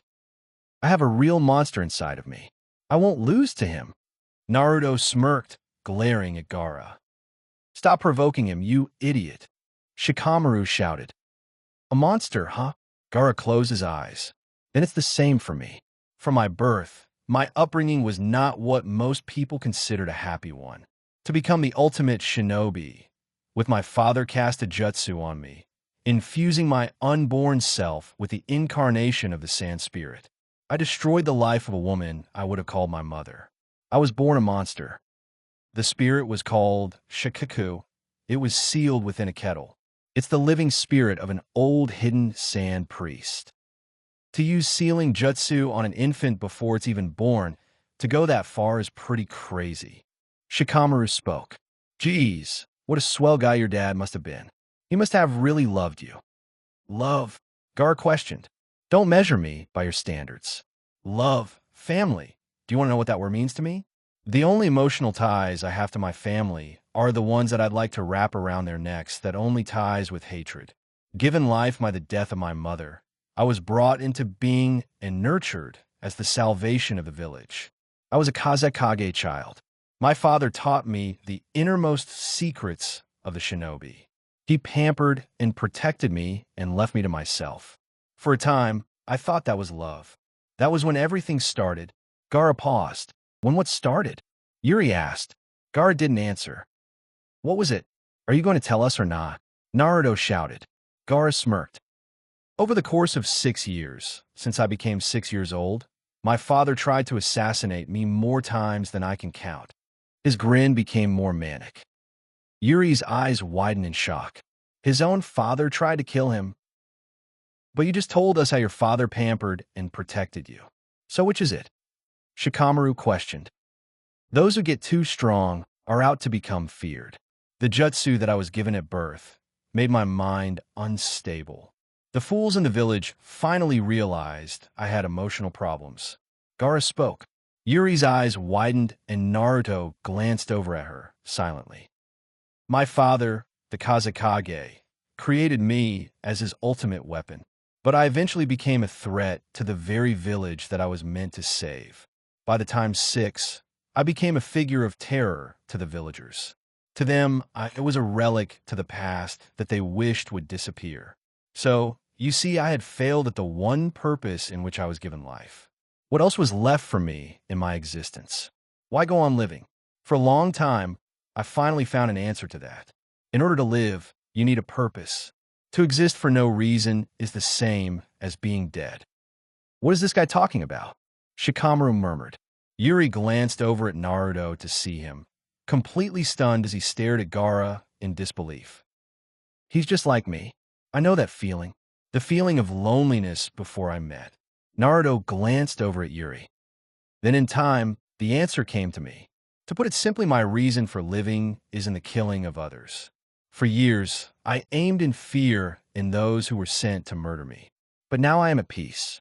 I killed many would-be assassins, and it was why I was doing it that the truth was made clear to me. I live solely for myself, and I'll love only myself. As it was the death of my life that first gave me life, now it is the death of others that sustains me, that makes me almost happy to be alive. And there's no end to it. As long there is people to kill in the great world, I will never disappear. Irika-sensei and Yuri, they gave me a purpose for living. This guy had no one. We're so different, but we're the same. Can I have ended up like that? I don't think I can beat this guy. Naruto thought to himself. His body began to tremble a little and backed away. Hey, where are you going? What's wrong? Shikamaru shouted. Suddenly, sand slowly started to rise, aiming at the three. Naruto stood frozen. Naruto! Hey, wake up! Shikamaru shouted. Naruto, you gotta snap out of it. Yuri shouted. Now let me feel alive. Gaara shouted, and he shot his sand at the three, attacking. Before the sand reached them, the door opened, and Gai Sensei stepped inside. All right, that's enough. He spoke, keeping his eyes on Gaara. Save it for tomorrow. That's when the competition begins. Gaara's eyes widened when he saw him, and he held his head in pain. When his headache disappeared, Gaara slowly began to walk away to leave. He stopped and turned, looking at everyone before setting his sights on Yuri. All the same, I will kill you, just you wait. I'll kill you all. Gaara spoke and left the room. The day of the tournament had come. Yuri walked into the stadium to see it completely packed from shinobi from other villages who had come to see the matches. She saw Shikamaru, Shino, Temari, Kankuro, and Gaara standing in the middle, waiting. There was another exam proctor waiting as well. Yuri noticed that Dosu was nowhere to be seen, and so was Naruto and Sasuke. Where's Dosu? I'm supposed to be fighting him, but he's not even here. Yuri thought to herself, wondering. He's definitely not that kind of guy to just quit. And Naruto's not here as well as Sasuke. Where the heck are they? After a while, there was still no sign of Naruto or Sasuke. It was only a few minutes left before the matches were going to start. Yuri began pacing, getting a little worried. Did something happen? She thought to herself before she glanced over at Gaara with a suspicious look. Don't tell he actually did it. She recalled what he said back at the hospital when he threatened her, Naruto, and Shikamaru. I will kill you all. Yuri shivered, shaking the thought from her mind. Then there was a sudden loud noise heard from the rear entrance of the stadium. Naruto flew directly at Yuri, and he slammed into her. Yuri screamed as she was knocked back, and she crashed into someone else. She groaned as sat up, rubbing her side, still painfully throbbing for Naruto had hit her. Ow, that hurt dash. Yuri paused when she realized that she was sitting on top of someone. Gaara. She felt her heart racing, getting faster and faster, and started to sweat, getting a little nervous. Oh crap. Temari and Kankuro stood, stunned, with a look of panic in their eyes. Gaara's eyes were widened a little in shock, as well before they turned dark as he glared at her. Get off. Yuri immediately quickly got up, taking a step back away from Gaara. Gaara got up. I'm sorry, it was an accident. Although it was kind of Naruto's fault. I didn't mean to bump into you, Yuri stammered, drifting off a little, nervously. Gaara said nothing and turned away from her with his arms crossed. Yuri quickly turned back to Naruto, glaring at him angrily saw he sitting up, rubbing his head. Naruto, Yuri growled. Naruto's eyes went wide as saucers and Yuri grabbed him by his collar, pulling him up and started shaking him. What's the big idea? She demanded. It's not my fault. There's a huge herd of stampeding bulls coming this way. Naruto shouted. Yuri frowned. What bulls? Naruto looked around, only to find the competitors who were staring back at him. Noticing Sasuke wasn't among them. Hey, where's Sasuke? He's not here. And Dosu isn't either. Yuri told him. Naruto's eyes widened. You don't think? He whispered. I hope not. Yuri spoke. That's enough talking. The exam proctor spoke. It's time to face your spectators. In this tournament, you guys are the main stars. Yuri looked up at the stadium, seeing many people from different countries. Sitting high above were the two leaders from the Leaf and Sand Village, the Hokage and Kazekage. Yuri saw Kankuro and Temari grew tense when they saw the Kazekage and noticed Gaara glaring at him. The third Hokage stood up. Thank you everyone for coming to the Hidden Leaf Chunin exam selection. He announced, we will start the main tournament matches between the 9 participants who made it through the preliminaries. Please stay and watch until the end. The exam proctor stepped up and held out a chart in front of everyone. I'd like to tell you something before we start the matches. He spoke. There has been changes made to the tournament. I'm giving you a chance again to check to see who you are fighting. Yuri's eyes widened in surprise to see her name has been moved up and Dosu crossed out. Did he really forfeit? Hey, Naruto shouted. What? The proctor asked. Sasuke's not even here yet. What are you going to do? Naruto asked. If he isn't here by the time his match starts, then he will lose by default. The proctor said before looking at everyone else. All right, this is the final test. The arena is different, but the rules are still the same as the preliminaries. You fight until one of you is dead or admits defeat, but I will also step in when I determine if the fight is over. You got it. No one said a word. Now, the first match is Naruto Uzumaki versus Neji Hyuga. Those two will stay here, and the rest of you will go to the waiting room. Naruto and Neji stayed, and everyone left the arena, heading to the waiting room. As Yuri walked in, she saw Shikamaru a little further away. Watching over the railings, Shino was leaning against the wall, Kankuro, Temari, and Gaara, waiting by the railings to watch the match.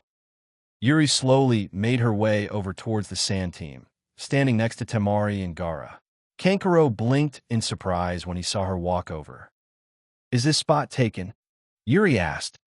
Yuri, Temari spoke, surprised. Gaara ignored her as he looked down to watch Naruto's match. Yuri looked down to see Naruto and Neji facing each other about to fight.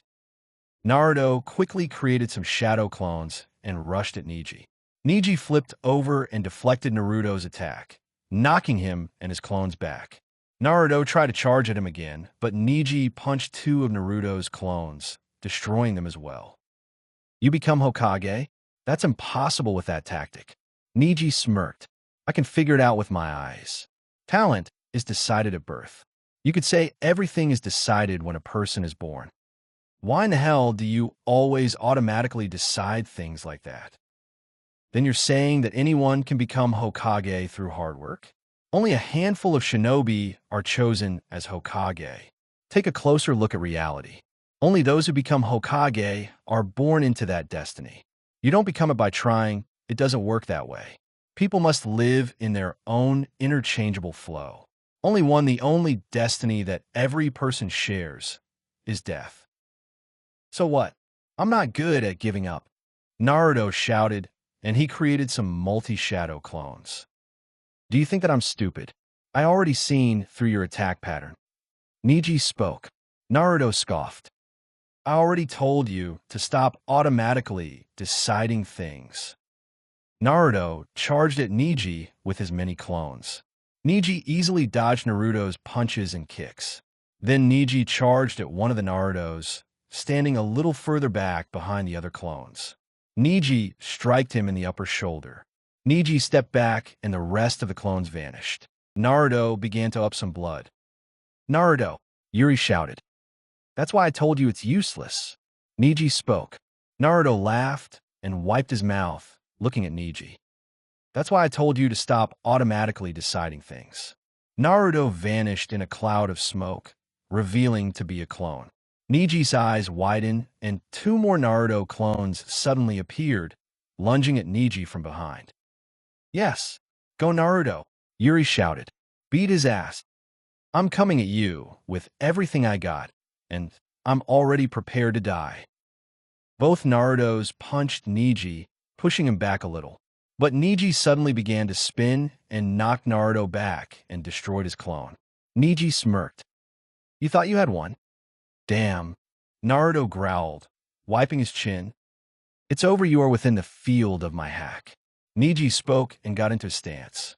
Gentle fist style, 64 palms. Neji lunged at Naruto, striking him and punching repeatedly. His movements were so fast that Naruto wasn't able to block Neji's attacks or defend himself. Naruto fell to the ground. He struggled to get back on his feet. I have hit 64 points on your body. You can no longer stand. Neji said. Naruto fell over again, holding his stomach in pain. Neji laughed. Painful, isn't it? Stay on your knees and give up. You cannot change fate. Having your dreams come true through hard work is an illusion. Naruto glared up at him. Naruto, get up, Yuri shouted. Man, she's annoying. She really needs to mind her own business. Neji growled. Naruto glanced over at Yuri before turning back to Neji, and he chuckled. That's because she knows me really well. I told you before, I'm not good at giving up. Naruto said to Neji, and slowly he stood up. Quit already. Continuing won't change anything. Neji frowned. I have no grudge against you. Just shut up already. Eat dough. Naruto shouted angrily. What do you mean? If you can see everything with those eyes of yours, then why did you mentally attack Hinata, who was trying so hard? Naruto questioned. Neji glared at him. That's none of your business. Touched a nerve, did I? Insulting Hinata and automatically deciding she's worthless because she's the main branch of the family. I don't know what the hell happened. But I'll never forgive people like you who call other people worthless. All right, fine. If you're going to go that far, I'll tell you. The Hyuga's destiny of hatred. Neji spoke. The main Hyuga family has a special ninjutsu that's been passed down. It's a cursed seal. A cursed seal? Naruto questioned. The curse of the mark represents a bird in a cage. It is the symbol of being tied down to an inescapable destiny. Neji reached up and took off his forehead protector, and on his forehead was two green lines with a curve, and in the center was Spiral X. Naruto and Yuri's eyes widened when they saw it. That mark is, Naruto stammered. One day when I was 4, I had this horrible seal carved into my forehead through that cursed jutsu. That day, a grand ceremony was taking place in the Leaf. A shinobi leader from the Cloud Country, which had been warring with the Leaf for many years, arrived to sign a peace treaty. But at this ceremony, which everyone attended, from Jonin to Chunin, one clan was missing. That was the Hyuga clan, because that was the important day the heir to the Hyuga clan turned 3. Miss Hinata's 3rd birthday. Niji explained. Naruto's eyes widened in shock. My father Hisashi Hyuga and her father were twins. But Hinata's father, Hayashi, was born first, a member of the main family. And my father, the 2nd son, became a member of a branch family. When Hyuga's first daughter grew and became 3, I was turned into a bird in a cage through this curse as a Hyuga branch member. But why do you need that mark? Why was it necessary? To be able to tell the differences between the 2 families? Naruto asked. This mark on my forehead is not simply a decoration. Niji frowned. This curse seal is to instill absolute fear of death given by the main brain family to keep them in line. With this curse seal, the branch member's mind can easily be destroyed. Death is just as easy, of course, and this curse will disappear after they die, sealing the Byakugan along with it. The Hyuga clan house holds great advanced blood. Those that go after those secrets are incalculable. So with this jutsu, the branch family is allowed to live only to protect the main family. And that incident occurred. Niji chucked. My father was killed by the main family. Naruto's eyes widened in shock. Huh. One night, Lady Hinata was taken by someone. Then Hayashi quickly took care of it and killed him.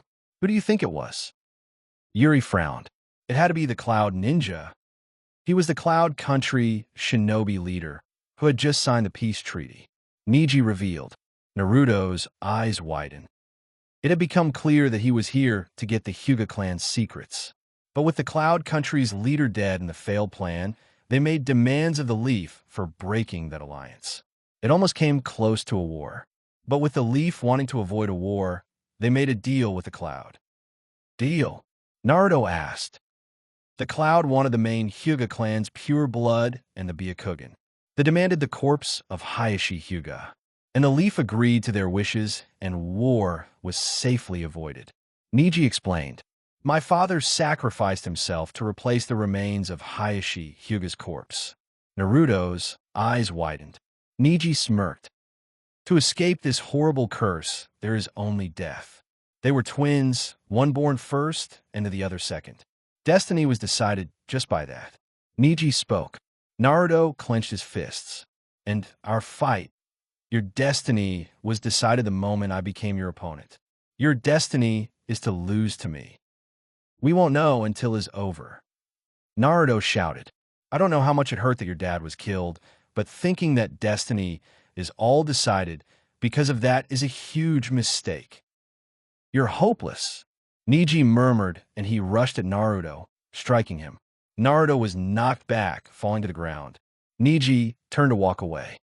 Don't you walk away from me. Naruto growled, and he coughed up a little blood. I won't run. I won't go back on my word. I've heard that before. Niji smirked. There's no way I'll lose to a coward who's always whining about his destiny. Naruto shouted. An ignorant brat, like you shouldn't be lecturing me. Niji glared at him and activated his Byakugan. You could never understand what's like to be burdened by a symbol you could never get rid of. Naruto laughed. Yeah, I can. And so what? He said to Niji. Stop acting cool. You're not the only one who's special. Hinata suffered just as much as you. A member of the main branch of the family, who isn't acknowledged, trying her best to change herself, thinking that, as she was coughing blood, as she was fighting you. You're the same. The branch is supposed to protect the main family, yet doing that to Hinata. In truth, you are trying your hardest to disobey destiny.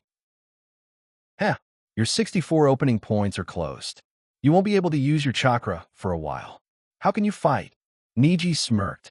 In the end, you and Hinata share the same destiny. Shut up.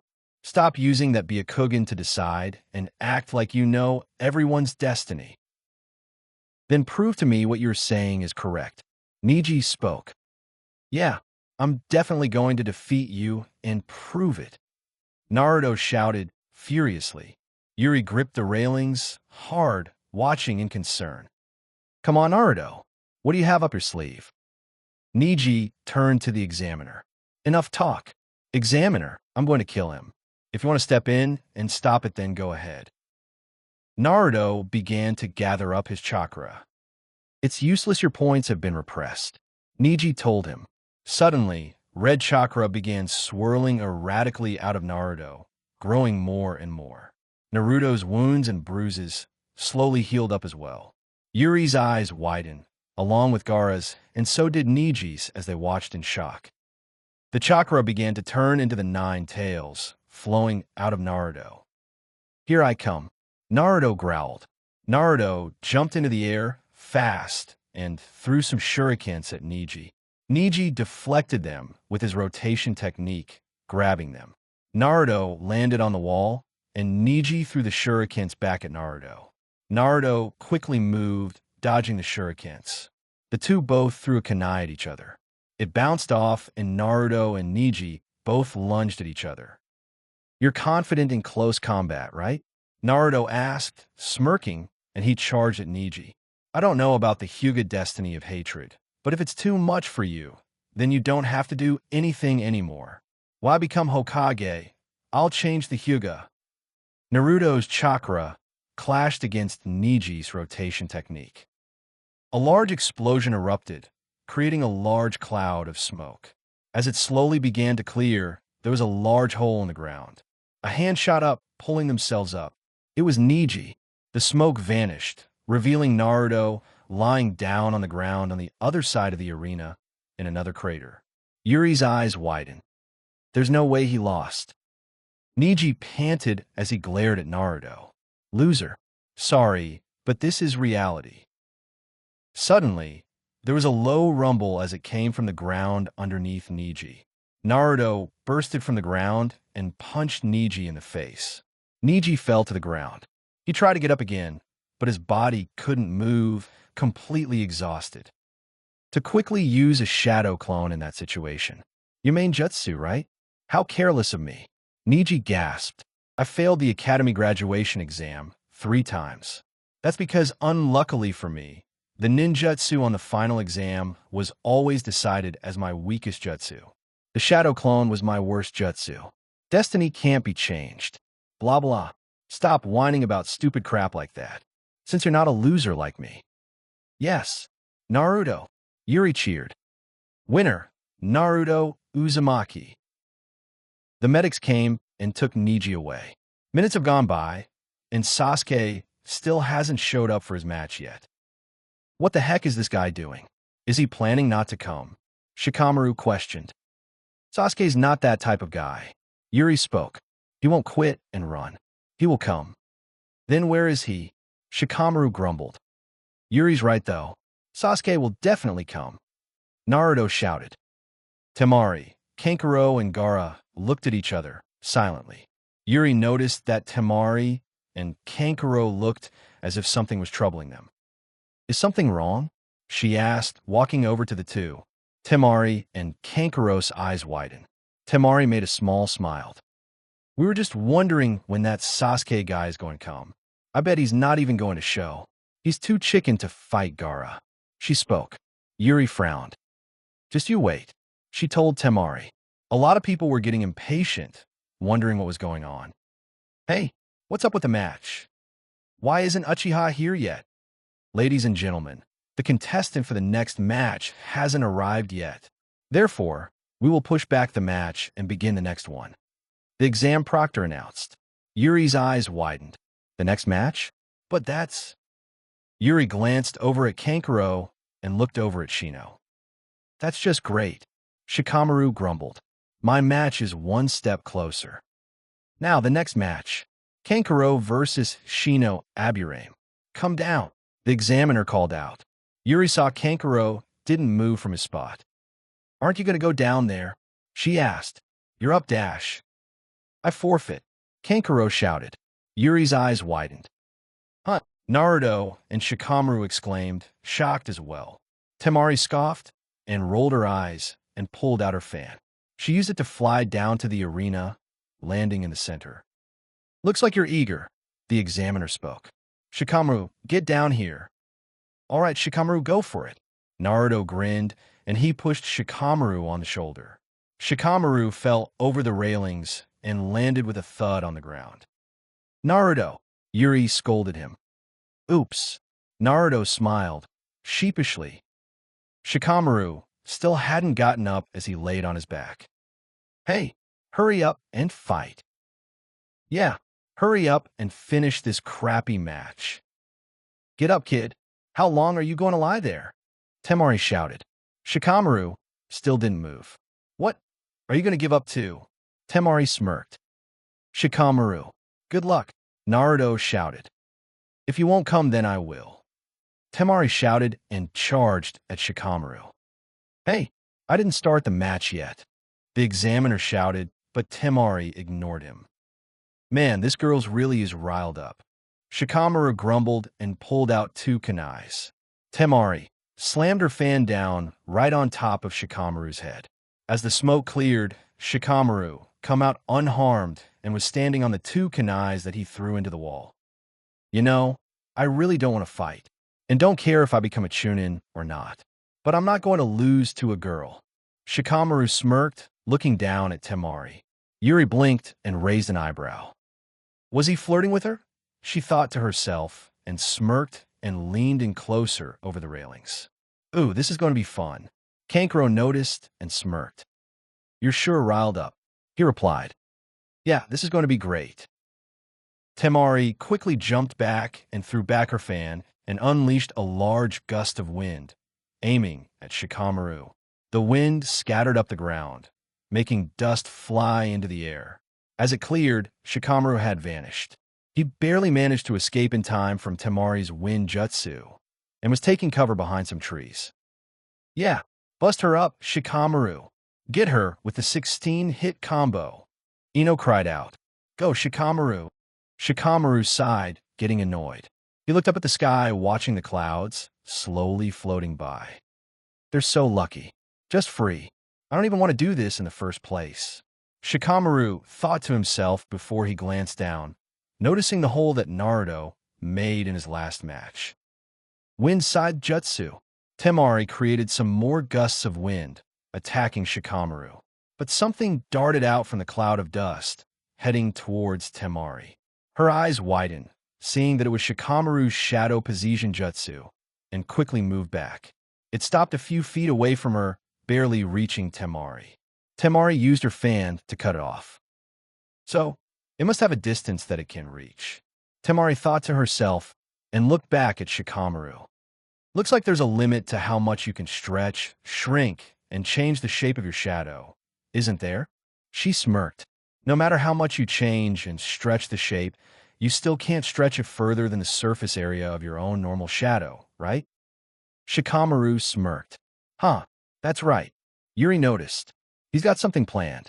Then Shikamaru made a strange hand sign. Is he meditating? Yuri wondered. Shikamaru glanced back at Temari when he finished, and Temari pulled back her fan again. Looks like you're finally getting serious. She shouted and unleashed another gust of wind. Shikamaru quickly took cover behind a tree. There's no use in hiding. She unleashed another wave of wind. How long are you going to keep hiding? Just give up already. A kunai shot out from the cloud of dust, and Temari quickly deflected with her fan. Then the shadow near Temari's feet suddenly started to move again, crossing the mark she had made. Temari's eyes widened, and she quickly backed away. The shadow stopped again in its tracks. Very good. You saw through that. Shikamaru taunted. I see. You were waiting for the sun to go down lower. So, the shadows of the wall and yourself would grow larger. Yuri noticed something unusual with Shikamaru's tactic. It's like he's trying to push her towards something by making Temari back away. Then Kankuro's eyes widened when he saw something floating in the sky. Temari, watch out! He shouted. Up in the air was a floating decoy that Shikamaru had made with his jacket with a kunai tied to it, making a small parachute. The shadow at Temari's feet began to move again. Temari's eyes widened, and she quickly backed away. When she tried to turn, the shadow followed her movements, turning as well. You won't get away, Shikamaru shouted. Then his shadow stopped as it reached its limit again. Temari smirked and raised her fan above her head to deliver a finishing blow. But before she could bring it down, Temari couldn't move. Her eyes widened in shock, and so did everyone else. Temari dropped her fan as her arms moved on her own and got into the same position as Shikamaru. Shikamaru smirked. Finally, Shadow Position Jutsu, success. How? Temari questioned. What happened? Kankuro wondered as well. Yuri pointed out. You see that hole behind Temari? Yeah, Kinkaru said, still confused. He used the hole in front of Temari to expand the jutsu and crawl out from behind and caught her. He was pushing her towards it. Yuri explained. Temari's eyes widened as well when she saw it when Shikamaru led her. In no way. Temari frowned. Shikamaru started to walk up towards her, and Temari was forced to walk up to him. Yeah, do it, Naruto shouted. Shikamaru raised his hand, and Temari raised hers, copying him. She struggled, trying to fight against Shikamaru's jutsus, but couldn't. Temari closed her eyes, gritting her teeth. And no. That's it, I give up. Shikamaru spoke. Temari quickly opened her eyes, looking at him in shock. So did everyone else. I give up. The continuous use of the shadow possession, jutsu, used up almost all my chakra. I can barely bind you for no more than 10 seconds. I had thought up about 200 more moves, but it looks like I'm out of time. I'm tired and one match is enough for me. Winner, Temari, the examiner shouted. Why did he give up? Is he an idiot? Naruto growled and climbed over the railings and jumped down, running over to Shikamaru. Idiot. Stop calling me an idiot. Why did you give up? Naruto demanded. Forget about it. Let's just Inoue the next match. Shikamaru smiled. Naruto's eyes widened. Sasuke's match was next. Temari hopped back up the railings, climbing over it. Yuri walked over to her. Hey, you okay? That idiot. He had me, but he just gave up. She growled. I don't know about you, but that was some flirting down there. Yuri smirked. Temari blinked, and so did Kankuro. Gaara stared at her, silently. I don't know what you're talking about. Temari sputtered. Do you really think that he will come? Kankuro asked. He will come. Definitely. Gaara suddenly spoke. Suddenly, a gust of wind full of leaves blew into the center of the arena. It was Sasuke and Kakashi. Sasuke was wearing a different outfit, wearing black shirt and pants, in replace of his blue one. Sorry, we're late. Kakashi smiled. Your name? The examiner asked. Sasuke Uchiha. Sasuke told him.